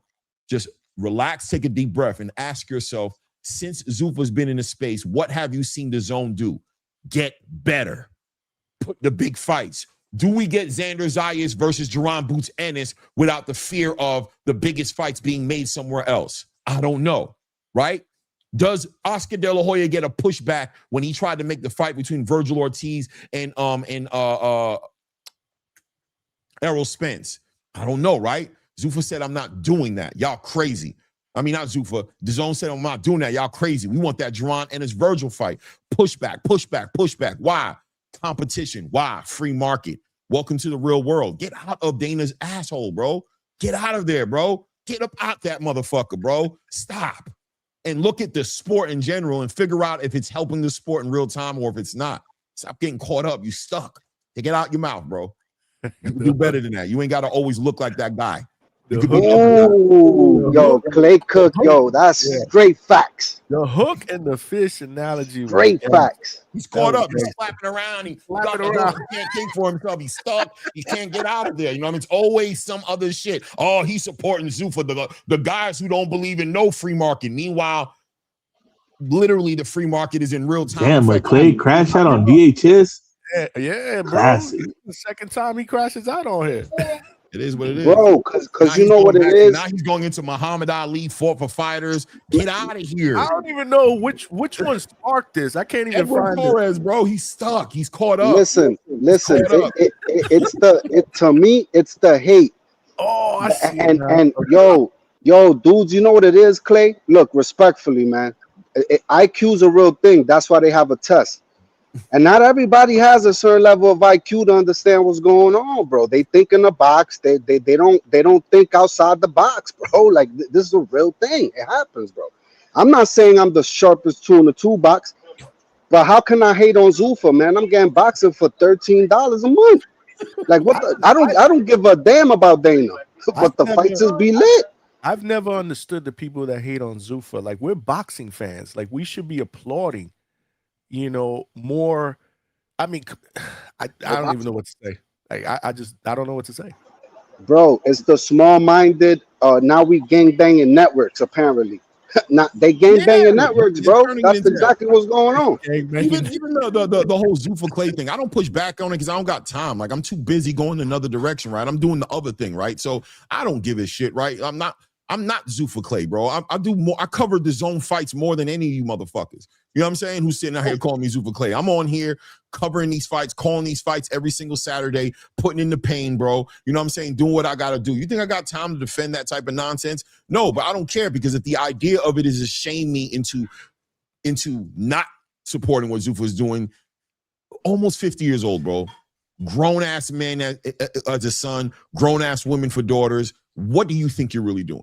Do you really think that I'm sitting here listening to you motherfuckers and giving, I don't have time to give a shit what y'all say, but I do encourage y'all to use y'all critical thinking skills to do better and not sound this way. But then again, it's easier to do that when you're in a chat with no face. You're not putting your face out here. You're just typing away. So it's easy for you to just go into these tangents and say shit because worst case scenario, you sound like a dumbass and you could just not say nothing for a couple of days and we'll all forget about it. But me, Johnny, Big Money, we out here putting our faces on everything we say. When we're walking in these fights, we don't know who you are. You guys could just walk up on us and do whatever the hell you want. We don't know who's who. You're safe in your little chat space saying whatever the fuck you feel like saying, and you don't have no accountability. You just like those goddamn judges, you know what I'm saying, who could do whatever the fuck they want to do and just move on with their damn day. It is what it is. I'm gonna keep it 100. I'm gonna keep it 100. You want yo? Listen, you call, bro. He cooking y'all. Call in. Listen, call in like me. Put your face on wax and talk your shit, man. I don't respect that. Y'all don't even read the chat when I'm up here, bro. I don't waste my time with these dudes, bro. I mean, there's 5 people in the chat, but then there's a small group of dudes in the chat. Clay comes on here, he crashes out on somebody in the chat. Somebody got to catch it, Johnny. Somebody got to catch it, man. It's not easy out here, but that's because they think they safe. That's why I give it to them, because they think they safe, because they in the chat. They think they safe. So when I got time, I give them some attention. He don't miss nothing. Okay. I give him some attention. I give him something. I give him a little attention. I don't always got the time. He was talking about. I'm like, which one is fucking? Because they want to paint you in the corner, Johnny. They don't want to allow you to. They don't want to. They don't want to just agree to disagree. They want to turn it into something else, man. I've heard crazy things, man. I remember in the beginning when I first started this media space, bro. People were telling me Turkey Al-Ashik was paying me. You know how disgusted I was. I'm like, God damn, Turkey need to pay me. Like I would take a payola from Turkey in 3 seconds. Y'all could kiss my ass. If Turkey was to sit here and shoot me a bag, the bag would be shot. Thank you. You'd be Clay Kellerman. I'd be up here kicking out the narrative. I don't give a shit. Clay Kellerman. Yeah, I don't give a damn. But the reality is, none of that stuff is happening. It's just opinions, it's speculation, it's perspective, and there's nothing wrong with agreeing to disagree. But the constant jackets and the nonsense and the ideas behind, you know what I'm saying, how you guys come up with your arguments is crazy at times, bro. It's diabolical and it needs to be addressed. It's part of the game, bro. You can come at me, I can come at you, bro, right? That's what it is. You came at me, free country, bro. I ain't as mad as you think I am, but don't turn it into me being mad when I come back at you. I'm just doing the same thing you did. Was you mad when you came at me? Was you upset and losing your mind? Did you rip your shirt off when you was coming at me? So I ain't ripping my shirt off to come at you. I'm just giving you the same energy you gave me, man. And it's still love. I ain't tripping as bad as you think I am. Trust me. We gotta clip this, bro. Clay's on a fucking roll. That's what I'm doing. But he knows butter because he's on a roll. Yo, Clay, turn up, man. Go ahead, bro. What was loving this shit. Loving this shit right now. Back in the day, he cooler than the other side of the pillow. Hey. Yo, this the crash out spot, man. You saw me. I had to wipe my head. I had a little sweat going. I had to wipe it. I see. It is what it is. Steam coming out. It's a little bit. It's a little bit. You know what I mean? But you know that the majority of the time when people be saying the little inflammatory things, man, they really be trying to get you out of your get you off your square. I'm learning, man. They do it to me all the time. My big money. I'm learning, man. Yeah, Johnny's learning now. I'm learning, man. Give energy to it because they really be trying to like. They see you cooking. They see you. They want to derail you. They want to take your attention off what you're doing. But you know what I've learned, though, at the same time? Yes, you're right. But on the other side of it, sometimes it's not about them. Sometimes it's about addressing the comment because other people benefit off of the comment being addressed. Sometimes the comment is general, and we as content creators, we should address the comment. Maybe not the person, like I said, who we don't even know who they are, but for the rest of the space, for the playback gang who's going to be sitting up here, they can hear some real perspective on it and how many people are. So I thank those guys, the Edward Torreses of the game, who push and turn things into a certain thing and put those, because they're really representing a question that there's a large casual space that listen to that shit and think that's what it is. So I have no problem challenging the statements. You know what I'm saying? I have no problem, John. Edward Torres comes on my channel. I think he might even have a wrench on my channel. I'm not as upset as people would like to paint it, right? I don't mind being challenged. I really don't. But don't get upset when I challenge you and turn into, oh, look at him. Look at you, nigga. You was the one talking shit. Now you look at me because I answered you. Oh, how convenient. How convenient that you get to say whatever you want to say. And as soon as I answer it, I'm emotional now and you wasn't. Okay, fair play. You know? I mean, and that may not be him, but you know, a majority of them, they really just want a response, some emotional response, so that they can, you know, sit there and point the finger and laugh and, you know, ha ha ha, I got you to stop talking about boxing or whatever you were cooking on. And it's weird. And for me, I watch when people derail shows, and it bothers me as I'm watching it, because I might not be on a panel. I might actually just be watching somebody talking about boxing, and then somebody in the chat will bring up whatever, and now they just derail the entire show, and the hosts and everybody is just paying all this. Yeah, you're right. And the topic, the thing that we were supposed to be breaking down or talking about, we never seem to get back on track to discussing it, because whoever this person is, and it's not even about him in this situation. It's just when I see this kind of things happen in other places and other times, I'm often like, damn, bro, I don't, you know, how do we get here? You gotta balance it, man. The guys like Two-Tone, you know, you gotta give Two-Tone a lot. I always give him a lot of respect. I don't agree with a lot of shit he said, you know what I'm saying? Some of the shit he said I just don't agree with. Two-Tone know that. But I got so much respect for the skill set he has, because he balances it well. He'll tear somebody's ass up, pause, you know what I'm saying, in the chat real quick, but he gets right. He's good at this shit, bro. Like, he's clearly done something. I don't know what he did before he decided to have a YouTube channel. I don't know his history, but I just feel like it has to have something intertwined with radio or club promoting or something. He knows how to operate behind a microphone and really control the crowd. You can see it in the way he carries himself. And that's why I be dead serious. Whenever I see him, I always tell him, man, reach out to me, bro. Tell him, give me a pointer. I respect the skill, because I know how difficult it is for me to transition in this space. And I'm a truck driver, right? That's what I do, right? I don't do this. This is all brand new to me, right? So I'm just learning as I go. But I have learned that balancing it and using your discernment to answer the questions, but at the same time do it. I at this point in my journey, I don't take anything personal anymore. I just talk boxing, and sometimes that could be passionate. Sometimes that could look a certain way, but it's really just about boxing for me. It's nothing else. I have no personal issues with I don't know nobody on here. They don't know me. So yeah, at times, you know, it may come off emotional, and it can be. I've had those shows, by the way. I've been derailed and thrown the whole show off. You know what I'm saying? Right. Just getting into it with somebody, but I no longer do that. I'm able to, for the most part, I'm still susceptible. You know what I mean? I'm still got to wipe the forehead every now and then. I can get into you compartmentalize a lot better. Yeah. Now, and I'm assuming it'll be better next year and the year after. And I'm assuming as the years go by, I'll just become even more of a professional and better at hanging with it. But I don't mind pushing back at it. And shout out to Edward Torres. He know I fuck with him. He got a trench on my channel. Yeah. He said he love you. He fuck with you. He been rocking with you, but he just disagrees. But 100%. But it's okay. It's okay. 100%. Disagree. We're not always gonna see things the same way, man. But you know, at the end of the day, it's all about respect too. Facts. You know. Facts. Hey, you know, not to segue at all, move off the topic of judging and corruption and all the things that the sanctioning bodies are doing, but you know, there was another fight on the card that I thought stood out. And obviously, I know you guys probably already talked about the Yoeli Hernandez. You know, we got that relationship with Coach Hector Bermudez, so I'm sure we talked about this already. So I'm not going to bring that up so much. But I think the standout fight on the card was the Gary Antonio Russell fight. Good fight. I really feel like Gary Antonio is a real player at 122. And I bring that up just to say that he's holding a WBA interim title, right? Monster Inoue is a undisputed unified champion in the division. He's not going to fight Gary Antonio Russell, but he's talking about either fighting Bam Rodriguez next or moving up to 126 and make his fight happen. So Gary Antonio Russell's in a great position right now, 122. And we know that Bam just picked up a WBA title at 118. How do you guys feel about a potential tune-up, get acclimated to 122 fight? And let me put this in the right picture here. I'm saying it in the light of, let's say Monster Inoue goes to 126 and he goes to make a super fight, right? He doesn't want to wait on Bam, right? So now those belts become vacant. Either Gary Antonio becomes elevated into a full champion, or he fights for that vacant belt. Either way, how do you feel about Bam Rodriguez leveraging that WBA title at some point at 118 to go ahead and become a champion and fight Gary Antonio Russell at 122? Go ahead. You can go first, Big Money. I'm all for it. I'm fine with that. I'm absolutely fine with that.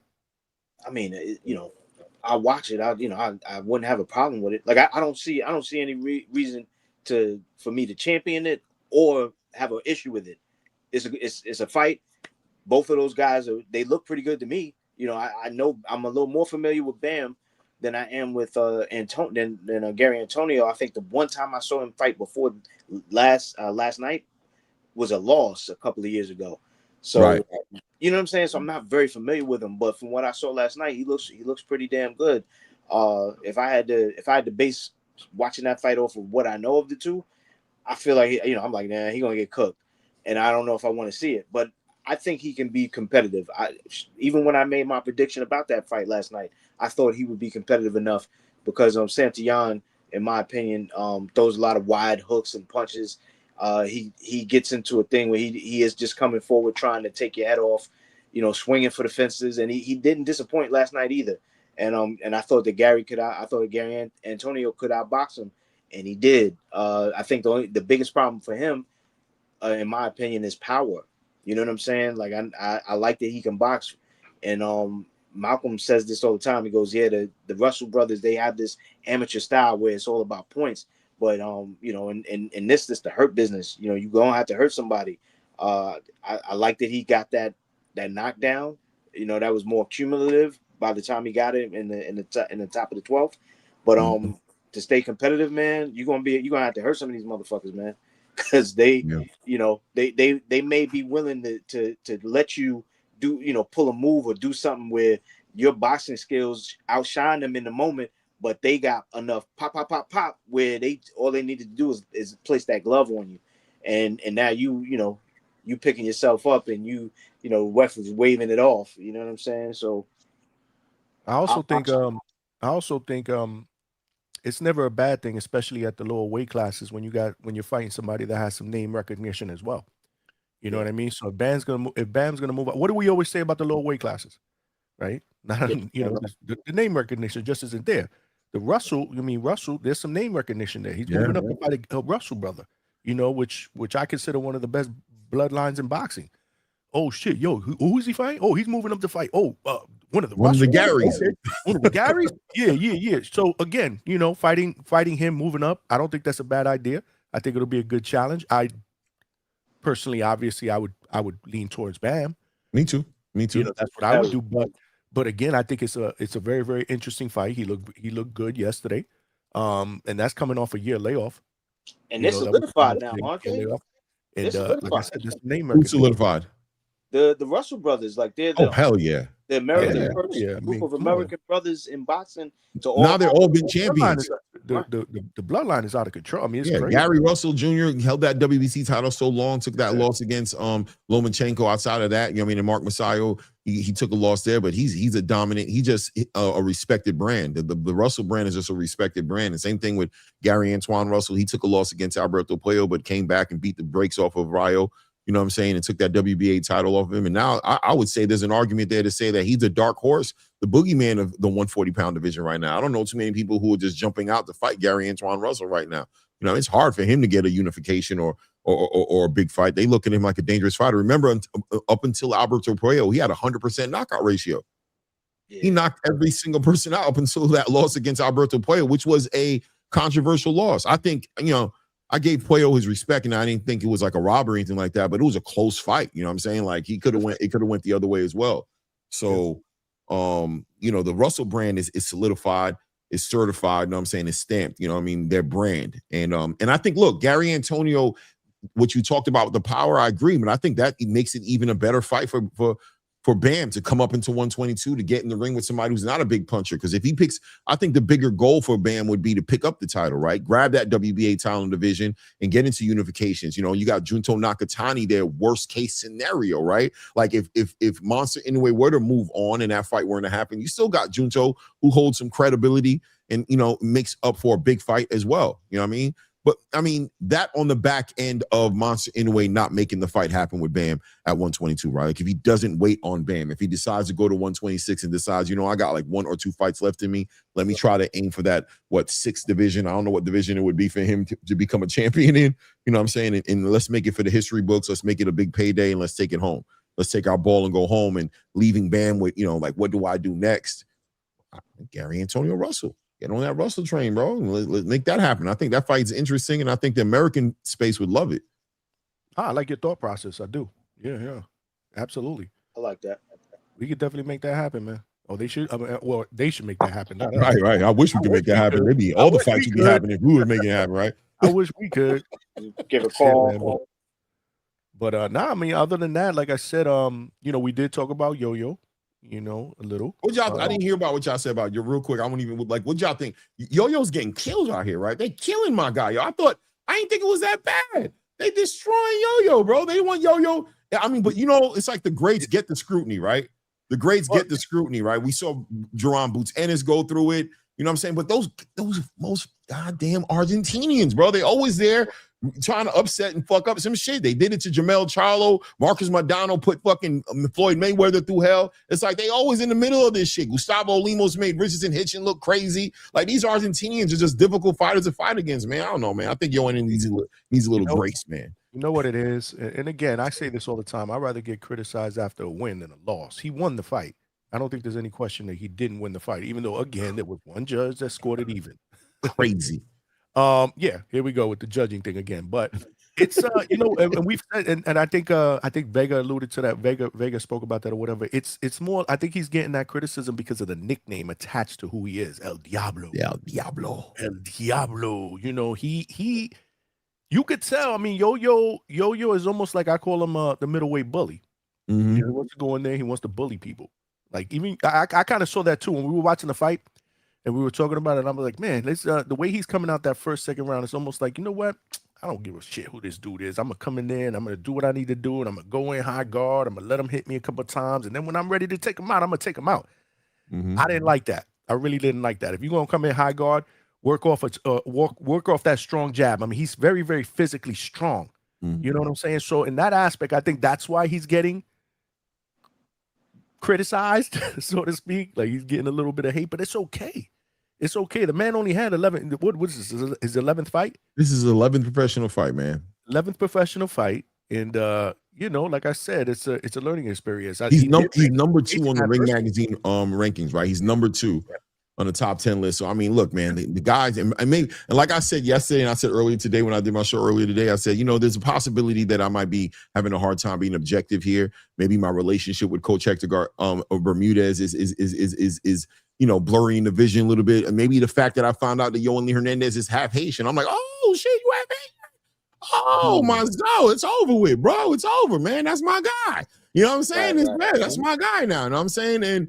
But I mean, maybe, right? But at the same time, I saw Jerron Boots Ennis get crucified for having a fight with Karen Kugudajin where he dominated and won 12 rounds, shut him out, and they were like, yeah, but this dude got hit, and he just has had that jacket on him, and he's an undefeated 2-weight class unified champion, and he's still getting crucified for that. You know what I'm saying? So the greats get the scrutiny. Comes with greatness, man. Right? Yeah. You know what they say. You know what they say. If you ain't got no haters, you ain't popping. That's what they. Yeah, exactly. But exactly. you know, I again, he's still, in my opinion, definitely a middleweight worth watching. I still believe that he's going to be a future champ. And you know the deal. Mm-hmm. Hector Bermudez, his family here as well. Mm-hmm. You know, so we're always going to side on that. And that's probably why I was so fucking critical, because I wanted him to shine. This is a co-main event on a big pay-per-view card on DAZN. I wanted him to get that knockout. So I was yelling at the TV like, what the fuck are we doing? What are we doing? What are we doing? But I do like the fact that he did face a little bit of adversity. You know, he got stumbled a little bit, he got chin checked a little bit, but he kept his composure. You know, and you know, he won the fight. You know, and you live to fight another day. You get better from it, and I think he'll be fine.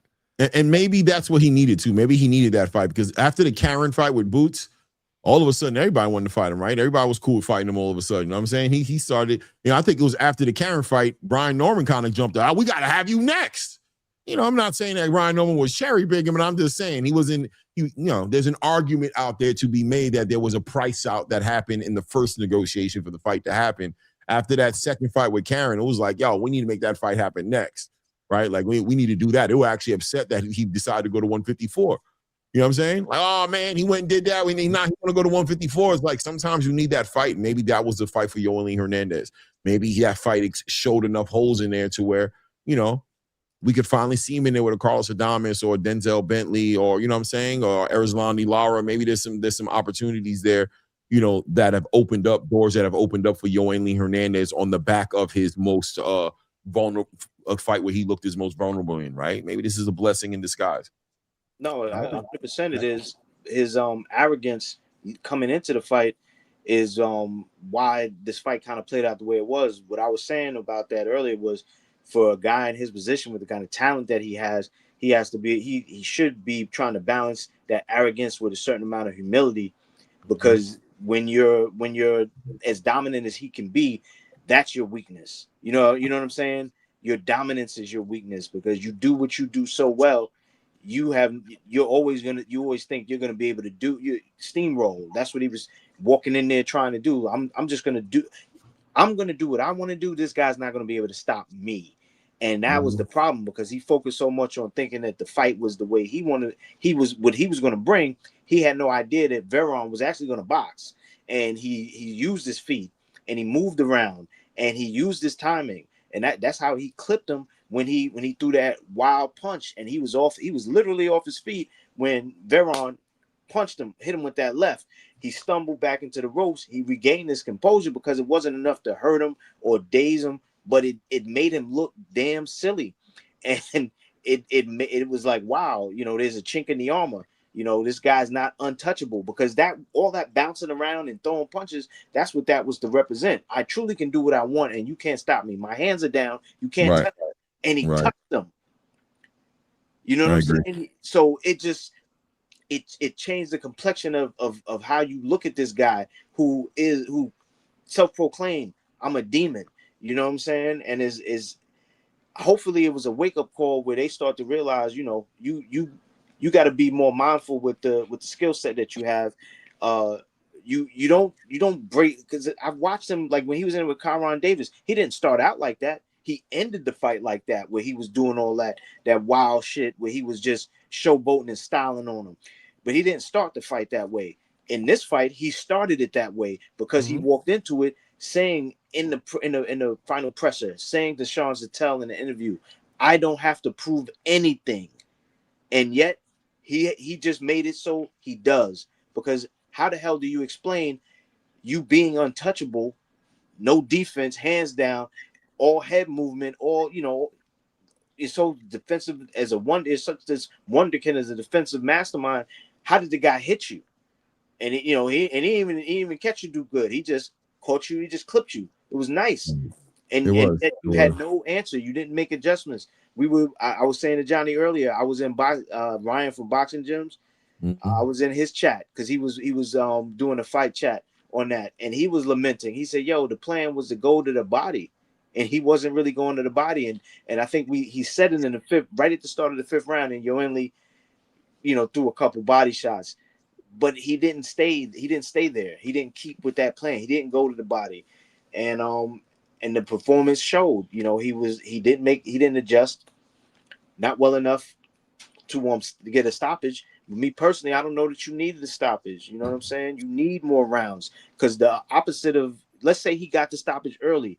Now we have his 11th fight in the books, and how many rounds does he have accumulative?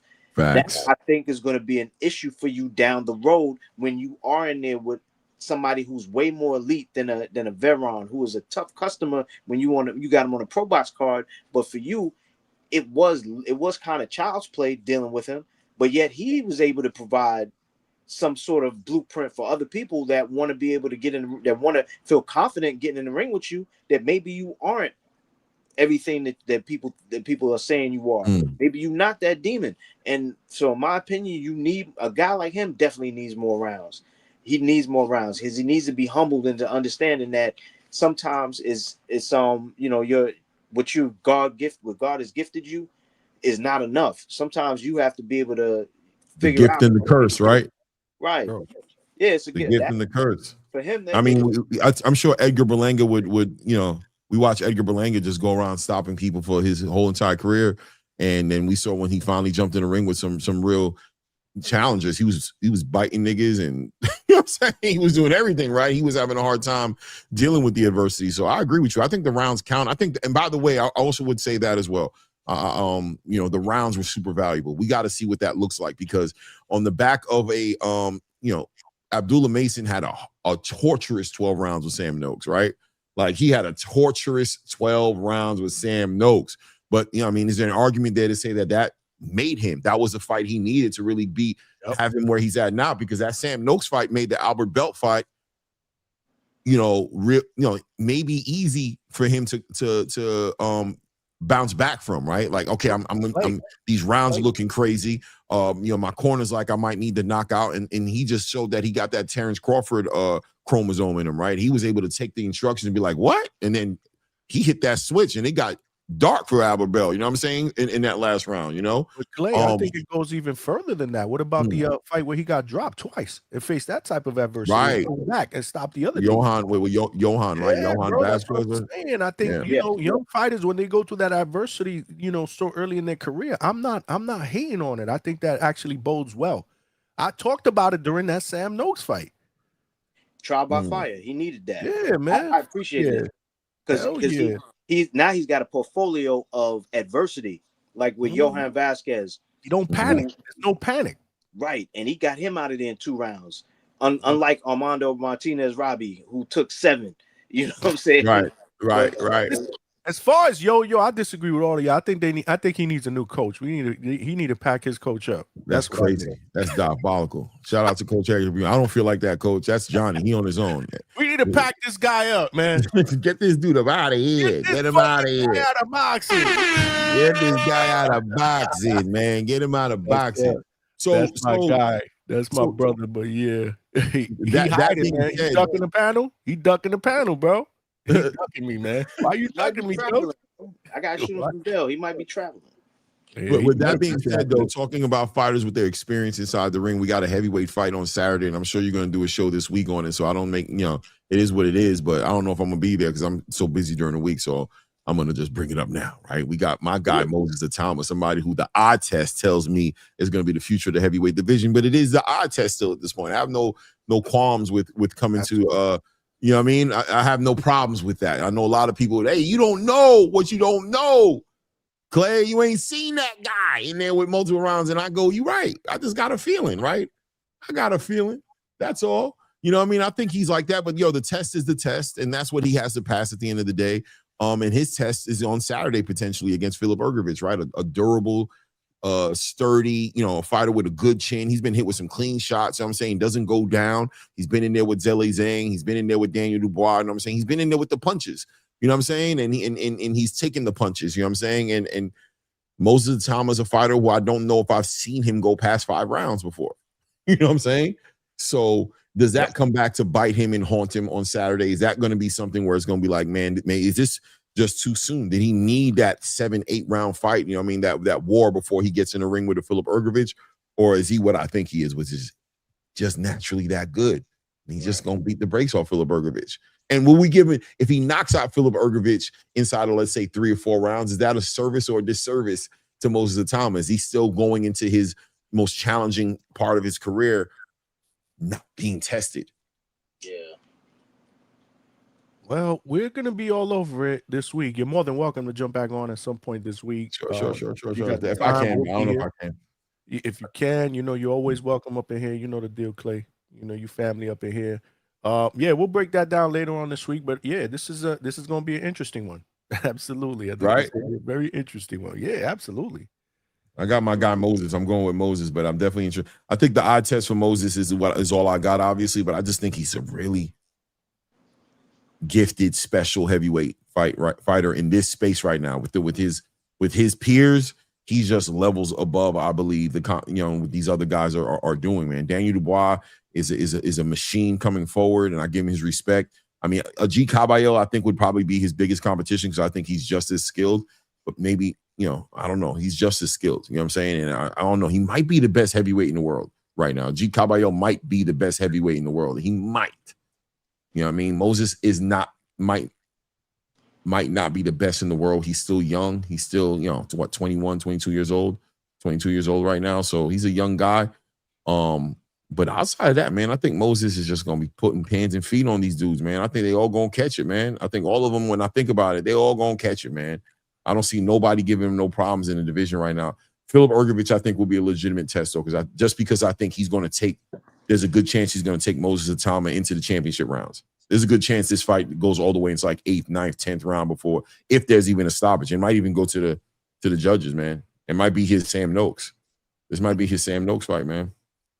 I think, but I wouldn't be mad if it was. You know what I'm saying? Because when I think of Filip Hrgović, I think of this time last year. We're a week ahead of the David Adelaide fight, where they had that amazing round of the year, in my opinion, round 8.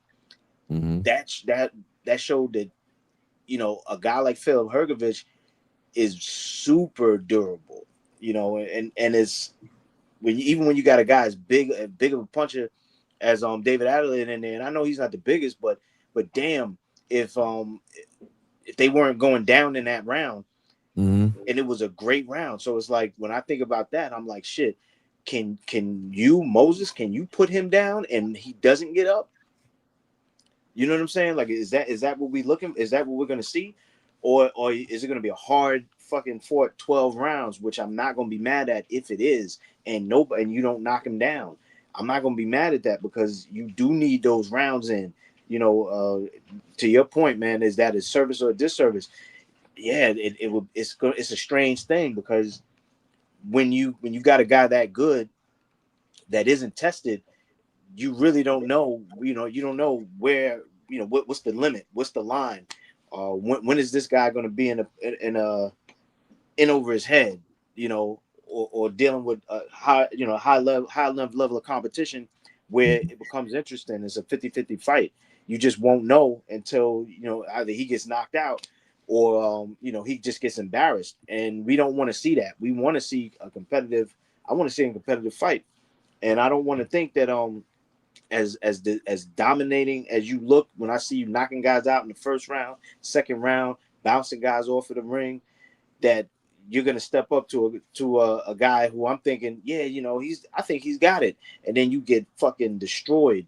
I don't want to see that anymore, and I want to just see you continue to destroy higher levels of or what I would perceive to be higher levels of competition. I want to see you get challenged, because at the end of the day, the entertainment value goes out the window for me if all I'm seeing is you cooking everybody. For the fanboy, if I just happen to like you more than I like the sport, yeah, maybe I enjoy watching that. But right. Me, I've never been that big a fanboy.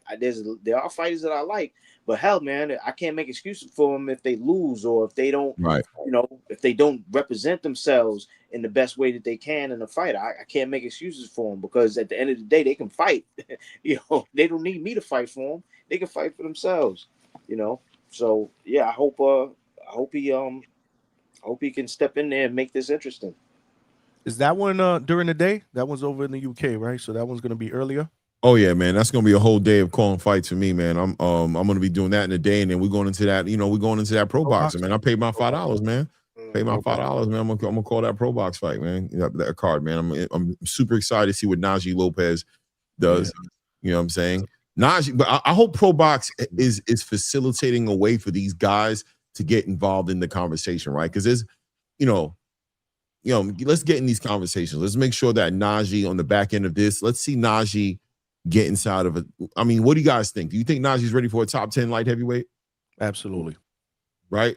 We're ready, right? We're ready to see him against a Ezra Taylor or Bawatsi or You know what I'm saying? I won't bring up the usual suspects. I know they're being protected and moved accordingly as far as the Ben Whitakers are concerned. And those guys ain't jumping in the ring with no Najee right now. But I think there's some big fights that Najee Lopez can get involved in. And right now, it seems like the light heavyweight division is wide open. Right? Just David Benavidez isn't there. Clearly, he's not coming back. You've seen him in his last video punching the bag. He looked like he's damn heavyweight. He looked like he might be too big for cruiserweight. And you know what I'm saying? And Dimitri Bivol and Artur Beterbiev just seem like they're on their last hurrah. Whatever they plan on doing, hurry up and get it out the way. And let's get those belts moving around. And Caleb Smith is on his way out too. He's part of that. He was talking about retiring before he had his last little hoorah against Joshua Buatsi, right? That was supposed to be his last fight. Outside of that, though, the division's wide open. I think Najee Lopez is in a great position to make some things happen in that division. Absolutely, man. Everybody subscribe, man, to Pro Box, man. Pay your $5, man. Yeah. Pro Box family, man. They always doing putting I pay my little $5. You got Lester in the main event, right? Lester Martinez in the main event. I think Lester's the main event. And obviously, Lester's waiting around, probably trying to see what happens in this Billy Canelo Alvarez fight. He's waiting to see if he can get involved in that conversation. I think there's a good chance he can get involved in that conversation. That would be a great fight between whether it's a rematch between him and Billy or Canelo. What have you guys talked about the Canelo and Billy fight? Do you think Canelo might be just done now? Is it a little too much this time around? Is this Billy fight gonna be a little too much for Canelo? Is that too much pressure, too much power, too much of a high pace for the old man Canelo Alvarez? We did touch on it briefly. We were talking about right? it. No, that was last week.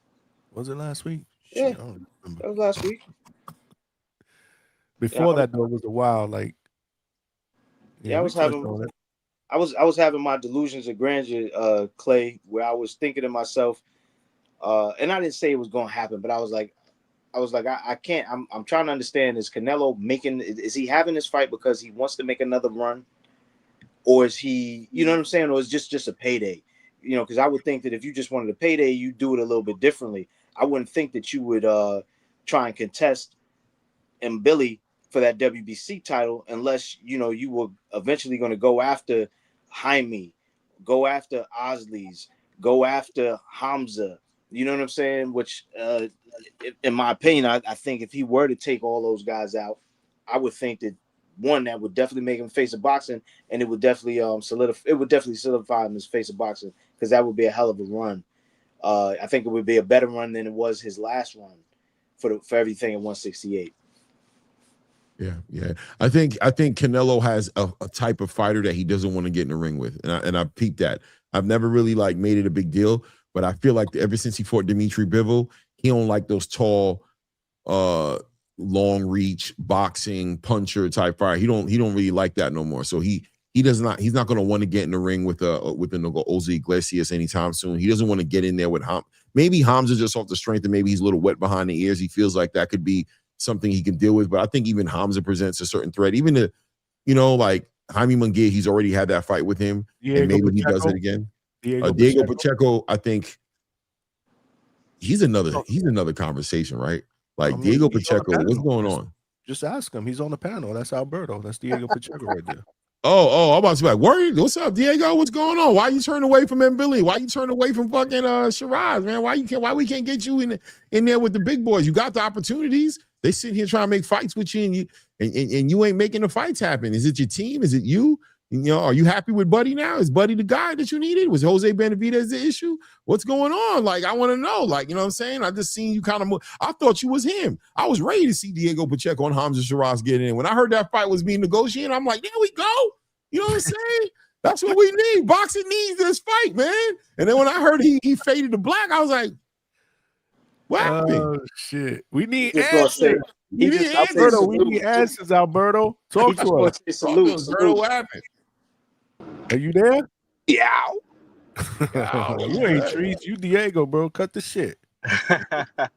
Man, salute DHS, salute Johnny, salute Big Money, salute Clay. I had to get it in real quick, right? Because last night was such a disappointment for the sport of boxing, right? And I said this earlier, right? If this is what DAZN is bringing to us as part of 12 pay-per-view guarantees, just make this shit regular show box, or make it a regular. This does not that last night's card was ass from start to finish, and I'm talking about the co-main and the main. Starting off with Yonelli is not a demon. He's not a boogeyman. I saw him. At moments there was rounds that you could make the argument that he was getting outworked by the smaller guy, by the guy brought up and brought there to get knocked out. That was supposed to be a showcase fight going into the Bentley for Yo-Yo, and like Johnny says, he shit the bed. I don't know. I think it's easy to look impressive when you're fighting guys that are at a lower caliber, but once you start to step them up, you start to see what you really have there. I think the same could be said for Edgar Berlanga, right? But with that being said, Virgil Ortiz is already the Virgil Ortiz is already the king of 160 if he decides to go up, which is rumored him and Charlo are supposed to get it in. Virgil Ortiz, I like him over a lot of the guys at 160. I like him over Lara. I like him over Yo-Yo Hernandez. I like him over Adames. So I think that's Virgil's division. If he's going up there, Boots is holding up those belts at 54. He's going for unifications. He's kind of bitter they didn't make that fight happen this year. Then I say go to 160 and take that shit. That shit's sweet up there. I don't see anybody beating Virgil at 160. I'm gonna be real. But with that being said, I do think that Teofimo is indeed a Hall of Famer. A 3-division weight champ, 2-time lineal undisputed. The guy can hang him up and he'll make it in the Hall of Fame. I don't know about the first ballot, second, but he is getting in at the end of the day. I think Rolly was kind of like a placeholder champion. We all know that they wanted to give that belt to Ryan, but Ryan, he dropped that fight against him in Times Square, and so he got the green one instead. Perks of being a star, right? It's a business. It's not a sport. We know this to be true. So beating Rolly, does it do much for me? Not really, but I do think Teo loses to Ryan Garcia. I do think Teo loses to Liam Paro. So to me, Teo got cracked in that fight. I think it was the 5th round. I don't know. He did do a good job of taking that onslaught, and he dominated that second half. I didn't give Rolly a round after round 5 or 6, so maybe Teo's a little bit chinny, but he somehow is able to manage. We've never seen Teo knocked out, so. But I don't know. I feel like a guy with speed and power like Ryan, like the shots you don't see, I think Teo gets knocked out by Ryan. So I don't know. It's interesting to see where Teo goes. I think Teo versus Haney, I don't want to see it, man. And I think that's where all the roads are leading to. Haney's are iced out. They don't have a partner. We know Teo's willing to, go in. If he's willing to fight Shakur, he's willing to fight Haney. Because Haney's a poor man's Shakur.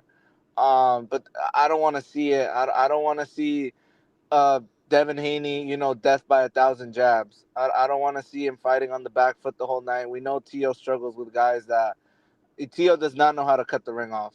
And that long jab by Dev, pause, that's going to give Teo issues. So I don't want to see it, but I feel like that's what we're getting next. And but overall, I just left dissatisfied as a boxing fan. Like, that should not have cost $60, $80, or I shouldn't have to pay a $500, annual fee into the Ultimate package to see that kind of shit. Because honestly, I feel like I should have got paid to watch it. It was really a boring card. It was hard. It was a hard watch. Let's be real. All right, I got you. You didn't even like Aldo? I did it. I started watching at the co-main. To be honest, I started watching at the co-main event. I was watching the Aiden Ross card, the influencers, and then I switched. You know what? Hold on. Exactly. No. Now your whole argument just got invalidated. You were sitting there watching. You don't fucked up now, right? You don't fucked up now, right? You just finished railing the fucking DAZN card where real boxing was happening, and then you tell us you watching bullshit. But money. The thing is, what excitement did we get from the co-main or the main? I thought the Yohan Lee Cormier was Hernandez fight awful. was a decent little fight, man. I thought they put in the pain, but the Gary Antonio fight was probably the standout fight for me on that card. But I mean, I agree with you. I think. Do you think it's because of the $80 paywall? Like, you know, like if that paywall wasn't there and this was free on TNT, could we have you know, stomach that card a little bit better? Absolutely, it would. Like, I'll speak for me, right? For me, if the card was free on like Zuffa, okay, I get it. It's free. You're working with a certain budget. But the fact that they touted that as a pay-per-view, now hell no. There was no fireworks. Pay-per-views used to mean it's some must-see shit. That was not a must-see fight. So was that a $150 smash burger? Was that a $150 smash burger? Man, I'll tell you this. I don't want to see Tio main event anymore. It went over his head. He does not deliver fireworks. Teofimo Lopez went in there and gave us blood and guts, okay? He went in there and gave us elite level skills. He went in there and faced a guy that was impersonating what he is, a Cuban fighter. Rolly Romero went from a big, powerful puncher into a track star because he felt that power. Tio came in there behind a jab.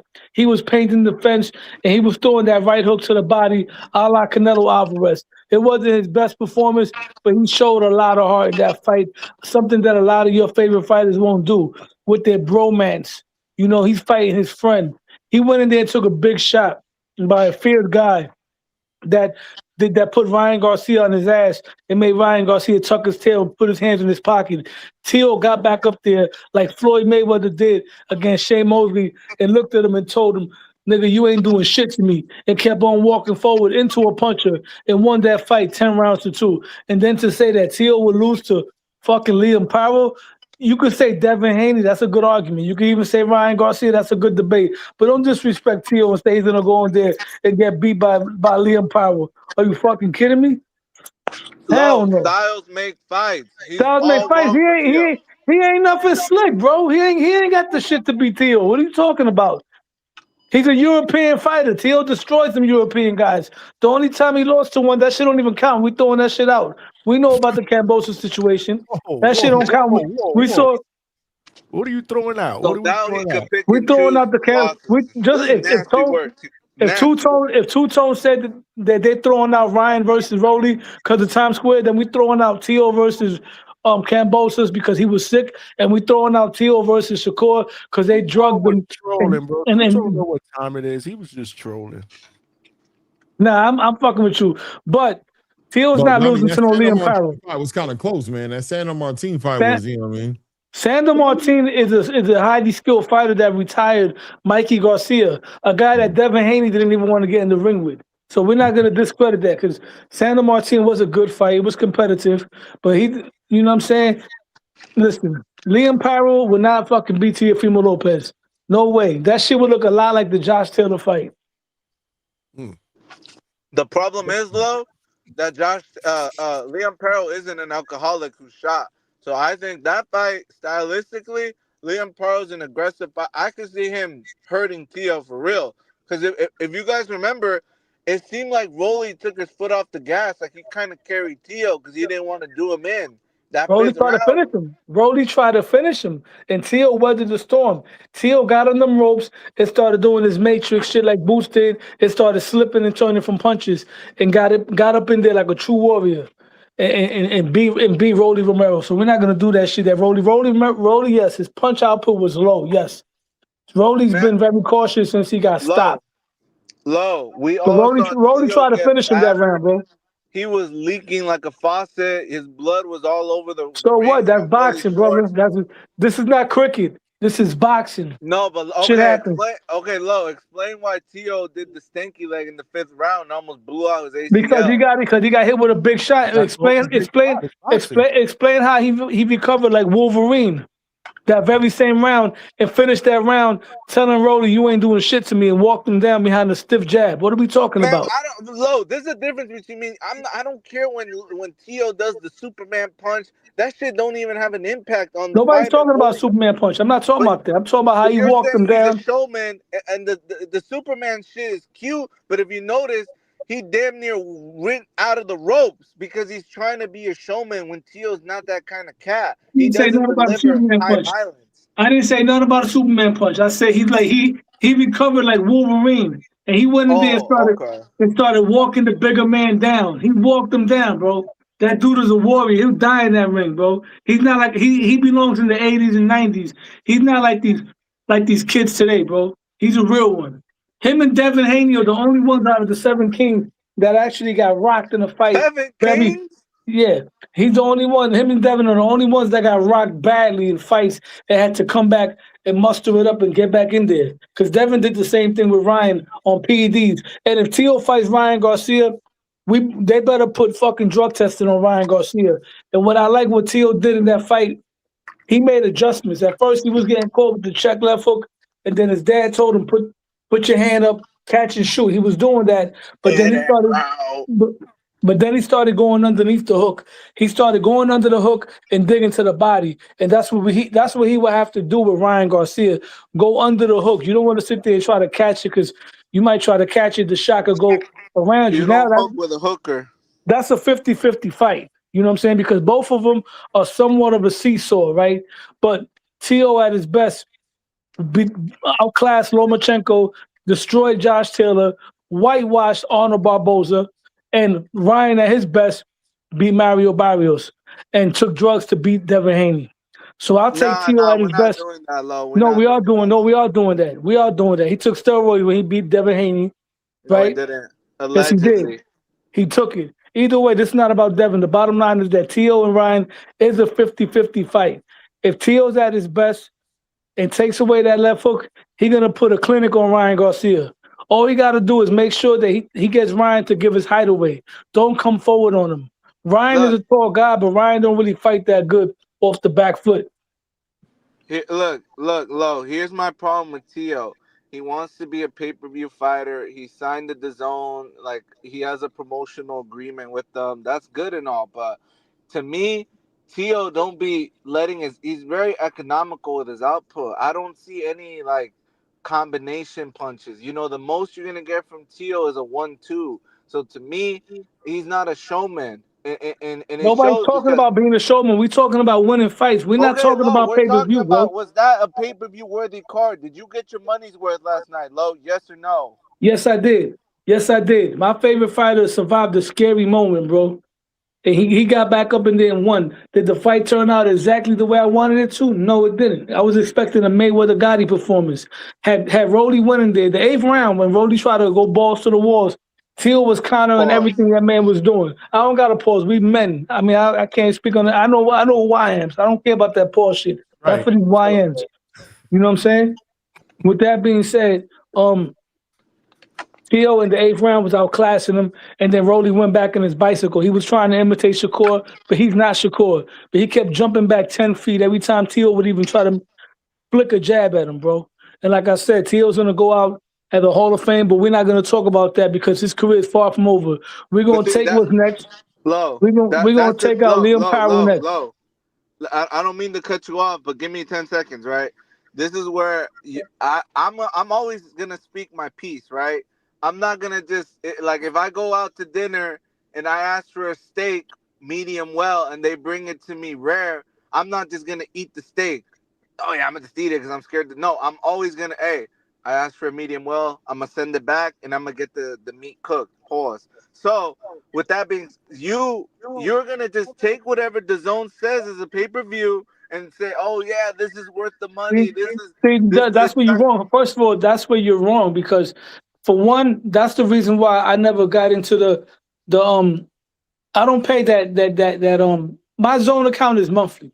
You feel me? I didn't do the shit with all the pay-per-views because not everything they give you that's pay-per-view is pay-per-view. But so for me, bootlegging the fights. No, I'm not talking about that. I'm not incriminating myself. I got regular pay-per-view. I don't got the package. Certain fights, I'll pay for them. The other ones, I'll cut my corners. You know what I'm saying? So this was one that I paid for. Was the card trash? Absolutely. Did I kill time somewhere else and hang out before the main event? Absolutely. But the main event was worth it. Teo made it worth it. He went in there and fought like a dog and won that fight, became a 3-division world champion, solidified himself as a Hall of Famer, and showed why he is one of the 7 kings, man. 7 kings. Oh my God. Wow. We was having a nice conversation in this motherfucker. And I here, let them go back and forth. Yeah, I let them go back and forth. And it's and all right here's the to thing, agree to disagree, y'all. Y'all know that, right? 'Cause Johnny. y'all not But gonna here's agree. the thing And that I Low think doesn't get. I've Low. been got off the panel earlier, but then I heard my man Alberto come out there and start spewing bullshit about T.O. losing No, to but Low. Liam If Powell. you Come heard on, my man. call, if you heard my call, I said T.O. is a Hall of Famer. So how am I hating? How am He I did say spewing that. bullshit? He How did am I say that. spewing Yeah, bullshit? you saying he'll lose to Liam Powell. Come on, that's ridiculous, bro. Because T.O. to me is not like that. To me, T.O. hasn't been a puncher since 35. They running from him. He's turning punchers into Cuban runners, bro. Look what he did with Rolly. They running That's a for a reason. small sample size. We don't even know if Rolly. Even Shakur said it himself, bro. Did you see what Shakur just tweeted? Shakur singing the man's praise, as he should. Shakur always gasses up his wins. He gasses up the electrician. He gasses Shakur- up Hartunian. Shakur been singing T.O.'s praise before that, bro. Back on Mill City's channel. Listen. On Mill City's channel, he was being interviewed by Mill City. This is back when T.O. beat Josh Taylor, when Shakur and T.O. wasn't even a conversation. And Shakur was praising that man, calling him a bad mother effer. He said that T.O. beats Rolly. I mean, he beats Ryan and he beats Devin. And that came out of Shakur's mouth. That's facts. That's what he said on Mill City years ago. So he ain't clout chasing T.O. He been around him. Shakur, believe it or not, I'm not a fan of how he's moving. But Shakur, what I do like about him, he's like Floyd Mayweather. He gives fighters credit.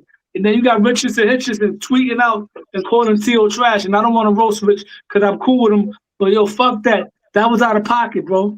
That was out of pocket. Fight the guys he fighting. Because I bet you Rolly would dog walk him. Because stylistically, Rolly's the net. Rolly. If Rolly fight Richardson Hitchens, remember what I always said. Hitchens beats all the slick guys that are smaller than him. He beats Devin, he beats T.O., probably beats Shakur. He'll lose to Sabril, he'll lose to Rolly. He's this generation's Vernon Forrest. Just like Vernon was able to beat Sugar Shane, but he got packed up by Mayorga. But Sugar Shane cooked Mayorga. That's how it would be. If you put in Rolly in there with Hitchens, hold on. Rolly beats Hitchens. That's what you said. Oh my God! I'm saying that. No. Not yesterday's version of Rolly. How many Because beers Rolly have you won't had, fight like Bob? Rolly won't fight Hitchens like that. If Rolly go in there like he fought Tank, the real Rolly, he gonna fuck Hitchens up. Just like he did in sparring. Because if you look at what's going on with the 7 Kings, right? So far, the sparring matches have equated to what goes down in the ring. Rolly been beating up on Ryan Garcia for years. And when they went in the ring, we saw what happened. T.O. been beating up on Rolly for years. We seen what happened. Javante Davis been going life and death with Lamont Roach in the gym for years. We seen what happened. And Richardson was getting beat up by Rolly Romero as well. So if that fight happens, I'm leaning towards Rolly. Salute. You got another fan now. Now T.O. got 8 fans because Stock Chasers is a fan now. Stock Chasers sort of like. Shout out to him. Now there's 8 of y'all. Who's the 7 Kings? Oh my God! 7 Kings. Yeah, that's a lot of kings, man. Tank, This is a joke. Hold on, wait. I gotta hear this. Tank, T.O., Devin, Shakur, Ryan, Rolly, and Rissa. Who's the last one? Rissa. Clarissa Shields.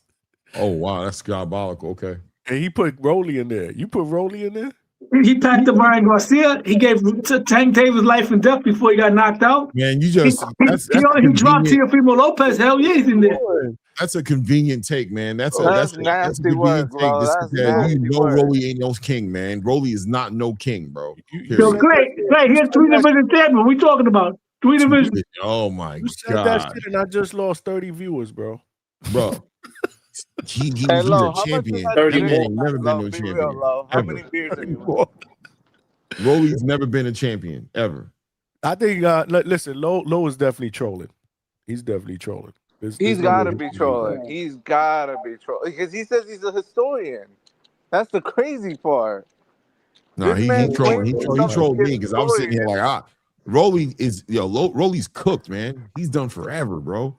Like I don't know what he could do. He can't bring that back, bro. I mean, maybe he can, but he got I don't know, bro. Yo, Zoof, I got Rolly knocking out your man Brian Norman. If Rolly connected on Ryan Norman the way he connected on T.O., Norman would be waking up right now, bro. What are we doing, man? Remember, Devin Haney had him on Queer Street. Imagine Rolly hit him with that shot with the crayon punch. It's over. Lord have mercy, bro. We really talking about this? What are we doing here? I'm assuming you're trolling me, so I'm not gonna. This is one of those conversations, Big Money, where you gotta. This is the discernment I was talking about earlier. The discernment, right? To know when to hold them, when to fold them. This is when you fold them. You let them have this one in the spirit of the conversation. Yeah. This is the last call at the bar. Yeah, this is when you know, like, hey, you know what? You got it, Lo. You got it. Wow. Oh man, I ain't doing it. So what else we got? Any other topics on the table, man? What are we talking about? Hey, yo, who does T.O. fight next? Is it going to be Liam? You guys think he's going to fight that Liam Power fight and pick up that title? Me personally, Clay, on some real shit, I think he should take a little bit of time off because the man been fighting 3 times within the last 15, 16 months. Mm-hmm. I think he should go and try to look into that surgery that I think Gabe Rosado got like some kind of surgery around his bone structure, around his. He cuts too much, bro. It cuts too much, and it's because his skin, whatever the case may be. Cotto had the same shit.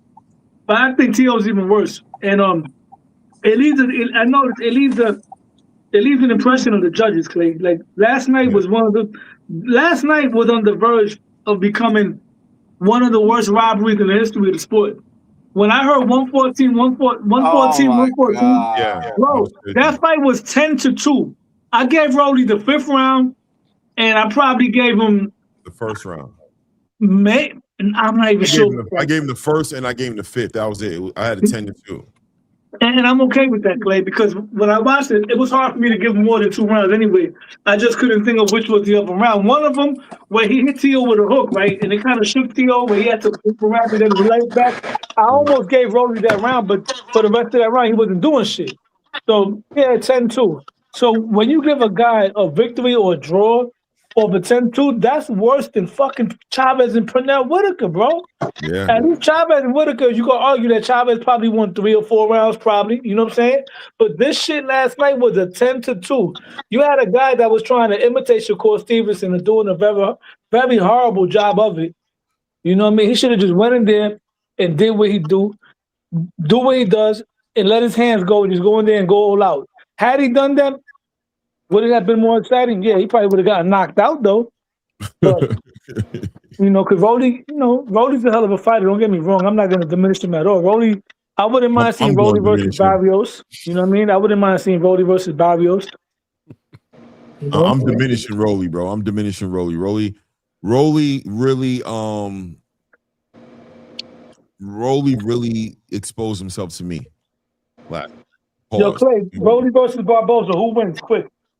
Barboza all day. Barboza's the better boxer. I'm picking everybody over Rolly, bro. Not everybody, bro. I got Rolly beating Barrios. Rolly's not good. He beats Barrios. He's not. Maybe Barrios. I don't know. Depending on what kind of bars, but that's about it. That's it. Who else? He beats Blair Flair. He beats Blair the Flair. No, Blair beats him. Blair beats him, man. He beats the dude that knocked out Blair the Flair. What's that dude's name? Spanish dude, Mexican dude that knocked out Blair Cobbs. What was that? Was it Roaches? Alexis Rocha. Okay. He beats him. No, he don't beat him. You don't beat Alexis Rocha, bro. He beats Rohan Polanco right now. Okay, he's talking shit right now. Now you're talking shit. No, right now at the moment. Right now at the moment. You mean beat them with the shot hot? What are you talking about right now? Stop it. That's more skill. That's much more skill than Rolly. Stop it. You got a problem with Hector Bermudez? You throwing shots right now, subliminal? What's going on? I'm saying I'm naming welterweights that are there. He probably beat Tiger Johnson too. No, he's not. Give me up. Tiger's gonna beat the brakes off that boy. Somebody's background is bad, man. That's not me. That's Alberto. That's not me, Lo. Well, let me mute myself. Maybe it's me. Hold on. Damn, this was early and I missed it. My bad, y'all. Damn. Half boxing with $2. Damn, I missed that one. He just started off. That was a long time ago. My bad, half boxing. I'm gonna have to apologize tomorrow. Go live again because I don't think he's on right now. I haven't seen him in the chat in a minute. Hold on. Let me read these. Hold on. Stock Chasers with the 10 jewels.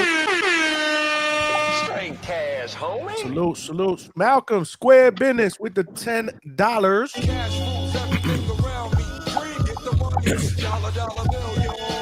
Yeah! He said, I know you guys are off the judging topic, but can I touch on that? How? You mean come on the panel? Yeah, you can come on the panel if you want. But I mean, I'm not going to be on for another hour, but yeah, you could jump on the panel real quick if you want to touch on that. Yo, Johnny, I'm gonna get off right now. The only reason why I got off because I heard. Almost. You've been on You for heard the 5 T.O. hours. slander?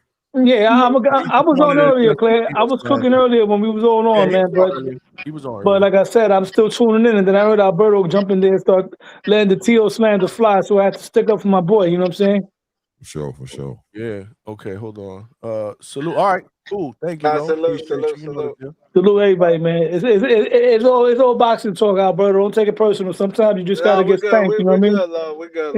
That was good. I had to spank you the same way that T.O. spanked his friend. It's all good, brother. Nah. See, now you're going too far, love.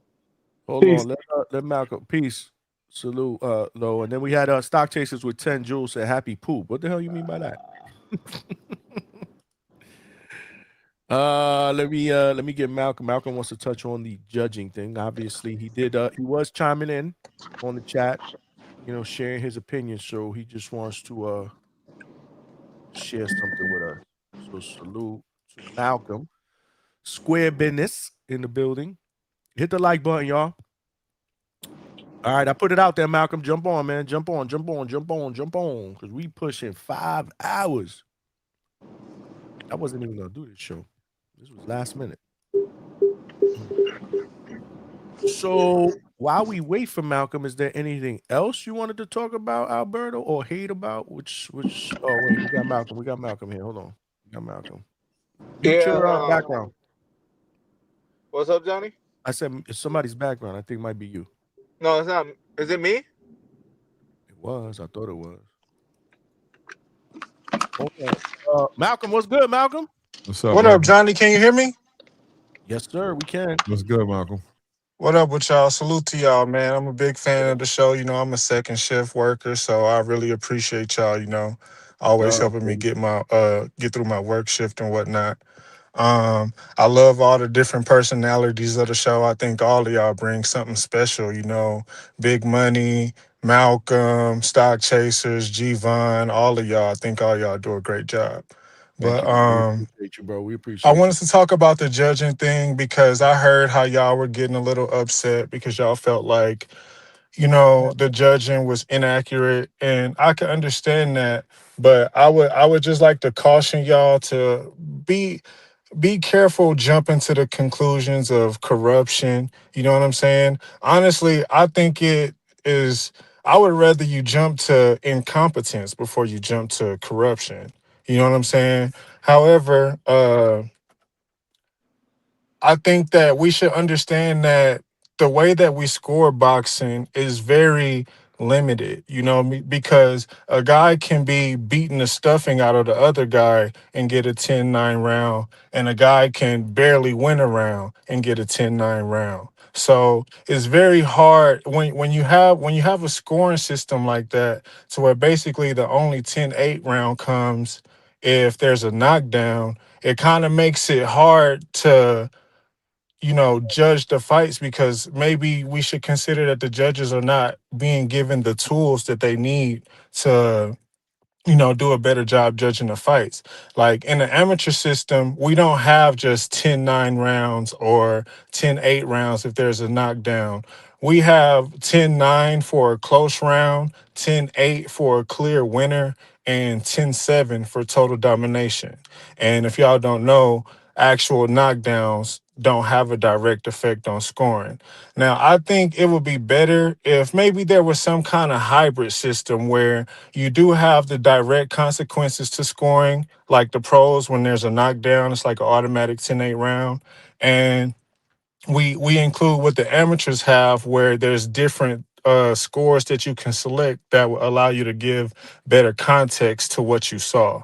You know what I'm saying? But the first few rounds of my car's not on because I don't want it to go on CarPlay, so that's why the light keep turning off.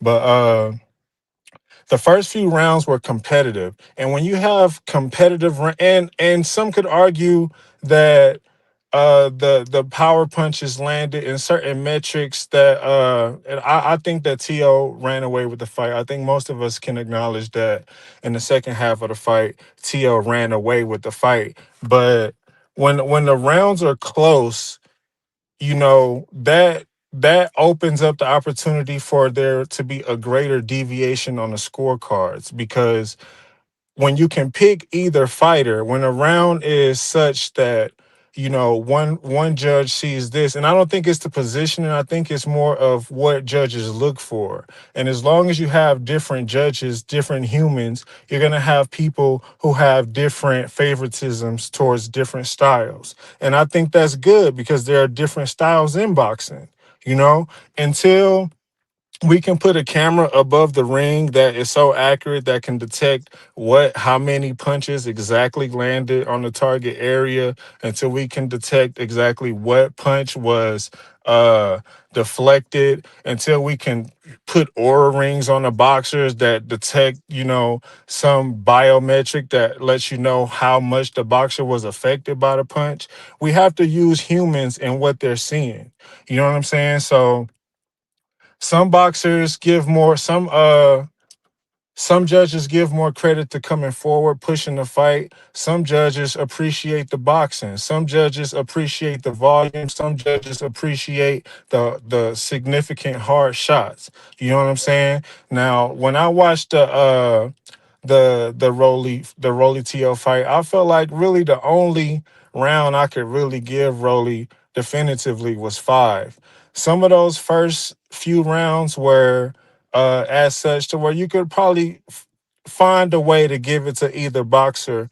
But I just wanted to come in here and say that instead of always wanting to jump down the judge's throat, you know, especially when you know, you're calling for accountability, but you're kind of calling for it to be punitive. You know what I'm saying? You're not calling for it to be accountability in a way that improves the way that the judges are doing their jobs, or offers more clarity to what the judges are seeing. Maybe they can put a little note after each round to let you know the way, like an accountant puts a little note for each journal entry. You know what I'm saying? Maybe some things like this would be taken more seriously, because when you want the accountability to be so punitive, you kind of, you know, make it feel like it's emotional, and it's kind of easier to kind of overlook a little bit when you're going so crazy over, oh, this judge should be investigated, oh, this guy, you know.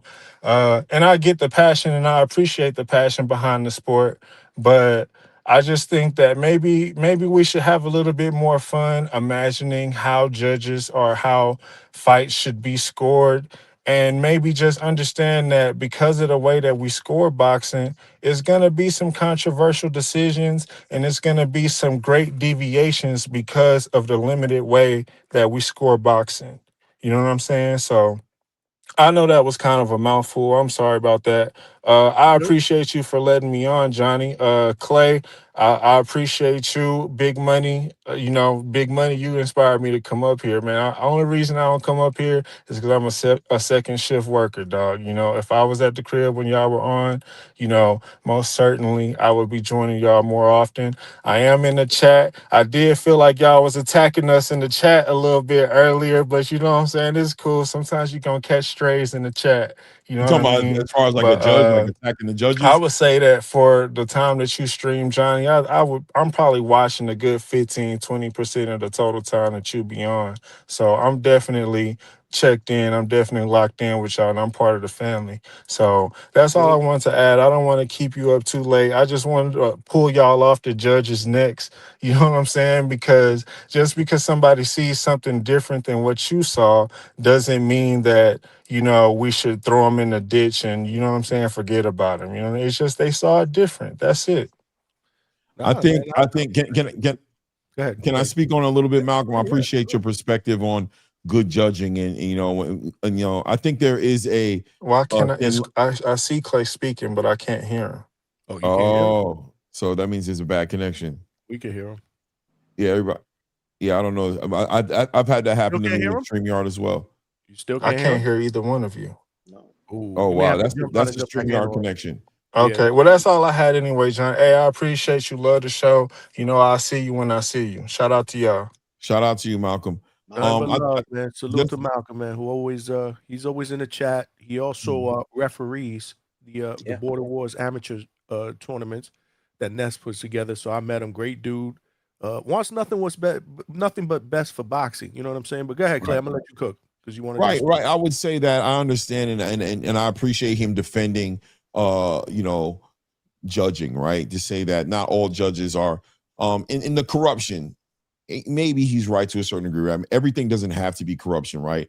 I don't think the corruption is necessarily tied into the referees being as corrupt as much as the disregard for consistent, like far-fetched judging, right? Like that there's a corruption in that where it's allowed to where, you know, a judge will sit there and have a fight being a draw, and then another judge will have a fight being a 10-0 shutout, and then another judge, you know what I'm saying, will have it a little bit closer as well. And it's just like, well, there's a big disparity there. If we're all watching the same fight, what's wrong with a little bit of accountability as far as having that judge who, you know, was really off in comparison to what everybody else is saying? The space is shaking, and having that judge go through what they're looking at. And, you know, I appreciated him talking about the notes next to the scoring cards and, you know what I mean, next to all the scores in the rounds and, you know what I mean, putting it there just to be able to share some perspective. But even that shows some accountability, right? I just think that these judges being above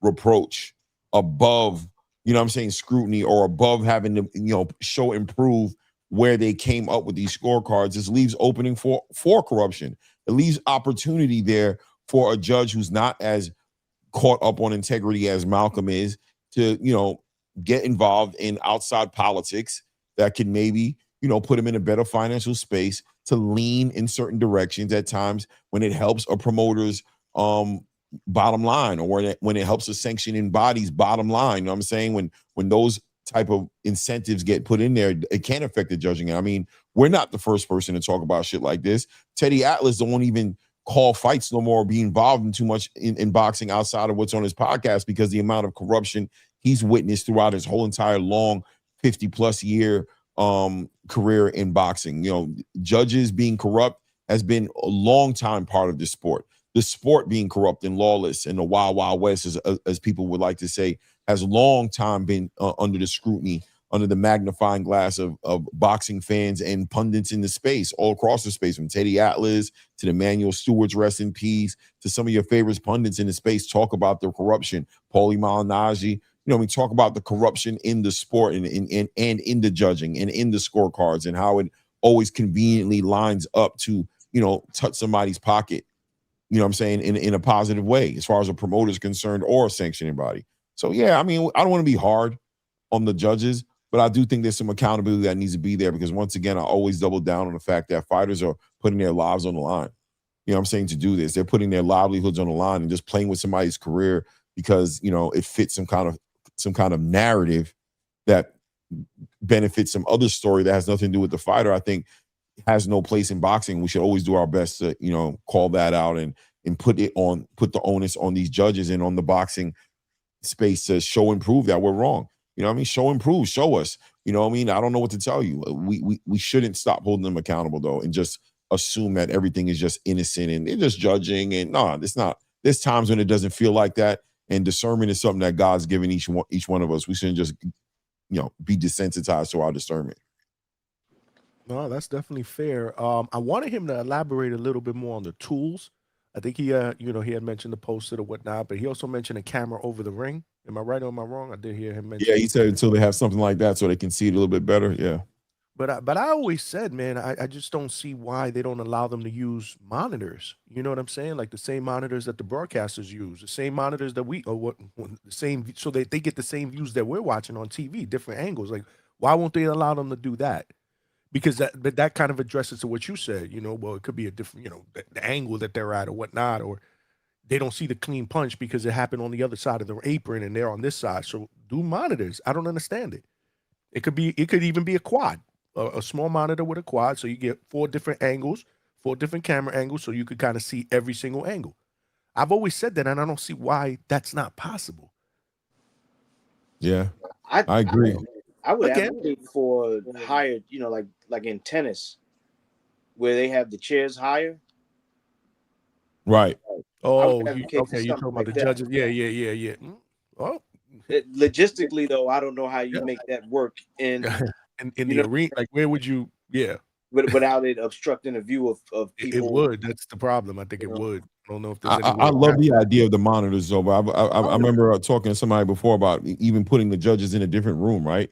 Like, put them in a room that's quiet and that just has the monitors. So they're not swayed by the crowd noise as well. Right, exactly. So that you're not hearing the crowd screaming and reacting, and you're just calling the fights. Yeah, but I just think more needs to be done, right? And the fact that they're choosing not to do more,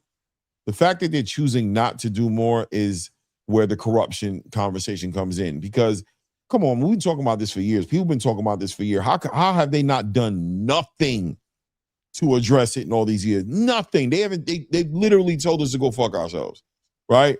Like, we don't give a damn what y'all think. We're going to keep on doing it the same way. They haven't done nothing to address it. They forced us into a situation to where it starts to look like corruption because you haven't done nothing to address even with the replays and things of that nature as far as knockdowns. Those are all good, good faith efforts to address, let's call these fights and make sure we're more accurate in what we're calling these fights here. But outside of that, it's just like, man, it just feels like they don't care, man. And a lot of fighters are getting screwed over. They really are. A lot of fighters are getting screwed over, man. Yeah, man. 2026. We should be able to do a little bit better than what we're doing. Yeah, especially when it comes to look at the world that we live in as far as technology, right? Surveillance state. It's hey man, we just want I just want fair decisions, man. Like when I see shit like that, draws and stuff, and Vega said it. I think Vega said it in the chat. This wasn't a great weekend for the judges.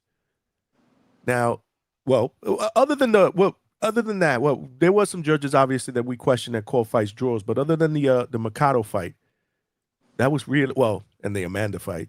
A few other fights on the MVP card. So there was a few. Okay, I take that back. There were a few on the MVP card, and then obviously we had the Mikado fight that people were saying that should have went the other way, and obviously these draws or whatever. Luckily they didn't sway. The decision. Still, the TO fight, even though they were, they called it a draw, the right guy won. And they asked him that. I think Chris Mannix asked him that after the fight. Like, do you want to talk about the judge? He was like, I don't even care. I won the fight. Right. So, which is fine. Which is that's fine. Him just trying to be positive, right? And be like, I'm not going to let nobody take away my victory, take away my happiness. That's all that is.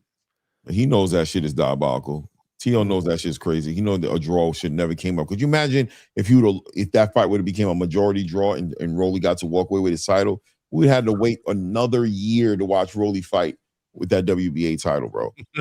Crazy, bro. Yeah. He ain't fighting nobody. You know how the PBC moving in. Hey, man, respect to Rolly, man, but he's just not good. Yeah, he's not good and he's delusional, man. Him sitting there with the attitude, man. He shut down my guy Sean Zattel, bro. We talked about that earlier, man.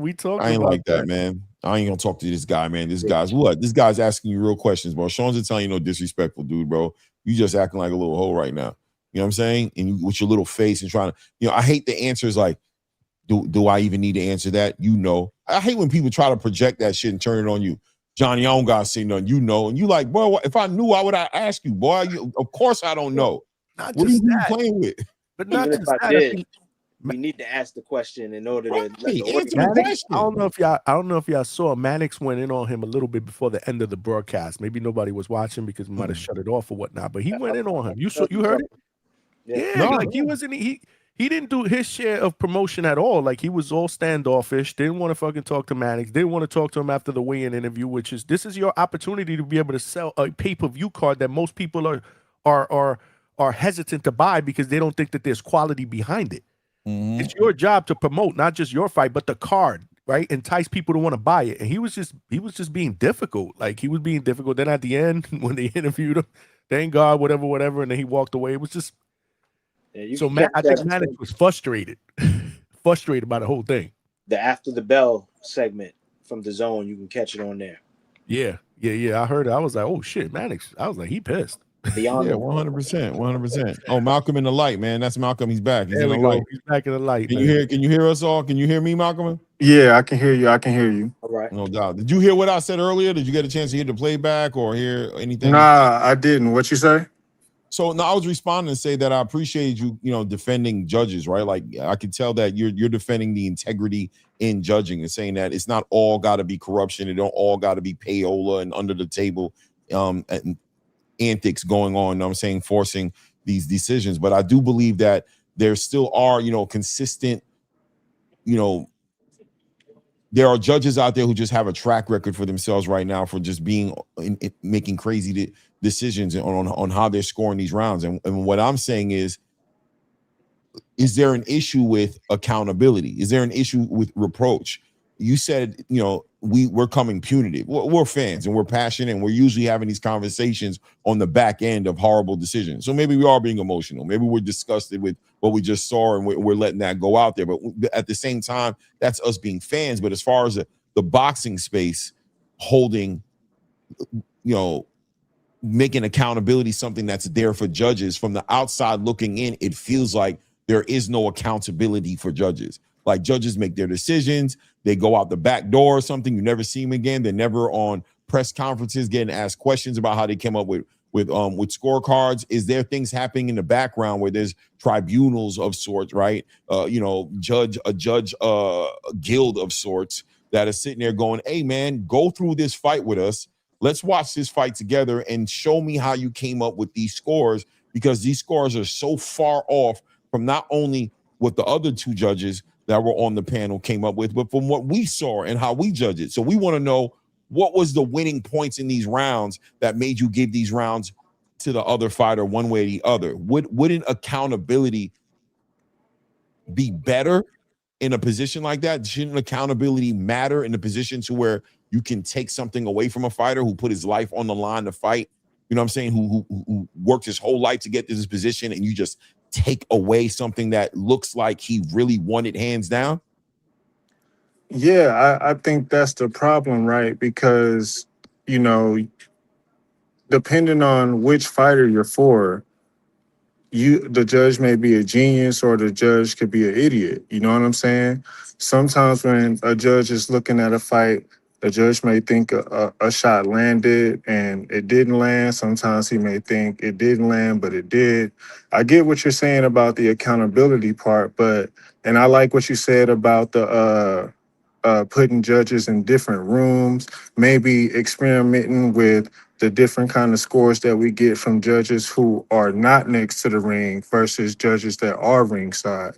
You know what I'm saying? I don't like the idea of judges being graded based on their congruency with other judges, because I don't have to see the same thing that the other judge saw.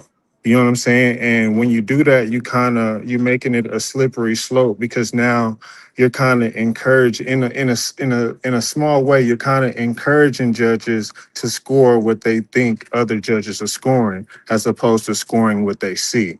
You know what I'm saying? And I think that's a dangerous road to go down. But I do agree with the accountability.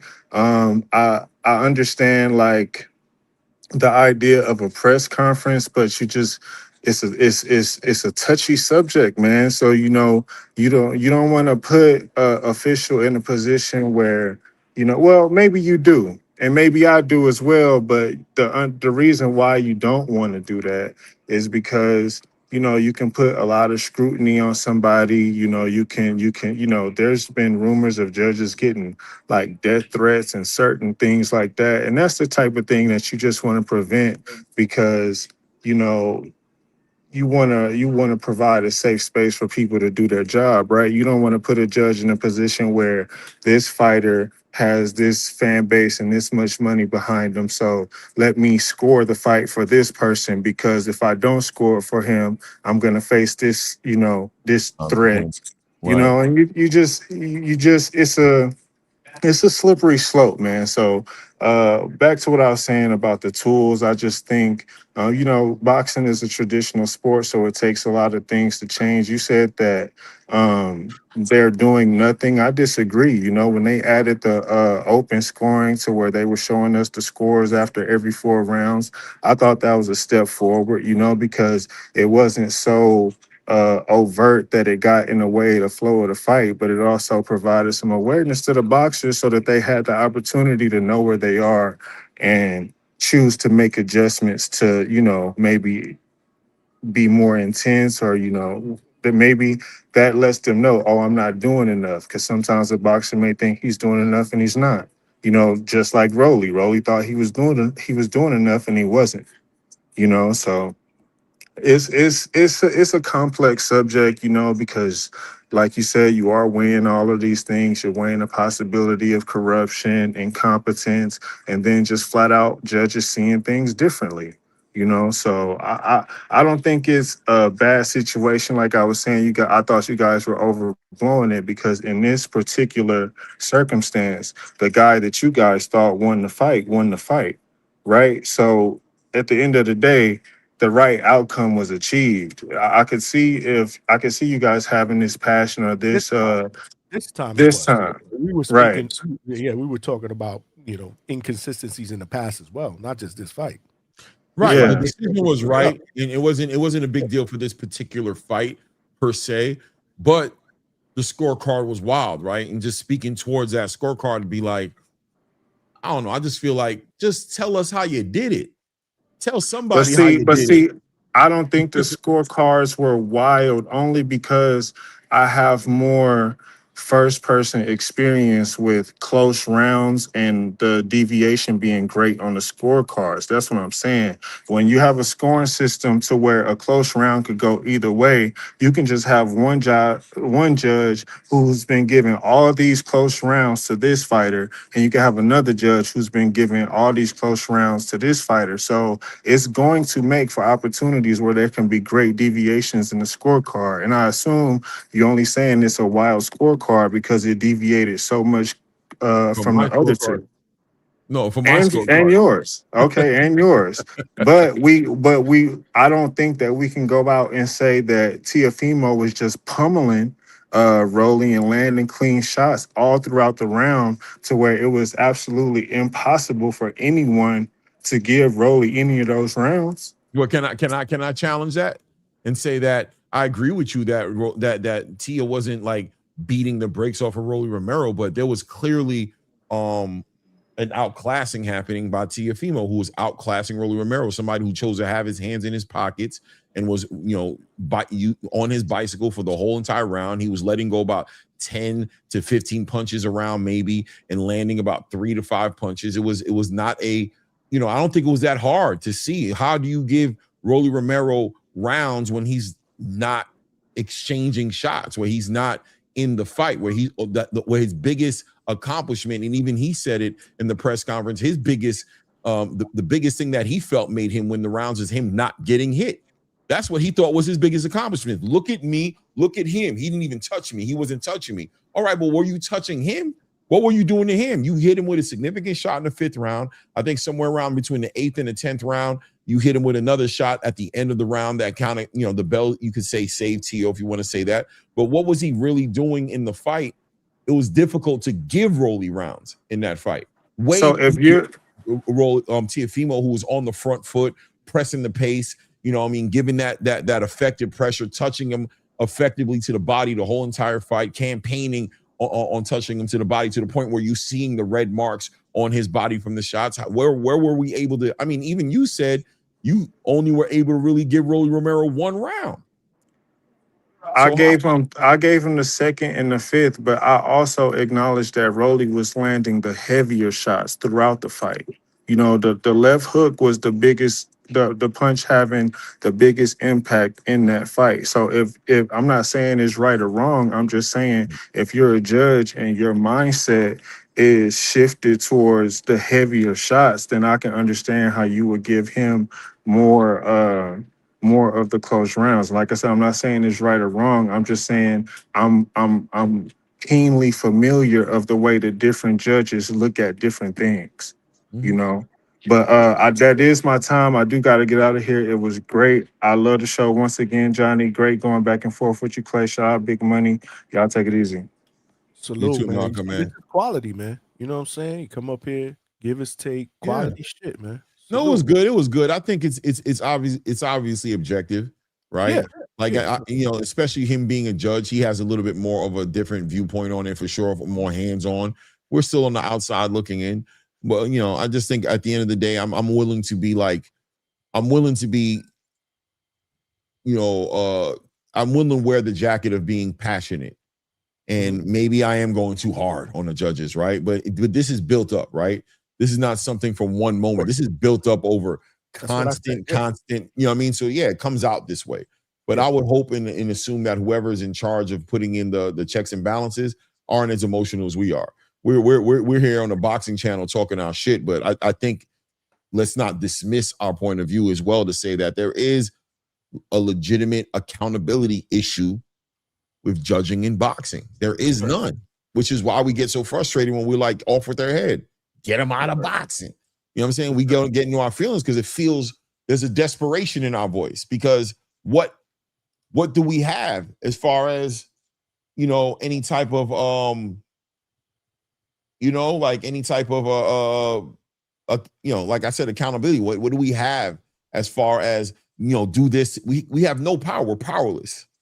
So, you know, we sound powerless. We sound powerless and we sound desperate and we sound obsessed and we probably checking all the boxes. We're all of the above, right? So, and listen, I get what he's saying about how judges, you know, may have seen, you know, Rolly was landing the heavier shots, but how many of those heavy shots was he actually landing? 1 to 2 in a what I'm round. trying to tell you. So that's my comeback to that. There just wasn't enough activity. Yeah, he landed a heavy shot here and there and whatnot, or I don't know, like to Clay's point, maybe 1 or 2 around, but it just wasn't consistent.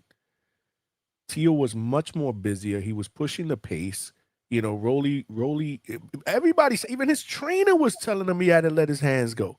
His trainer was telling him that. This is not just any trainer, bro. Salas is a Hall of Fame caliber trainer, bro. And you know, he just was not listening for some reason. Like I said, I don't know if he thought he had to fight in the bag, because somebody put in the chat earlier, well, maybe he thought he had to fight in the bag like De La Hoya did against Trinidad, and he did what he fought like that pretty much the entire fight. Even when he had him buzzed in the 5th round. Teo came back right back and won that 6th round. Wasn't even easy to score. What is even hard to score? Yeah, that's exactly what I'm saying. Like, it wasn't difficult. There wasn't a, you know, the idea that this was a competitive fight and it was hard to decipher. I don't agree with that in this particular fight. I think some fights, you know what I would agree that more with? I would give more credence to that in the Carlos Utria and Israel Mercado fight. I would give more credence to that and say, you know, that fight was a competitive fight to a certain degree. I thought Israel Mercado did the work to win the more rounds, but I could see where somebody might look at Carlos Utria's pressure and presence and, you know what I mean, saying that menacing energy he had, and he was working that jab, he was throwing the jab, he was working he was doing certain things in there to where I could be like, all right, close rounds, you know, however you want to look at it. But I just felt like that Teo Rolly fight was a one-sided affair, hands down, bro. You know what I mean? I don't feel like there was no Rolly presence enough in that fight for me to give him more than what I gave him. You know, you want to give him 3 rounds, so be it. But out of 12, that man lost that fight hands down. There was no draw there. I agree, man. I agree. Hold on before you go. Is this a super chat? My bad. Go ahead. Yeah. Jaime Nieto with the 10-piece. Straight cash, homie. Appreciate the super chat, my brother. Thank you very much. He said, I was out with my girl, just checked in last night, showed me how good Shakur actually is. He dominated Teo and Teo dominated Rolly. I don't have faith. He said, I don't have faith in anyone at 147, including Devin. Wow. Okay. Good thing Alberto wasn't here to hear that shit. We appreciate your opinion, man. Jaime, thank you, man. Hope you had a good time with the lady. You know the deal. Appreciate that. But what were you gonna say, Big Money? I'm sorry, man. Go ahead. Just that, you know, like, because I heard Rolly, you know, talking about what he thought he did, and I'm like, it just makes me think about like you ever have something where you think you're doing something, but you're really not, you know, like the best example I can think of is doing the moonwalk. Like you might think you're doing it, but like if somebody taped it and you saw yourself, you might think you look silly as fuck. Yeah, You like I gotta think I could actually do dance. it. Like You I don't could, look like like I think Michael I could Jackson. dance. Meanwhile, I can't dance. I get it. You don't look exactly like Mike when he does it. You're not gliding. You're fucking pulling your feet real hard against the fucking floor. You look silly, and I think that maybe Rolly, in his mind, thought he was doing something that he wasn't doing. Like in his mind's eye, he sees it happening. But it just wasn't happening. I don't And think Rolly's a stupid guy at all. I really don't. And I think that, like I said earlier, I said it 3 times. I think when he rewatches this fight, he's gonna kick himself in the ass because he just wasn't busy enough. I mean, we would hope so, but maybe he's like people, the people that think that they can sing, but they're fucking horrible. Like they hear a songbird when they open their mouth and they're going, but the rest of us hear American Idol fucking tryouts, and it's just horrible. It's hard to listen to, and they just don't get it because their perception is that askew as to what they're actually capable of doing. And I to a degree that might be Rolly, man. Like if he really thought he looked like Shakur, we may not be able to convince the guy. Like he may take that to his grave, thinking, yeah, man, I got robbed. I was doing that Shakur shit. It's like, yeah, nah, man. Only Shakur could do that Shakur shit, man. Bro, like I don't get it, man. I just don't get it. But it is what it is. Hold on, we got Cam wants to jump on real quick. Cam, you lucky, man. I was about to wrap up. What's good, champ? Yeah, early show, man. Oh no, 5 hours. Bro, You I right. You started went. early Yeah, today. you went early. I Yeah. started early. We Yeah. pushing I'll keep 6. We now. pushing 5.5 hours, bro. I started Damn. early today, and this was a Yeah. last minute thing. I was like, you know what? We're home. Weather's bad. Fuck it. We need to talk some boxing. But I usually don't go live on Sundays like that. What's good, bro? Talk to me, man. How'd you do with your picks? I did the shit. The all the punch stats pretty much hit. George Ladard crushed dude, the Morello dude, and Tio outlanded Rolly in pretty much every category. Outlanded and outworked him. Shit, he had that motherfucking body blue, purple. That right side of his body. Oh yeah. And then after the fight, he picked up his shirt and said, "Look, side of my side is not red, motherfucker. We ain't talking about now. We talking about during the fight." It was clear. We not about to act. We not about to act like he wasn't. After Tio landed the shot, he like I seen you put your arms up in the air. We know that shit hurt it. Like you tried to play it off. That motherfucker is purple. He also had blood, right? He did. He had blood on his leg too, right? But that was Teal's blood. Yeah, My man went to the post-fight presser. He ain't even take a shower yet, bro. They were saying that maybe because Tio was pouring at the blood on his eye with the glove and punching him there so much that might be the blood. That might have some of what we saw was the blood on him. But I'll say this: I know he was affected by those punches because at some point he stopped chucking that left and that left hook. He wasn't throwing that left hook as much. You know what I'm saying? I knew that them punches to the body was effective. I mean, anytime somebody lands realistically over 50 body shot, you gonna feel that shit. I don't give a fuck what the other fighter's trying to sit there and try to talk about, especially if they sitting down on the shots. I agree. So it's like, We and don't disagree, brother.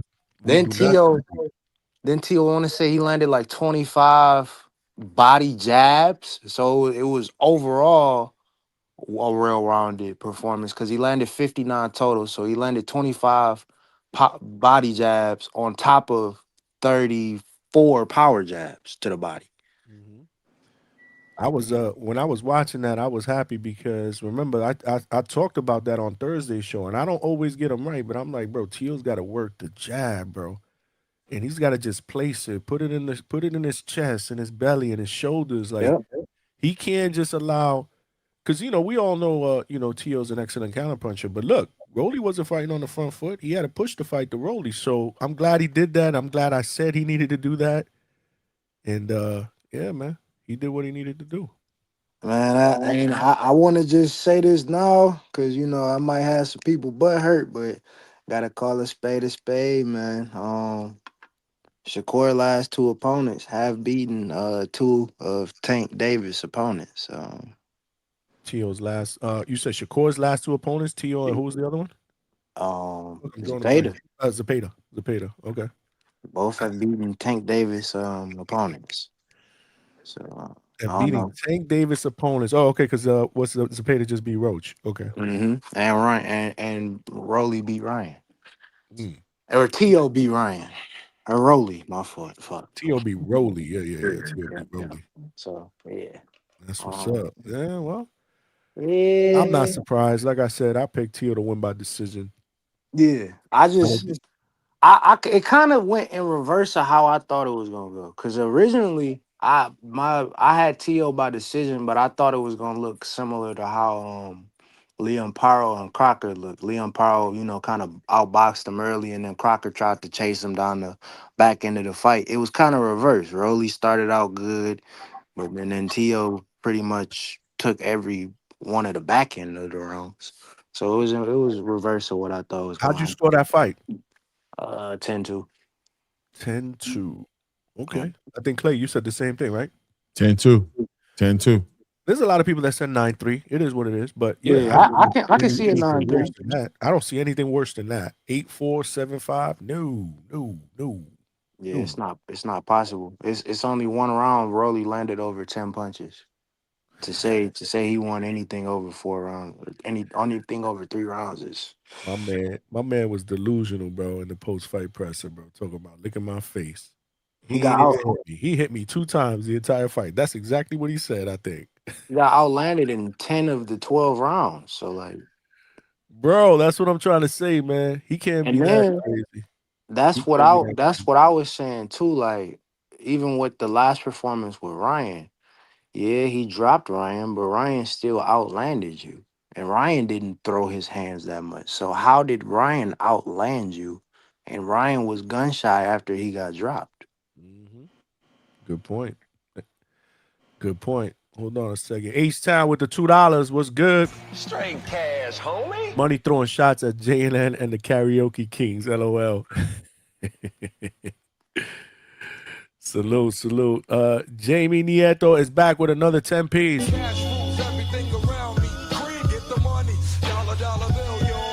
Yeah, man. Salute, man. Appreciate the super chat donation. He said, not a Shakur fan, but I see him outboxing / outclassing all of them. Shout out Clay and Johnny. I can't stand Shakur's antics, but he's that good. Just my opinion. Shakur is great, man. Let's just call it what it is, bro. Yeah, man, he's gifted, man. That kid, that dude is really just gifted, man. You could not like him. You could feel some kind of way. He's gifted. He is a special fighter, and it's okay to admit that. Like, people don't want to admit that. Maybe you don't like him personally. I get it, but keep your feelings aside, man, and just judge the fighter on his skill level. Him and Inoue, to me, have arguably the best reflexes in the sport of boxing. Shakur's reflexes are fucking insane. Yeah, you were. They almost like Bam kind of there too, man. Bam getting busy like that too. Yeah. That's 3. Round out the top 5.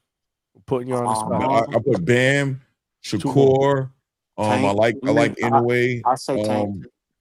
Tank, I just don't talk about him no more. I ain't gonna lie. I just You don't talk about him in your platform? Because I try not to here. I don't talk about him. I don't think he counts. I don't think he's a relevant topic.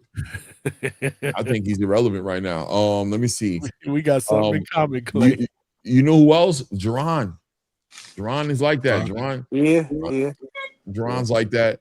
And I would give it to Shit, I don't want to give it to him too early, but based off of what I seen last night, if he fights that way going into the future, Jamal Harvey could be like that. Yeah, Jamal. I'll probably say Abdullah Mason. Abdullah gets hit. He get hit, but he twitchy. He said Abdullah. No, I'm not there with Abdul yet, man. I think he's on his way there, but I'm not there with him yet. Yeah, I ain't gonna lie to you, man. I the think, offensive side there, the defense side. yeah, I think Moses Atama's kind of in that conversation a little bit. I just think he's naturally got that eye. You know, he just got that eye. He puts those punches together so well, man. But I mean, he still has to be proven. But I think he's on his way to being that way in that heavyweight division. I just don't think anybody athletically is going to be able to keep up with him. But we'll see. Except for the G Caballero, I'll stand on that. But who would I give it to? Tank. Yeah, that's what we got to see with Moses is that gas tank. I said Bam. I said Shakur. The four right now is Shakur, Bam, Inoue, and Boots. Jerron, yeah, Boots. One more to round out the 5. I'm thinking 2. David's got maybe Ben Whitaker. How are y'all thinking about Ben? Ben Whitaker kind of got that. But David Benavidez got good reflexes. He's more just like pressure. He's more like one-sided pressure. Like he has the reflexes, but he's also just kind of like a monster in real time. Like he really just steamrolls you a little bit, just kind of like drowns you. I like Ben Whitaker. I think Ben Whitaker has some real good reflexes, man. I think he's really moves well and sees these punches coming well, and he's able to just like do things that, you know, is 100% athletic. You know what I'm saying? I like Ben Whitaker the way he brings it in the ring. Nobody said Dev? Wow. Nah. He's twitchy, but it's yeah. Dev is a great fighter, man, but Dev is just not great at anything. He's good at everything. Like he's just across the board great. He has a good jab. You know what I mean? He has that, but Dev still hasn't crossed over into that. I don't know, people like want to push back at it, but he's not there yet. Where Shakur showed me what he can do. I haven't seen Dev be like that versatile.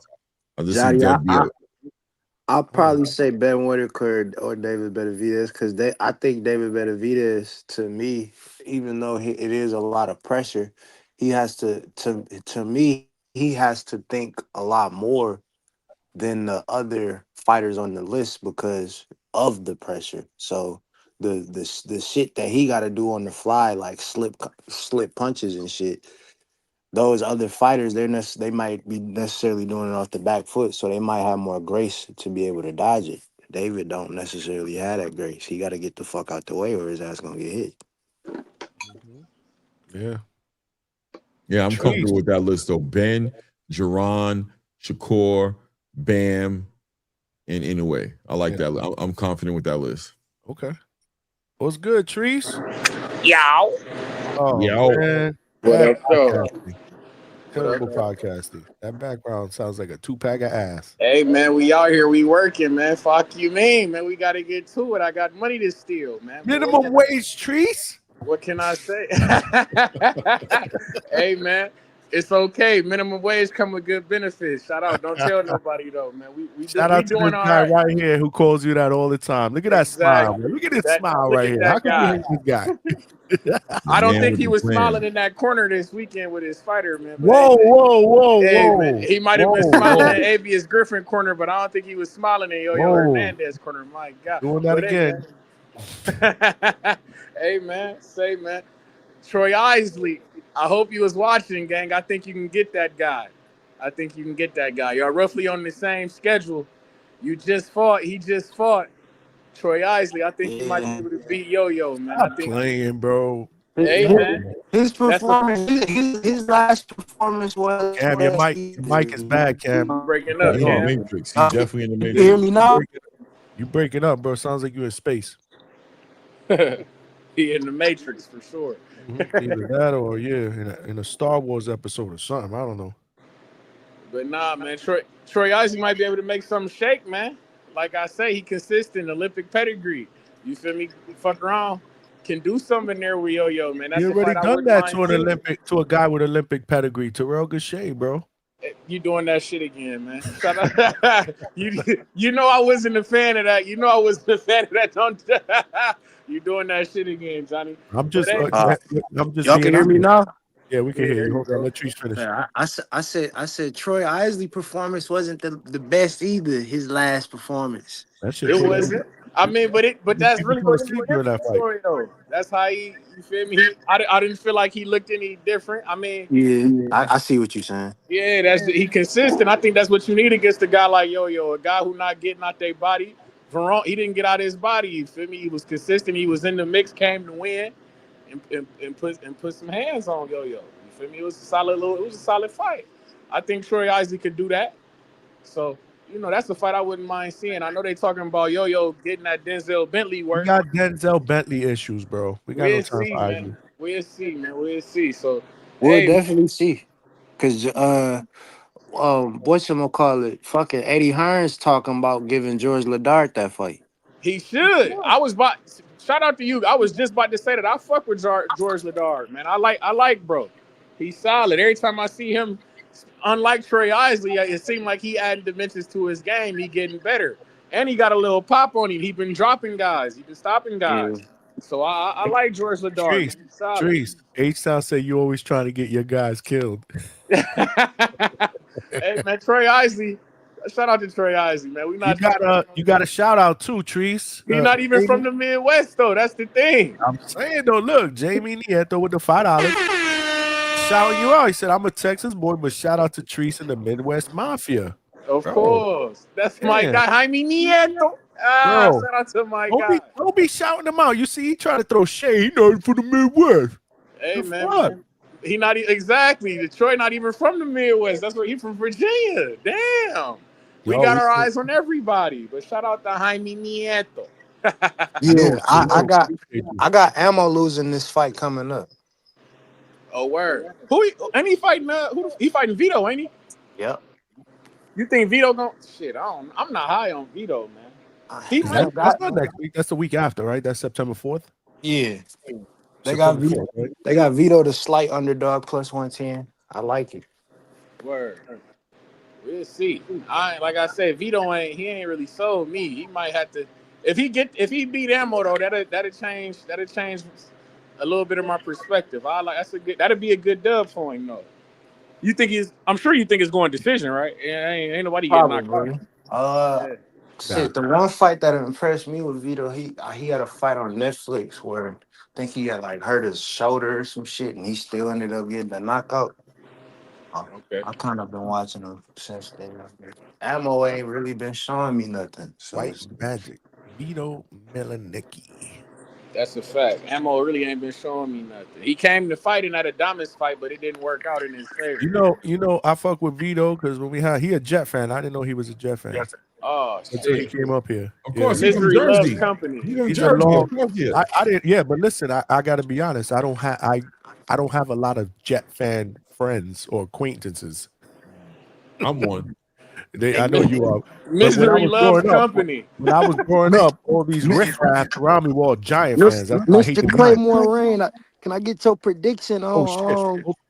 Before we get a prediction, wait. Before we get a prediction, hold on. I did miss a super chat by accident, man, from Jamie, man. Salute. My bad, fam. My bad. He said, I'm an old head, but I appreciate a great jab, and Shakur has that. Oscar had a great jab.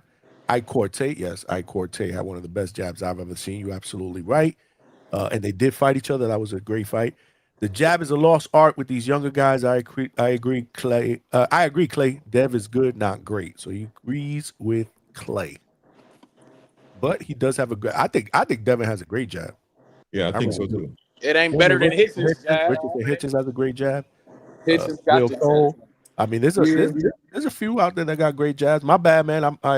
He actually sent me a super chat to remind me that I missed his super chat. So that's what's up. Love right there. My bad, and I appreciate the love, man. You know the deal, man. Gotta drop the bomb for my man Jamie. Mr. Claymore Rain, can I get a prediction on the Oshaki Foster and Navarrete? Woo!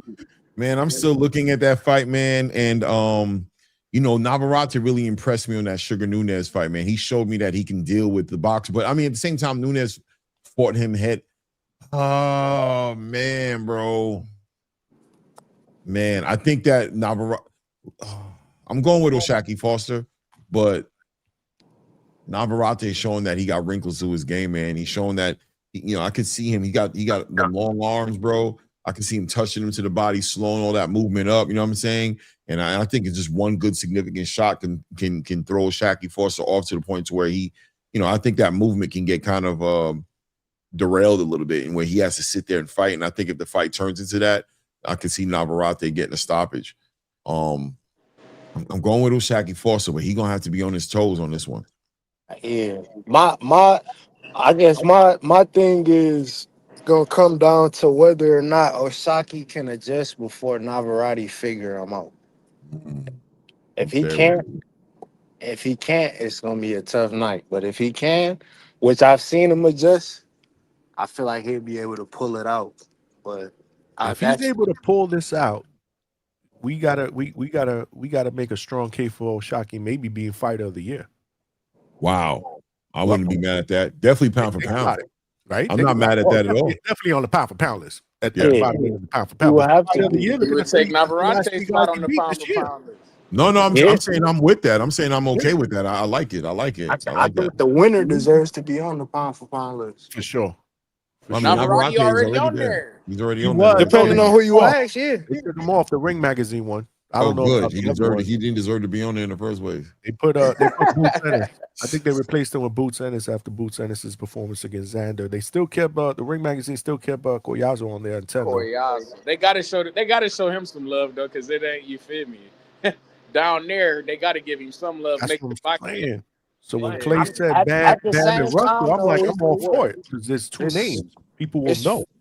On the pound for pound list is what, 4 small guys on there? Yeah. Koyazo, Bam, anyway. Who's the fourth one? Junto.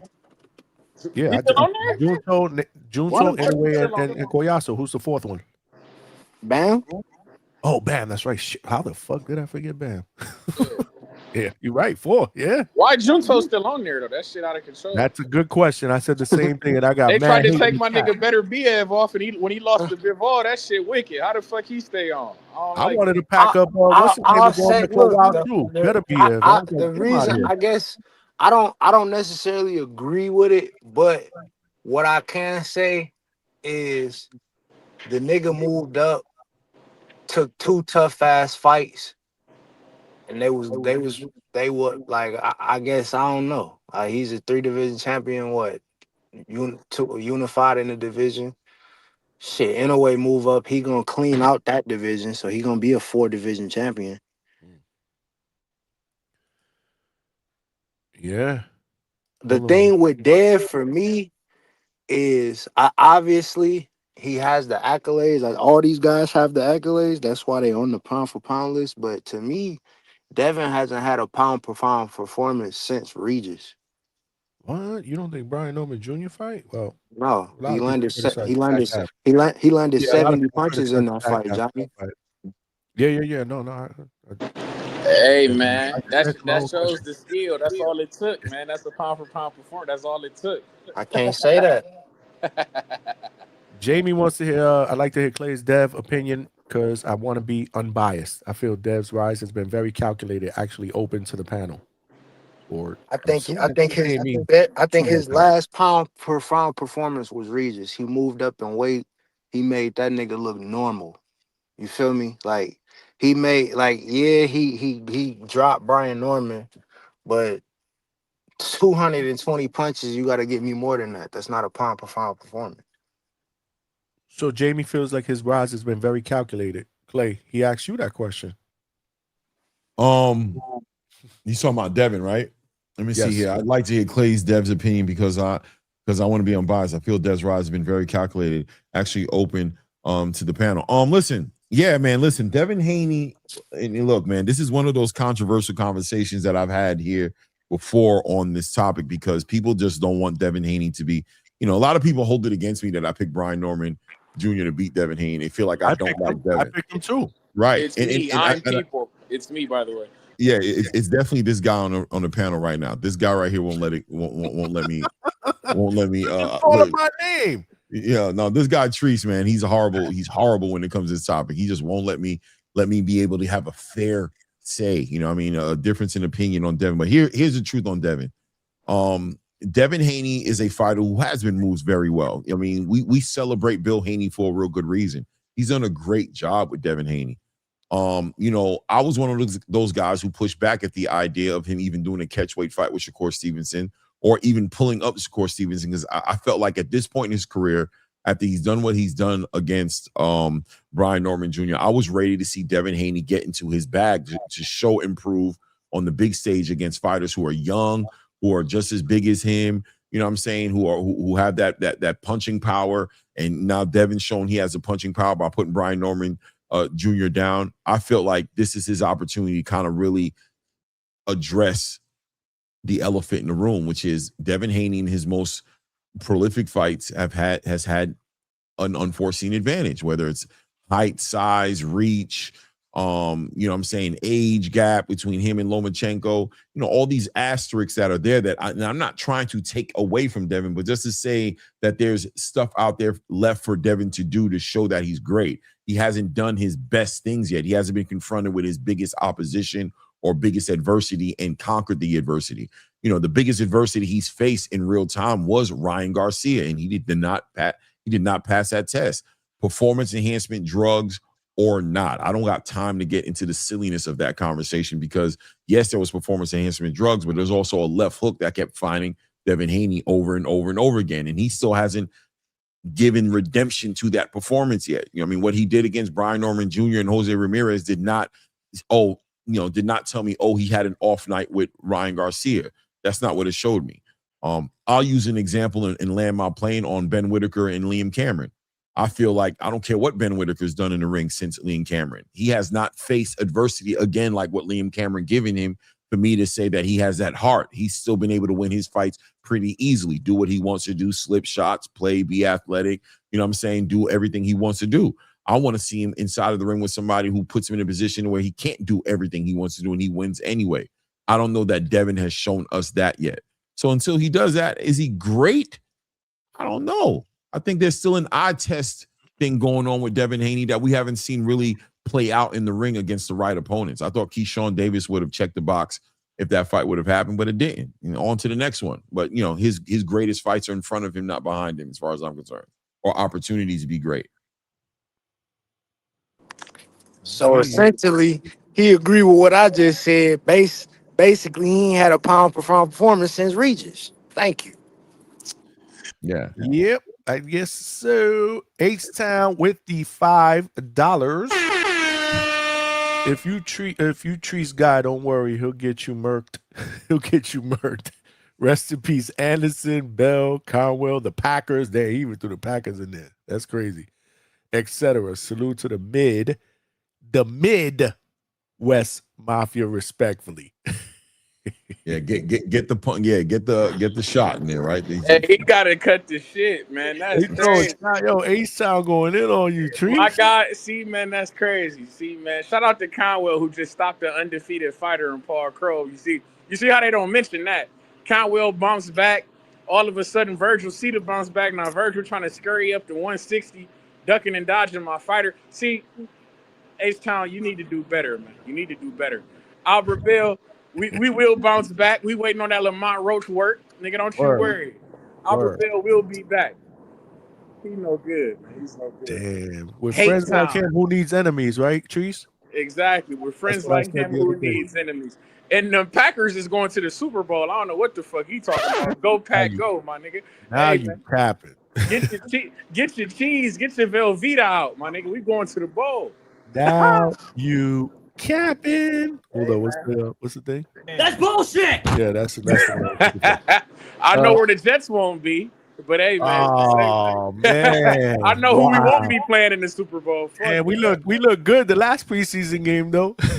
Preseason, get right. Shout out to y'all, man. We the preseason champs, bro. Jamie with another $5. Jamie's really on his Dev topic. He said Dev's claim to fame is undisputing with Kambosos. How has that win aged? Kambosos hasn't aged well after Tio. Am I wrong? Nope. Hey, man, if he beat Liam Paro, if he get the Liam Paro fight and he actually win it, that's all I'm gonna say. Teofimo got to see that guy. If Even the even the wins that Kambosos do have in the mix of all that, they were majority decision wins or split decision wins. Kambosos ain't won by like knockout or unanimous decision in like fucking 5 years, 6 years. Hey Who, man, he got Kambosos? shout out to Maxie Hughes. That's the only dub he got in this And stretch. and that shit was a robbery. I don't know That about a was robbery. disputed. It's crazy.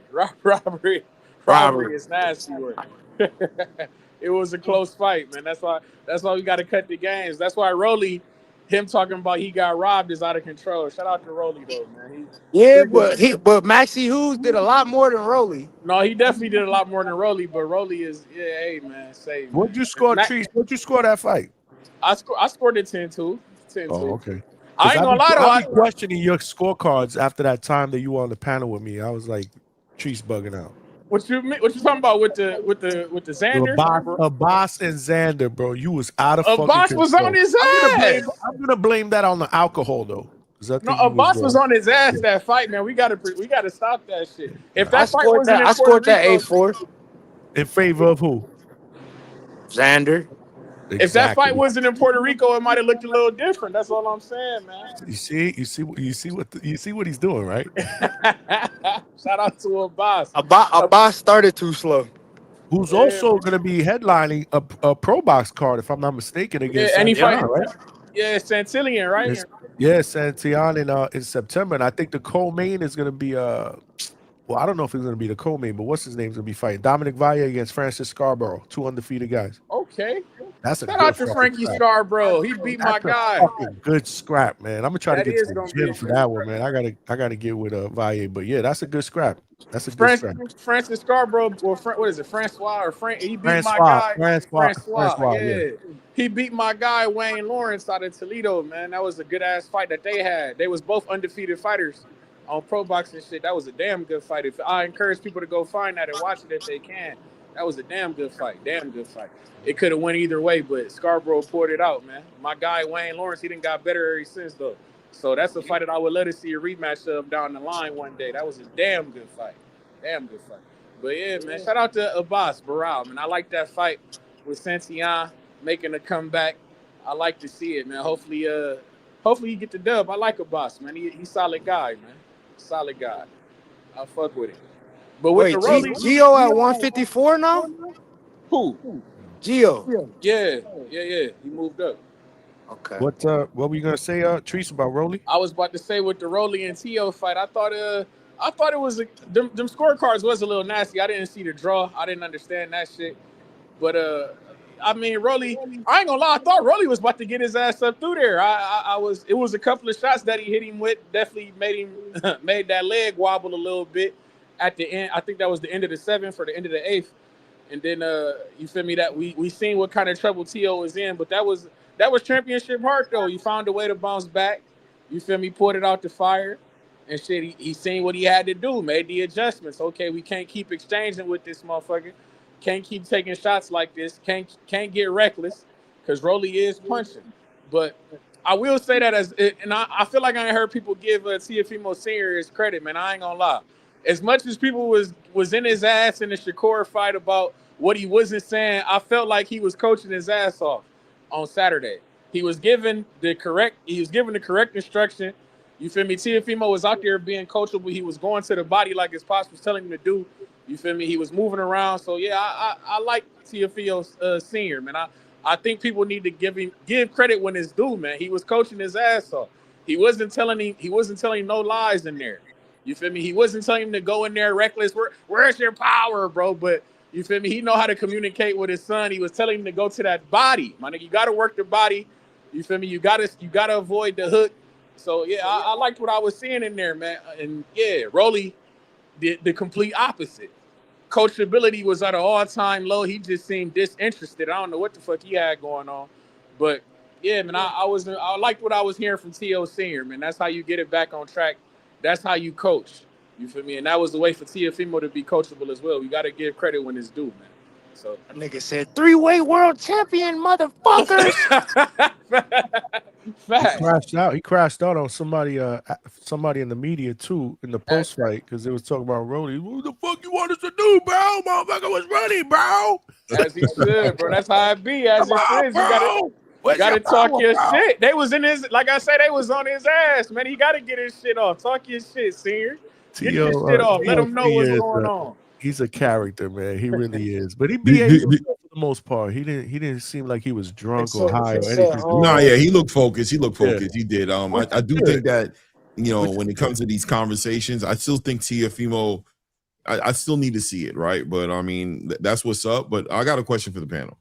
Does Teo does he get an opportunity to become undisputed? Do you think that these championship fights get made? Do you think the zone, you know, kind of has it already laid out for Devin and him to fight and for Ryan to be involved in the conversation? Do you think that, you know, 147 gets unified? No, I say no. I would like it to be, but no. I'm gonna say no. Doesn't happen, huh? Yeah, I don't think so. Yeah, I think it can. Yeah, hey, I think like Ryan to have gonna your play optimism keep away. because I love unifications. I love undisputed. I'm old school, but I just no. I really don't see it. Yeah. I mean, under the I zone. question it for sure. I think Devin and Tio already got that agreement. They just want to fight when they feel as if it's right. I don't believe that though, because I perspective. seen what Teofimo was on at 135. I feel like Devin might be on that shit that Earl Spence was on with Keith Thurman. Like I never fight that guy. When I was coming up and I wanted my opportunity, he never gave it to me. I could see Devin. Yeah, but also, it wasn't as if like the only reason I could say that situation a little different is because they both champions. So like, yeah, Tio lost the belts, but shit, he came champion again, nigga. So it's a unification. It ain't like one nigga coming to the table with nothing. Golden Boy Matchroom and Golden Boy Matchroom and PBC are all under the zone. It could totally happen. Yeah, the only oddball is fucking Pero. That's why one of them motherfuckers need to go take the belt off that nigga, and they be straight. I like your optimism, man. I wouldn't be opposed. I hope you're right. I hope so. I hope it happened. But Johnny, I'm about to get out of here. Shout out to the Midwest Mafia and the third shift workers across the globe. But hey, man, Amanda Serrano, you can't be Clarissa Shields. You know what the fuck going on. The real face of boxing around this bitch. Johnny, you thought I was gonna let her breathe? She can't even beat that motherfucker from Fremont, Ohio. Hey, man, shout out to her. Was on the panel today because of that. He jumped on the panel, I think, when we were talking about that. Hey, man, come on. We know we couldn't let Amanda Serrano get it. She was supposed to stop that shorty, but hey, it didn't happen. She still got 50 wins. Shout out to her, but she's no Clarissa Shields. And that's okay. That's okay. But y'all be cool, man. Salute to Treese, man. And the third shift overnight work. Overnight workers, man. Yeah, that fight was nasty. Yeah, we were talking about it on the back call. Hey, I was there, man. Oh, you were there? Okay. I forget who was there. We had a lot of people there. No, we had a good time. It was a good weekend of boxing. There was a lot that happened. You know what I mean? It was a lot that happened. It definitely was. Yeah, man. Salute. It's gonna be a good weekend this week too. We got man. We got fights on Friday. Let's not forget we got the fight on Caribbean right here, my backyard. Tim Tszyu brother fight this Wednesday, I think. You call him Tim Tszyu? That's what we doing. Timmy. Tim Tszyu. We're doing Tim What's his brother name? I forgot the Zoo. Like Zoo. Costa is his brother name. Costa Zoo. Nick Zoo, right? Nick or Keith? Nick. Is it Nick? Yeah, It's Nick. It might be Nikita. Yeah. Nikita. Yeah, that's it. Nikita. It's Nikita. Yo, I think Nikita's a hard body name, bro. I ain't gonna lie, bro. That name right there. Reminds me of a Nikita, wrestler back in the days. It reminds me of a wrestler, Nikita Koloff. When I was young, I used to watch. Nikita just kind of like it's kind of like gangster because it's like kind of feminine to a degree because it's Nikita, but it's like I dare you to say something. Like it's just always Nikita always seems to be a tough Russian's name. Every time I hear that name, I think of this dude Nikita Koloff. Yeah, just a rough. Like you gonna tell Nikita Koloff he's soft? I don't think so. What did Mike Tyson say to Ebro? What you gonna say? You gonna whoop my ass? I don't think so. Yep. You know what I mean? Shit, You ain't so we gonna got do nothing, Nikita. So that card is on Friday. That's going to be on the Zone, if I'm not mistaken. Then that's Caribbean Royale. That's a Matchroom Box Lab card. Corey Marksman is going to be headlining that.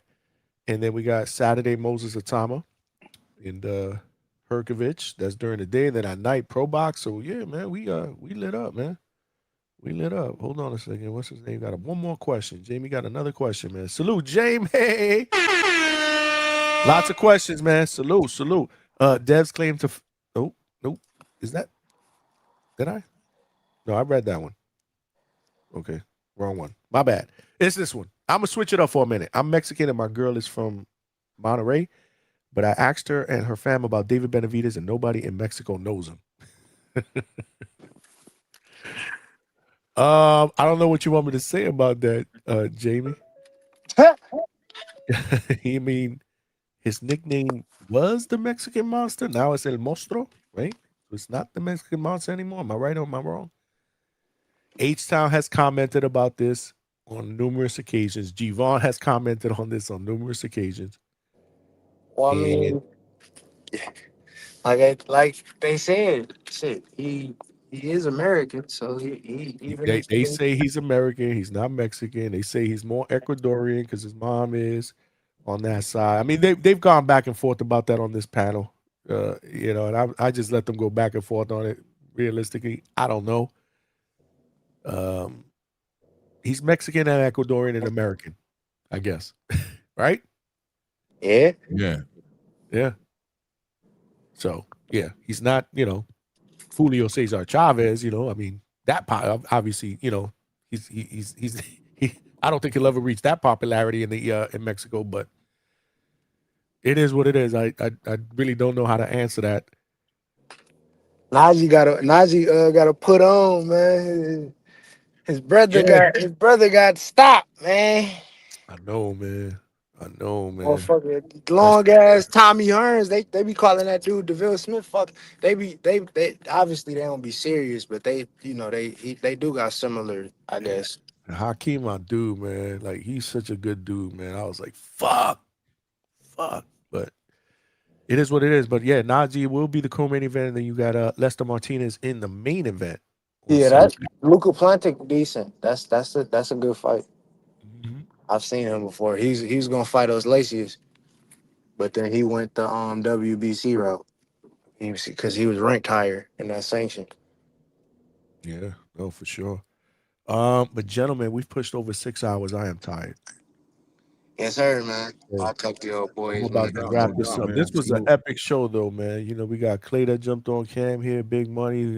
Two Tone was on earlier. It was a great show. Good conversations, good dialogues. We kind of flipped it from the weekend recap. We started talking about referee judging accountability, which was pretty cool. I like having those conversations. Topic this week, man. The judges were diabolical this week. Yeah, they've had better weekends. They've had better weekends for sure. I think that's safe to say. Malcolm. Yeah, man, appreciate it. Yeah. Malcolm came up, but like I said, man, this is what it's all about, man. But I appreciate y'all, man.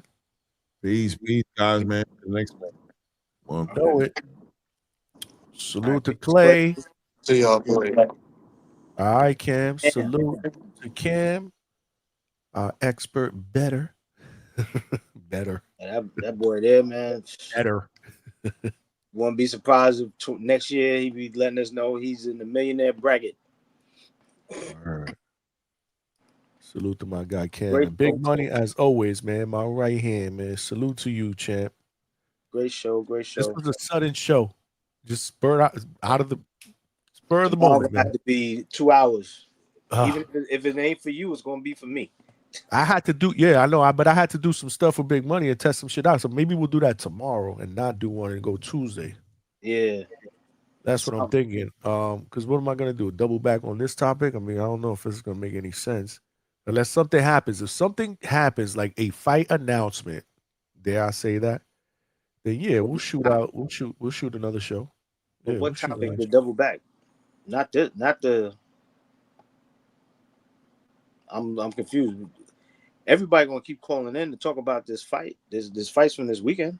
So maybe we'll do. I don't know. We'll see. We'll figure it out. Whether you come up with 5 different topics for the rest of the week or not, they still gonna call in and talk about the fights from this weekend. Yeah, salute. Yeah. All right. So we'll figure it out. But I appreciate you, brother.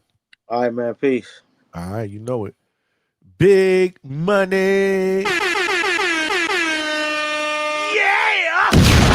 Salute to everybody that jumped on the panel, man. Salute, man. Damn, we done 6 hours and 12 minutes. We pushing 6.5 hours. And I wasn't even going to do a show today. Like I said, I really don't do Sunday shows no more because that's family time. But I had to because we didn't do the live fight chat or the immediate post-fight reaction last night after or early this morning after the main event. And there's some shit to talk about. Like we did want to talk about Teofimo's performance. Obviously, the undercard, Yo-Yo was on there. And all the other fights that went down on Most Valuable Promotions on Friday. So, yeah, we needed to talk about it. Bro, this shit is diabolical. Every single show, I think he does it on purpose. Now, Coach Bermudez wants to link. Coach, I've been on for 6 hours and 15 minutes. We've been calling for you for hours. Hours. This shit crazy. What time is it? Coach, I'm going to throw the link out 15 minutes, Coach. 15 minutes, man. I can't. I'm tired, man. I got to get. The reason why I decided to do a show early today because I'm like, I got to finish early because I got to get up in the morning. I got to get up. There's something important that I got to do in the morning. I got to get up. So I can't be here till 2 or 3 o'clock in the morning. That shit is not going to happen. Coach, you missed it. Two-Tone was on here. Clay was on here. Big Money. Vega was on. Yeah, Vega jumped on here earlier. Vega was on the panel. The only one of our regulars, like H-Town, didn't jump on the panel, but he was in the chat. Or did he? No, H-Town jumped on for a little bit. Yeah, H-Town did jump on for a little bit. Cam Dog was on here. Malcolm, Square Business Malcolm. We had some good conversation about the judging. He was on here. Nah, this has been a great show, man. This has been a great show. Roger that said we got questions for Coach. Shit. Hold on. Coach, you got to make it brief, man. You got to make it brief if you're going to jump up. If not, then we'll go tomorrow. Then maybe I will do a show tomorrow. If Coach wants to jump on tomorrow, or not tomorrow, tonight, then I'll do a show if Coach wants to jump on. And because I do want Coach's recap of Yo-Yo's performance on Saturday. For sure. I heard you was on the Boxing Voice moonlighting. Yesterday morning, I heard you was on the Boxing Voice moonlighting. But Coach's family up in here, man. That's my guy. Look at this guy right here, man. How could you say no to this guy? Look at this guy right here. Look at this. Hell yeah! Oh, shit. Look at Big Money. Look, Big Money, too. Like, yo, everybody. Nobody's safe, bro. Alex Vega, look at this shit, bro. Falling asleep on the fucking panel, bro. That shit is a 2-pack of ass. Nobody's safe, man. Nobody is safe here at DHS, bro. Where y'all at, man? What's going on, man? Talk to me in the chat, man. Talk to me in the chat. You see, I'm trying to buy some time. See if Coach jump up for a little bit, but he bullshit. You see, that's what he does. I think he do that shit on purpose. He better have been on a flight, which is why he ain't jump on early. He better have been on a flight. Because if he wasn't on a flight, he was ducking a panel purposely, man. Jay Hernandez, Jesse Hernandez, yes, man, great show. Starting to get congested, though. Allergies. I don't know. You see, this is what I'm talking about, Roger. That's what he does. Throw the link and then he disappears, bro. Nah, he does that. He absolutely does that on purpose. He has no intention on jumping on. He just want to do that on purpose to rile y'all up in the chat. And then if I don't acknowledge it, then he gonna throw shade at me. Damn, you always gonna jump on. Johnny diss me. He don't pay attention to the chat. Oh man. Come on, man. How we at? For the majority of this show, we had over 100 viewers just on YouTube alone. Not counting what we had on X, man. We only got 90 likes. That shit is a 2-pack of ass. Come on, y'all got to do better, man. Hit the like button, man. Hit the like button. Hit the like button, man. This man want to keep me up all night, bro. You know this show is pushing 6.5 hours, right? It should be. This is you on the grind, man. Yeah, but I gotta get up in the morning. That's why I did it early. Where the fuck Big Money at, man? Where the crew at, man? Get the crew back. Nah, we ain't doing the crew. I'm hey Johnny, you heard Denzel Washington. I'm putting cases on all these motherfuckers. Why? Talk to me. Talk to me. Hey, I'm putting all these motherfuckers in Pelican Bay. Where these motherfuckers? Get these motherfuckers back in here. Hold man. on, what's this one at? Hold on. How did you bring up Pelican Bay? Hold on. Look at this one. This one's for you, Coach. You motherfuckers will be playing basketball in Pelican Bay when I get finished with you. That's what the fuck I'm talking about. Hey, get this motherfuckers back. Where the fuck is? Bro, we about to wrap up. I'm about to call it, man. A minimum wage treat. He was here. Everybody was here today. Everybody. Two-Tone was here. Motherfuckers here talking this bullshit about yo, man. These motherfuckers never put a pair of gloves on, never tied a pair of gloves. What's wrong with these people, Johnny boy? I don't know what to tell you, bro. Like, They listen, don't bro. know what they don't know. A real fighter, if motherfucker punched them in the face, man. Well, break it down. We need answers, bro. What's going on? What happened to Yo-Yo, bro? Man, We wanted that stoppage, bro. First of all, I'm tired because I've been motherfucking traveling first class the whole all motherfucking. Okay. First class. He said what I first mean? class. I've been in motherfucking Delta One lounges and shit, and hearing y'all motherfucking talk some bullshit. Oh, you were listening to us? Oh man, where the fuck we ain't Two-Tone punk ass, this funny looking ass nigga? Where the fuck he at? Wait. Gone. He said Yo-Yo look mid, bro. I know everybody that was talking shit. This motherfucking Alberto, he's a little. Not me. Man, Alberto. Yeah, Alberto was going in, bro. Alberto's a motherfucking sucker. And after all that bullshit, he said he was watching some fucking amateur fighting that Aiden Ross shit. I was like, come on, bro. Oh, yeah. He got to get the was fuck down up bad out of for here with that. that shit. Yeah, he was down bad for that. That was terrible. Talking about That I'm was not terrible. paying for that pay-per-view, but I'm going to watch Aiden Ross with a bunch of fucking influencers boxing that don't know how to fucking box. That shit was horrendous, bro. The fuck, what's his name? Low Nose talking about Teofimo beat Rohan. Did he say that? He Yeah, I say think that he might have said that. He might have said that. at some Motherfucker point. sick out his damn mind, man. Beat What's wrong with these Rohan. Who people? else he said he beat? He said beat everybody, man. You know, Fucking won't beat a motherfucking parking ticket, man. Motherfucking That's crazy. his guy, bro. That's his guy. Listen, man, I heard a lot of people on this panel, seen a lot of motherfuckers on the chat. These motherfuckers got spoiled, man. They got spoiled by strict domination. That's what they got spoiled with. Yo-Yo, he's been so consistent that the minute a man survives and throw motherfucking punches back, y'all start acting like he had a bad night. That, and I understand that motherfuckers on here are just casuals. They really don't know it. I'm not talking about you guys. And Big Money, I heard the what you said, the mental aspect of it. That's I would question where you get that from. I don't know, was you a fighter, Big Money? Because it was pretty good. It was pretty good. You got a psychology degree? Nah. He's You just a motherfucker. You just a motherfucker with no motherfucking followers that know some shit, huh? He likes to That's read. about it. Bro. He likes to read. He's a reader. Oh, he's a good student again, because sometimes it's like that, right? Sometimes you kind of spot on with a couple of things, right? But listen, a lot of the casual, what they see is pure domination, and they someone that's been so consistent that they get to they see somebody punch back and didn't get a knockout. Now, this is people watching boxing with just a knockout in their mind instead of just looking at boxing with their eyes.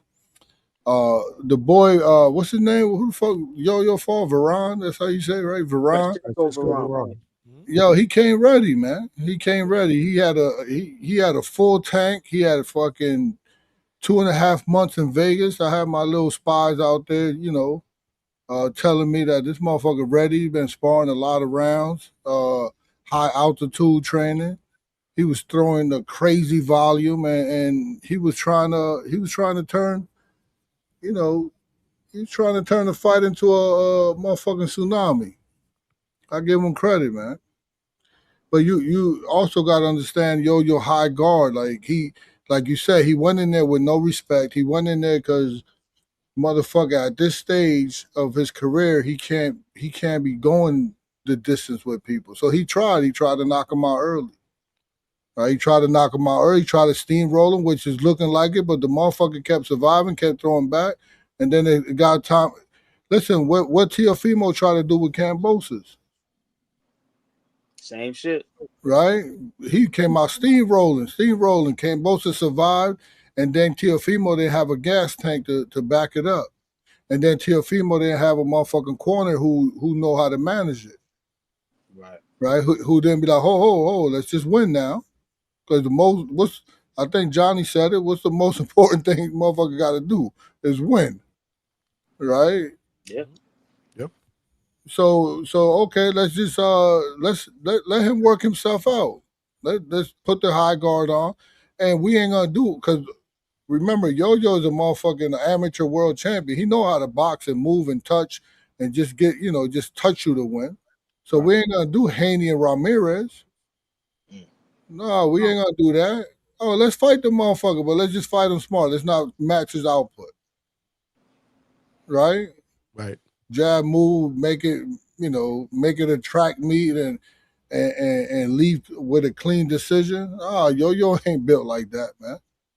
That motherfucker is a demon, man. And that's what makes him a beast. Like, because he still got to satisfy the motherfucking, the critics. He still got to satisfy his fans. Right? So he can't do a Handy Ramirez, a motherfucker Cuban, half Haitian, doing a motherfucking Haney impression. We can't do that. We got to fight. So, what happened when the water gets deep, man? He didn't look for the shore. He didn't look for the shore. He didn't look for the edges. Right? He fought. He fought his ass, guard up, stood his ground, and fought. He fought a man that came ready, man. Kudos to him. He came ready. And that's the difference, man. Some fighters need everything to be perfect, to look great. Right? I think Yo-Yo, he can have a rough round. He had a couple of rough rounds. He had a tough opponent. Yeah, he had a couple rounds that was off rhythm. Right? That's what tough opponents make you do, but he survived it. Great. So now, this is why you have to respect Haney. He needs a strong dance partner. He can't just fight anybody, because if he fight someone, then he will have to look a certain way. If he have top fights, like a Keyshawn or Shakur, that he'll get away with winning a round by just jabbing. He don't gotta exert himself. He can just touch and move, and oh shit, he won. He beat Shakur. But when there's a lot of motherfuckers that's uncovered that are tough, that got talent, right? They're undercover. They're out there. The Verons is out there. Them motherfuckers down Argentina is hungry too. Them motherfuckers come to fight. And then you give a motherfucker 2.5 months in Vegas. Kudos to him on their own dime. They believed that they was gonna win. Right? They believed it. So now you got a fight on your hand. You don't think Haney, you don't think there's motherfuckers out there that are hungry that'll give a Haney or Shakur fight? But they can't afford to fight everyone. Because Teofimo can't afford to just fight anyone. Right? He don't have the style. His style don't beat every style. You know what I'm saying? So he don't know how to cut the ring off like that. He got away with a couple of jabs, and his jab ain't like that. It was like that against Rolly. It wasn't like that against Shakur. There's a fight to go.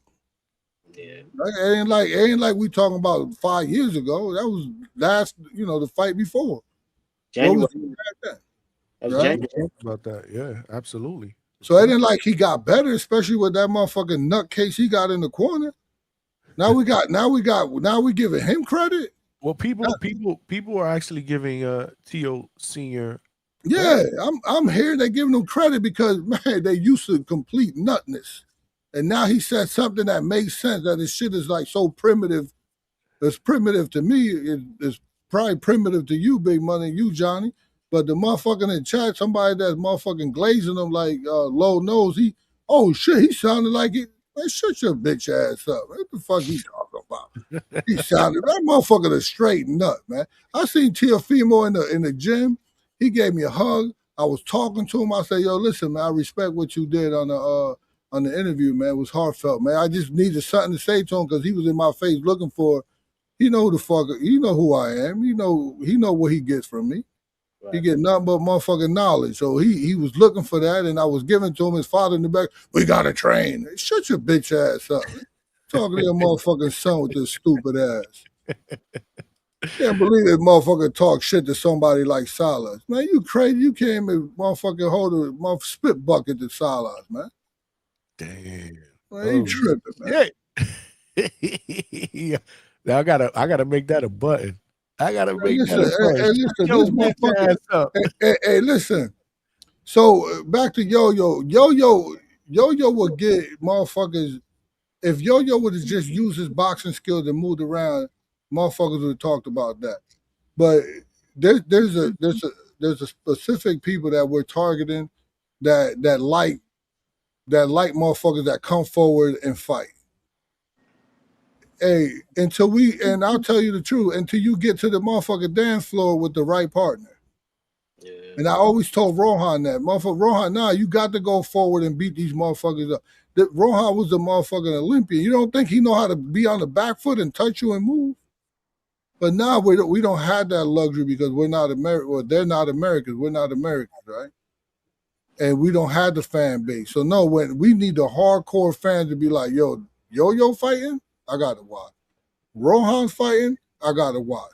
So how you get that? How you get the fan? What's the fan friendly style? Come forward, right? Now let's do it. As smart as possible, like a Mike Tyson. Everybody thought Mike Tyson just came forward brutally with his face. No, he had a lot of defense, a lot of head movement, right? Now Yo-Yo shouldn't even been in the fight. But no, he's a dog. Like, he ain't gonna pull out of no motherfucking fight for no bullshit injuries. And that injury that he had, it kept him tall and kept Veron having a lot of success because he was tall. But, no excuses. Veron came to fight and Yo-Yo won. And you got a lot of motherfuckers expecting Yo-Yo to look a certain way. You got motherfucking minimum wage trees talking about motherfucking, what's his name? What's his amateur fight? What's that professional amateur fighter that we watched the other day? Troy Nash. Not Troy Nash. Troy Isley. Troy Nash. Troy Isley. Yeah. The amateur that's professional. You still don't know how to. Yeah, come on. And minimum wage treat, you think that's going to beat us? Well, that's what he said. And definitely all them down already. Huh? There's people that got questions for you, Coach. Go ahead. I'm sorry, Big Money. What were you gonna say? Troy Isley turned the fight down already. Oh, Troy Isley. And so did Two Tone's boy. Who the fuck Two Tone that funny looking ass nigga? Get your ass on. Get your ass up, man. We got some questions for you, but guys, y'all got to keep it brief, man, because I am not being up here another 2 hours, bro. Hey, Coach, with all due respect, man, you know I rock with you. You know you my dude. I don't like how you starting off with turn. I ain't Hey, like, look. what the fuck you got? Coach.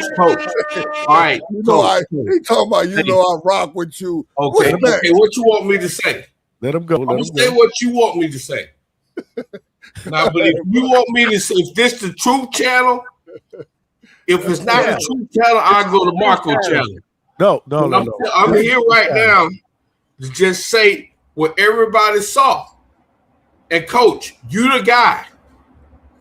You're the guy. And I think what they're saying is he didn't come with all the selective tools that he could have. He didn't take them out. He was posing. It was stuff that could have been done. He could have been more effective. We know that's not one of the demons. That's not how you train in your camp. That's what everybody is saying. It's not a knock on you. It's not a knock on your training. It's not a knock on what you do. It's actually puts you forward. It shows you. It just highlights you. We know. John, we know. Hold on, coach. Hold on, coach. Where the question at?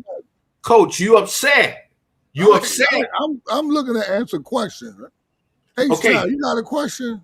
I do.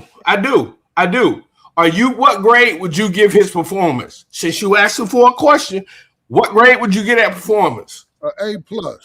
Okay. You would give it an A. Honestly. You asking another question? Or you want to say why? Of course, you can hear me. You can hear me. You would give that an A+. Yeah. Okay. But you want to ask me why?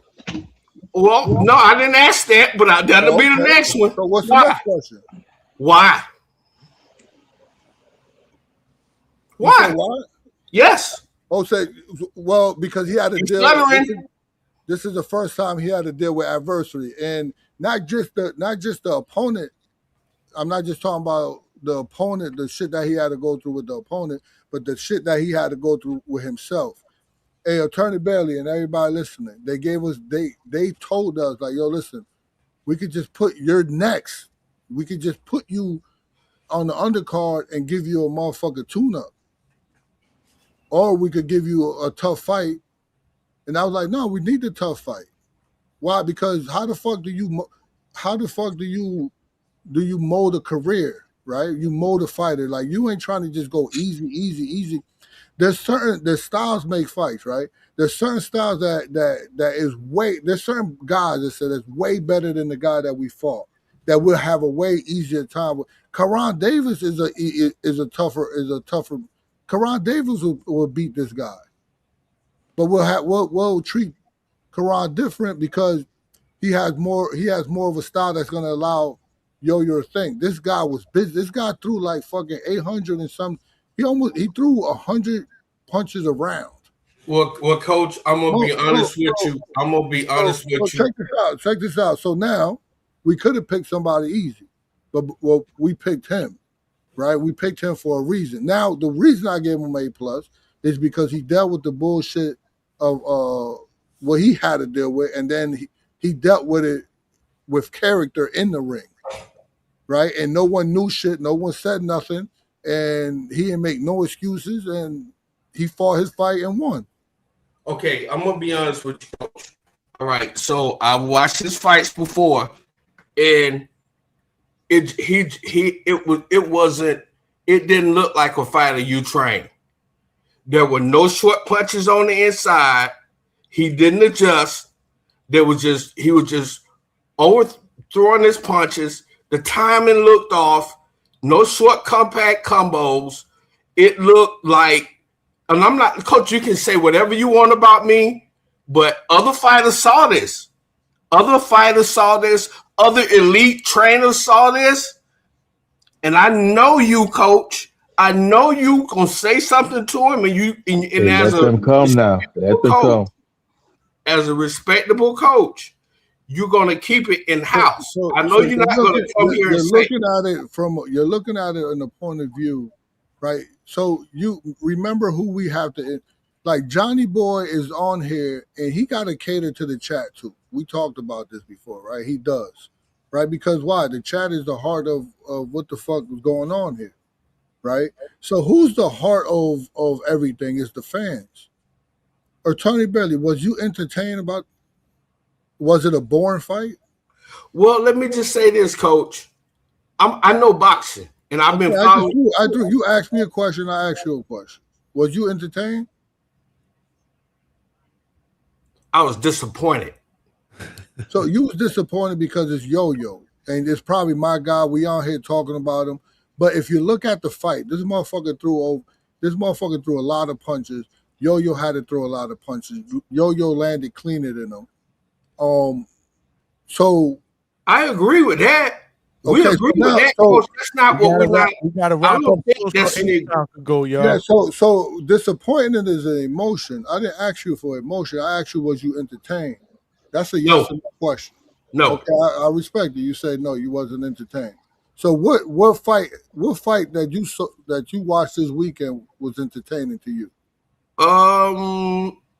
I could tell you I wasn't really entertained with the Rolly fight. I was disappointed in that too. Neither fighter came to fight. Okay, but we're not. But you're going off topic, Coach. Don't take me down another rabbit hole. No, We no, face you're this an rabbit attorney, hole. and you're attorney, and you're good at You facing this rabbit hole. Face the rabbit hole, Coach. If you can listen. If you can give it, you should be able to take it. No, that's I don't know how that sounds a little crazy, but I don't even want to say I can take it. You stuttering. Go ahead, we got to move on, man. We got to move on because we got another All right. No, I'm not stuttering, brother. Answer it, and then we got to move on, man. Hey, no, but listen, I hope you continue to be a Yo-Yo fan because he come to entertain the people. Always. I'm a Coach fan. I'm a Yo-Yo fan. Always. Yeah, he's entertaining, man. He got a style, a fan-friendly style. And I know you was on the edge of your seat. I know you gonna handle your business. You was punching the air. You was shadow boxing while he was fighting. I know, Coach, you gonna go back and handle your business. Hey, you was yelling at the TV saying, I was yelling at the TV. Move. I was yelling at the TV. Come Be in, that high monster. ball. Shoot that jab, bro. Come in and fuck, bro. Just Yo, mic check. Go ahead, H-Town. Hey, what up, Coach? First of all, dog, nonetheless, it was a good weekend for y'all. Y'all got 2 wins. I'm not really worried about Yo-Yo. I mean, to me, Veron, the thing he did was come prepared, and Yo-Yo made him look good because Yo-Yo decided just to come forward. He caught a lot of them shots on his gloves. They weren't really effective. He got caught by 1 or 2 punches, but he was also off balance when he got caught. Made him look worse than it really was. I mean, he did what I like to see, dude. He was in there to fight. So I don't really got no much complaints with Yo-Yo, except, we all know he could have done better.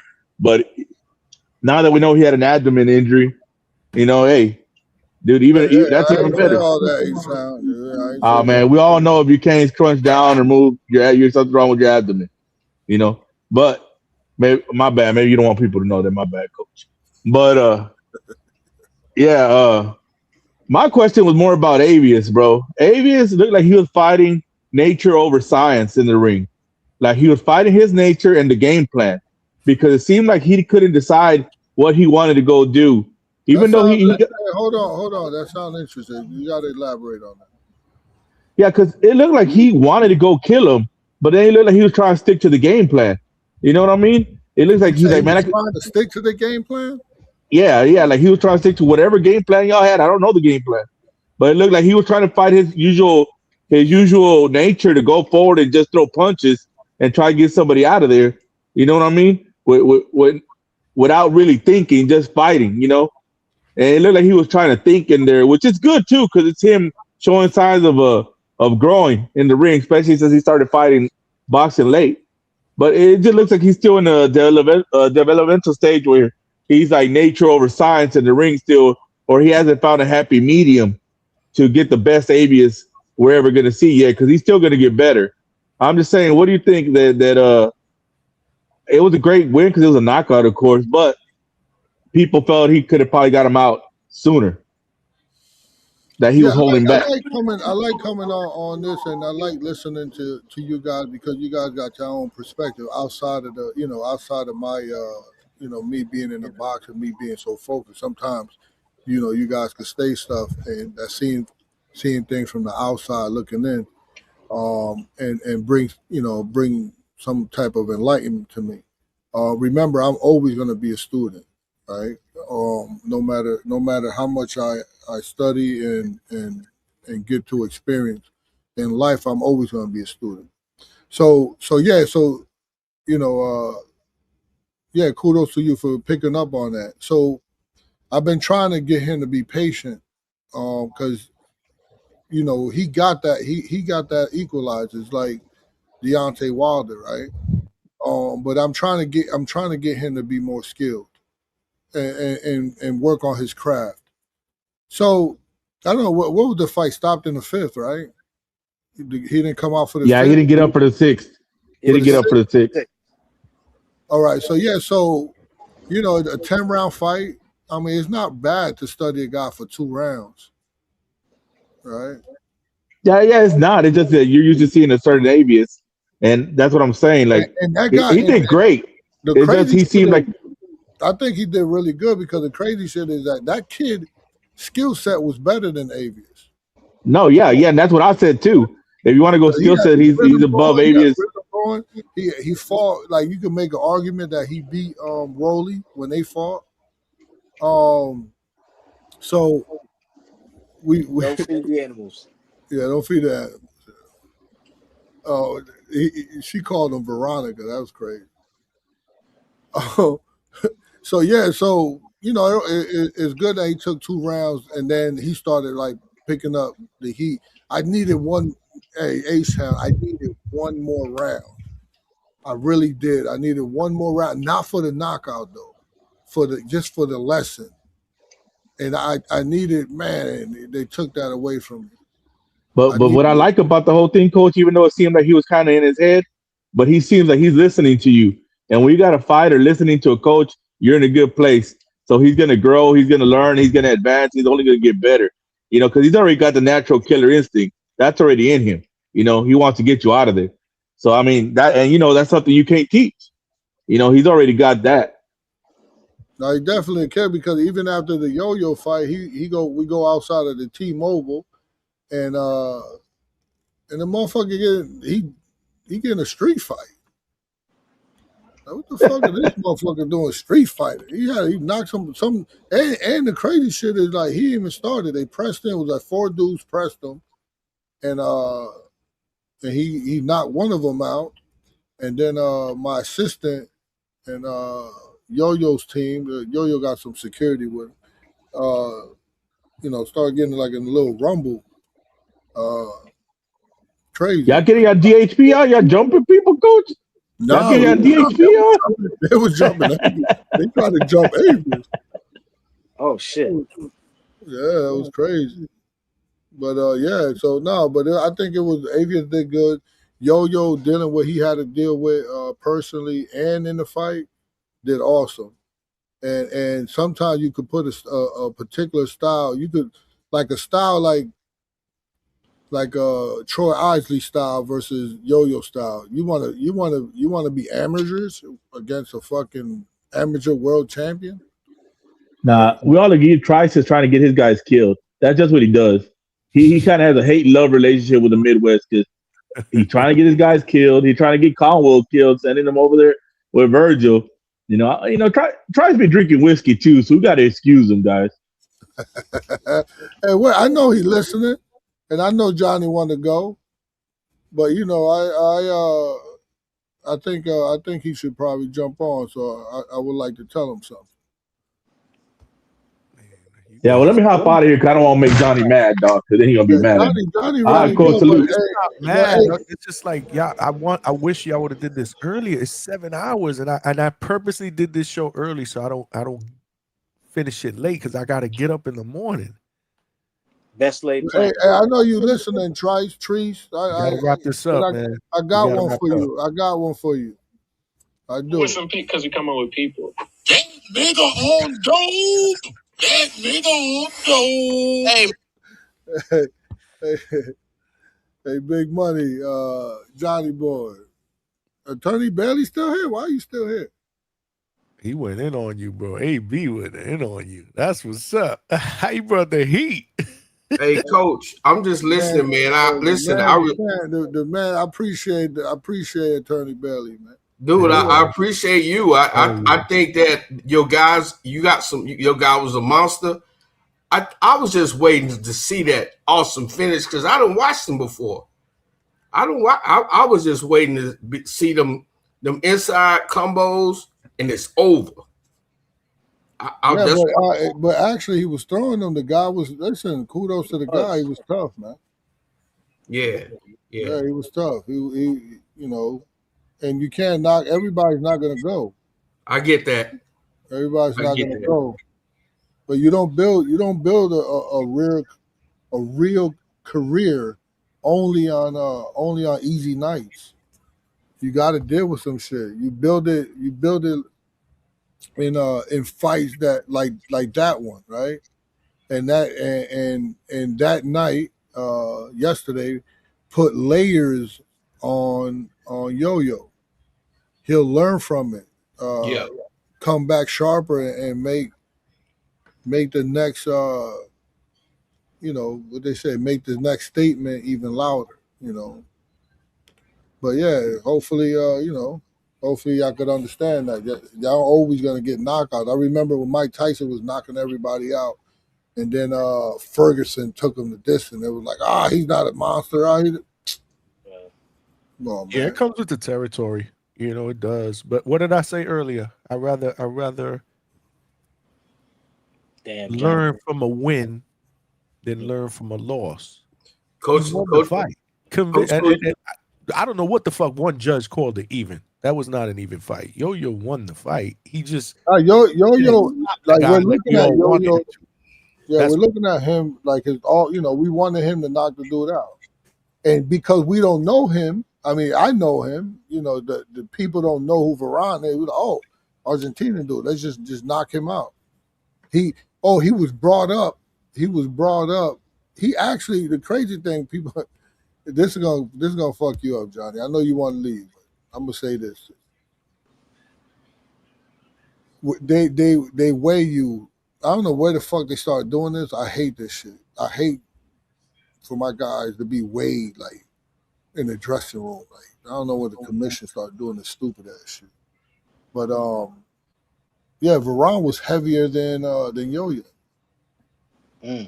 It's just Yo-Yo looks big because the motherfucker got no ass, no legs and shit. So when you see like his upper body's muscular, I get it. So you're like, man, he's way bigger than like no, but when you proportioned out, you could be heavier. Coach, one thing that's certain, when you at the top, you're gonna get it from everywhere. Hey. Yeah, but he's not even at the top yet. But we there. Hey, Attorney Bailey, did you see what Gustavo Oliveira, the president of the WBO, said? No, I didn't. Tell him, Johnny boy. Bentley's next, baby. Yeah. Tell him, big money. Bentley next, man, for that WBO straight app. And then when you get the belt, people gonna come after you. Then hopefully, people like what's the dude that said no to the fight? Well, he didn't say no. He wanted like $1 million or $500,000, some shit. That's like saying no. Coach, the belt don't speak for your talent. Yo-Yo's talent says he is there. Yo-Yo's talent his skill set says he is at the top, just like Rohan's. Rohan's at the top. That's why they're being avoided. They're at the top, and they're gonna come at you, Coach. Because you at the top. They can't avoid my man no more because it's a good problem to have. It's a good problem to have. All right, later, man. Thanks for letting me come on, Johnny. Coach, you my guy. Big money. Cool. Later. Salute, AB. Tell AB I got a couple parking tickets for him, man. We got one more, and that's it. Just because you called him out, I cannot bring him up. Yow. What up? What up, Coach? Talk to me, Coach. What happened? What's going on, Coach? Hey, that boy's a dog. That's what happened. Sometimes you get. Hey, listen, Teofimo didn't survive it. Yeah. Right? Hey. Teofimo was in the same position. He ain't surviving. But my boy's a dog. He survived the onslaught, matched it, didn't pussy out and go jab and run and move and do a Haney Ramirez. Right? We didn't do that. All right, let him work. I told her, all right, let him work. Boom, put your high guard up and let the man work. Hit him cleaner than he hit you. The man's a dog, man. You think Troy Isley ready to work like that? I do. I think it's a couple guys ready to work like that. You think pillow fisted Troy Isley is ready to? Hey man, it's about the skills, man. Boxing. It's called boxing, not knockout, coach. You think Pitter Patton Troy Isley gonna do that to Yo-Yo? I think he can do that, man. I think he can outbox your man. It's a couple guys. I think Jahai Tucker might get your guy. I think he might get him. Hey, listen, you think who can my guy get then? Who? Hey. who can we beat? You talking about Troy Isley could beat us. I think Troy Isley can beat Yo-Yo. I'm pretty sure you would say Tiger Johnson will move up and beat us too. No, see, you talking. See, listen, we got 147. I'm pretty sure if Tiger Johnson was we gonna beat Rohan Polanco. We gonna take care of him first. We gonna take care of him. He said Jesus Ramos will beat Yo-Yo. Jesus Ramos will beat Yo-Yo. Everybody, hey, Big Money, you realize this? Not every. And yo, on Friday, nobody beats Yo-Yo. No, you didn't hear me saying that. You heard me say Troy Isley and give him work. You was definitely hearing Troy Isley works it. Yeah, I seen you said work. Now you talking about everybody beats him. Not everybody. I'm just telling you from what I seen. There was nothing that I seen that tells me that Troy Isley can't beat him. Troy Isley, he's pitter patting, man. He's consistent, man. He's boxing. Consistent with what? He's boxing. Punching too far out of range with pitter. My man. Timothy Bradley wasn't a knockout artist, but he was out there boxing. No, Troy Isley gave me Timothy Bradley vibes. No, Timothy Bradley was a dog. He was on your ass. This motherfucker pitted. Nah, man. I'm sorry, Troy. Hey, listen. Once we win the title, hey, you know what's crazy? I'll tell you this. When you win a title, you get a voluntary. You get a pick 'em. Yo, listen, I promise you. Hey, Trice. Yo, I promise. I promise you. So this is how boxing works. Don't do it, coach. Don't do it. Look, don't put your man in a bad position. No. Don't do it. Let me tell you how boxing works. On your voluntary, you it's a payday. You don't want to go. You don't want to be in there tough, right? You see that, right? Usually somebody's first title defense ain't a tough one. Then it's like you go a couple months, within 9 months, you got to do your mandatory. Whoever's number one. Yeah. Hey, so usually the voluntary is an easy pick'em. Don't tell me we thinking Troy Isley is a tune-up. Hey, don't listen, do that, coach. let Troy motherfucker don't feed the animals. Let Troy let Troy Isley be in that motherfucking top 15. Hey man, that ain't easy work. That's no tune-up. Chevy, you silly as hell. Coach, you being summoned to the bed ski, man. It looks like you gotta turn it in, coach. You being summoned, coach. You gotta hit it with this look. Big Money's avatar. Hit it with that look, coach. Moving right along. Shit, man. God damn, bro. This fucking show is crazy. I know Johnny's trying to go to bed, man. I just wanted to get in. I heard Coach calling me out.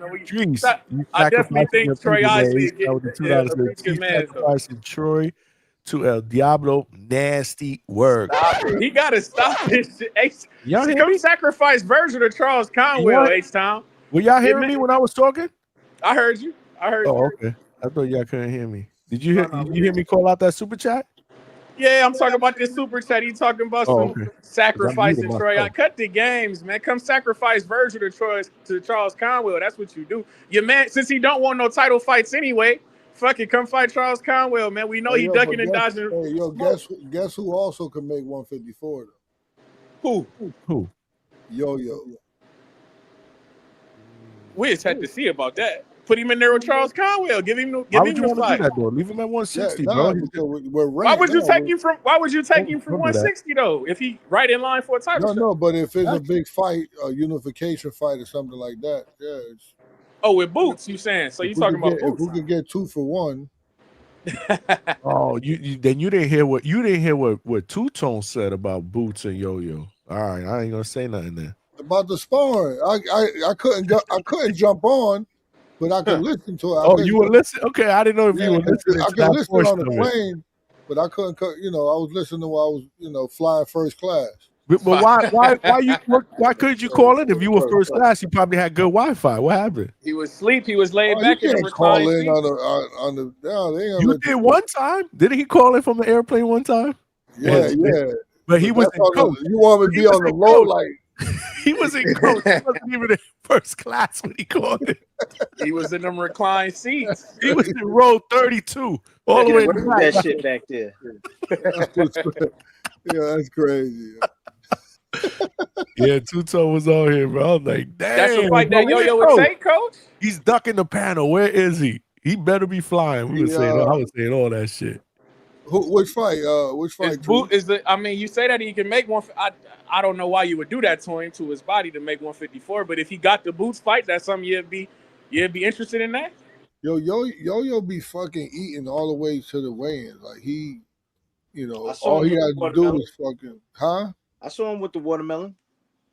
Yeah, he eats all the way through. Like, so yeah, it won't be sacrificing like people think. And I mean, it would probably, it'll probably have to be soon because he is getting bigger. How was your man Tellez feel about that? Would he feel like you stepping on his toes?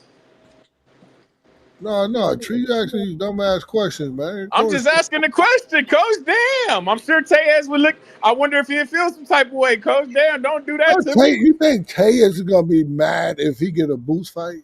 Like Trees. No, I'm talking about if Yo-Yo come down there and Shit take like the boost that fight happens from in me. Toledo, Trees. I'm talking Toledo, about I've been to Toledo. That's a dog eat dog world over there. Hey, People are starving over there. You gotta stop that. I'm telling people are starving over there. Not in my neck of the woods. Everybody eats, B. Everybody eats. But hey, man, shout out to Coach, man. I look forward to seeing Yo-Yo next fight. I know it won't be Troy Isley, but hopefully he get that title shot. Hey, listen, so this guy got a voluntary defense. He's gonna it's gonna be a while before we get it. Maybe next year. We had to fight. We probably got to fight again before then because I don't want to stay stale. And we need a layup. It got to be a layup. Someone like Troy Isley. A layup is crazy, Coach. That's no layup. That's no layup. You think it's a layup, and then he gonna go dunk the ball and get hung on the rim, Coach. I'm trying to tell you what's going on. This is not that. And also, what's the other one? The 500K. That's what we'll call it. 500. Oh, Jahai Tucker. The 500K, man. And remember who beat him? That's good work too. Nicholas Floss. Flies, and then he drew with Yeah, but Veron. that draw was home cooking. That was at 47 though, wasn't it? No. Nah, that was at 54. That was at 47, I thought. That was at 54. 54. It was 54? Oh, okay. Veron was at 54. And Big Money, you talking about, now he's at 60. Hey, shut your ass. What? Who said that? You. Hey, hey, play that shit again, Johnny. But I'm putting cases. Pelican babies. You be playing basketball. You motherfuckers will be playing basketball in Pelican Bay when I get finished with you. Hey, that's what I was like, man, this plane can't land fast enough, man. Everybody was on the panel. You were chopping at the bro. I'm telling you, today's show was this plane can't land. I'm like, stay there. It's amazing. You got 60. What you want me to do? It's this show was amazing. He talking about now he's at 60. What the fuck that got to do with it? He don't know. The man should be at 54 if he knew if he died it right. Right? Now he's at 60. He beat Udi Cedeno. Udi Cedeno had him beat. Right at the end, had him beat up. You ain't see that Big Money? You agree or disagree? Udi was beating him at the end? Down the stretch though. Down the stretch. He did come on. I remember Jahai cooking in that fight, man. Yeah, early. early. No, Yuri, I thought he came on late. I thought Cedeno came on a little late. Yeah, I gotta rewatch let that be a 12. Let that be a 12. Yeah, Trice finally know what he's talking about. Here he We agree with you. but down the stretch, that boy was beat up, man. I just feel like he's more disciplined now. He's more disciplined now. I don't see him. That's the fight that we'd like to see, man. That's Say that pure again? violence right there. Pure Experience. violence. Say But that shout again, out to you, Johnny. Go ahead and go to sleep, man. I know you thirsty to get off this motherfucker. Coach. Johnny Boy looked big. Johnny Boy looked like Jai Tucker at the end of that. So Y'all be cool, man. Yo, who doing this shit like us? 7 hours. We just cracked 7 hours on a regular Sunday show. what time you start? I started at 6. He had the genius idea to start early so he can end early, and it's still like 8. How the fuck did that work out? Great show though, man. Everybody was on the fucking panel. Everybody, I mean, we killed it today, man. And this was you had Clay was on here. You know, Clay happy. He half Haitian. I know he said that. He did say that. Yeah, he brought that up. He brought it up. He did say that. Yeah, he did say that real quick. Clay was on here. Two Tone was on here. You know, you heard it. Yeah. I heard. Was it Vega? Vega was on here. Everybody.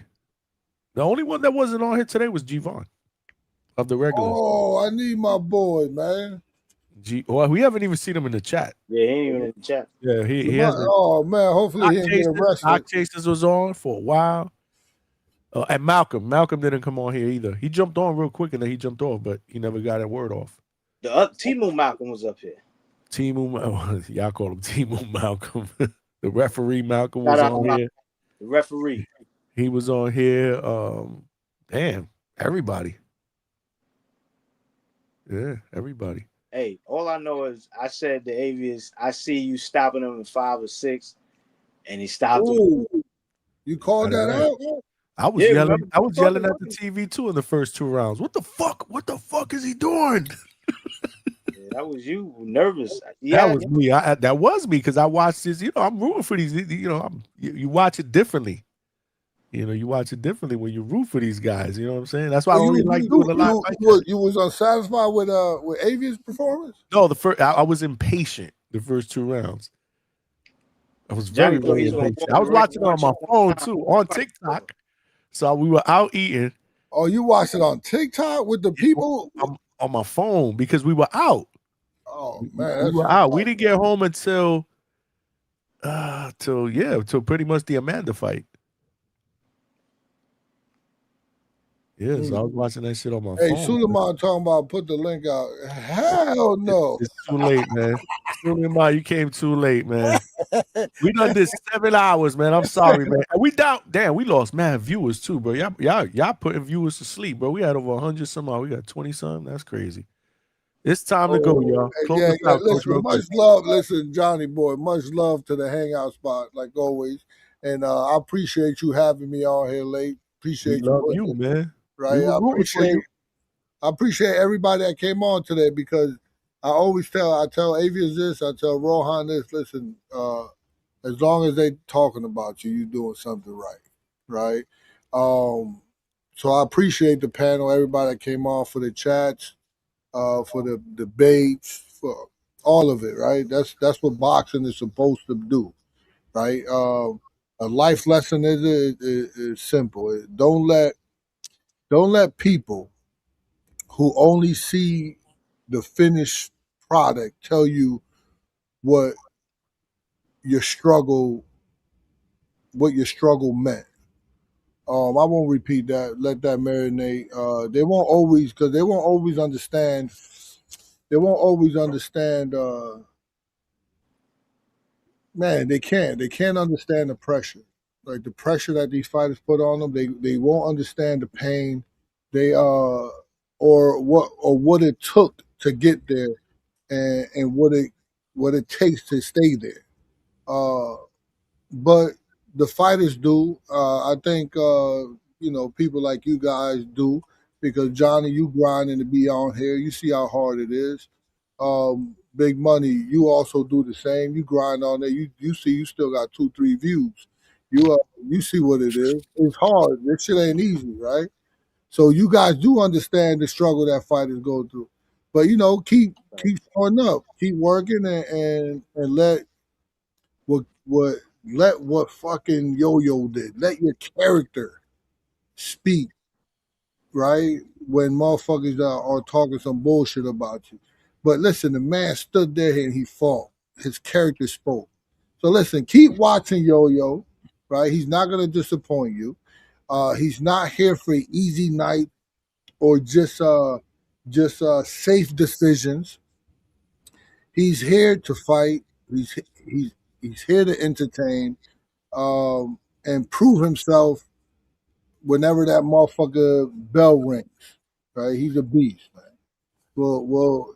We'll take the lessons, get back to work. I'm hearing everybody, even though I'm talking shit back to people, but I heard you, Big Money. I heard you, Johnny Boy. He'll definitely, come back in a different manner. And salute to everybody, man.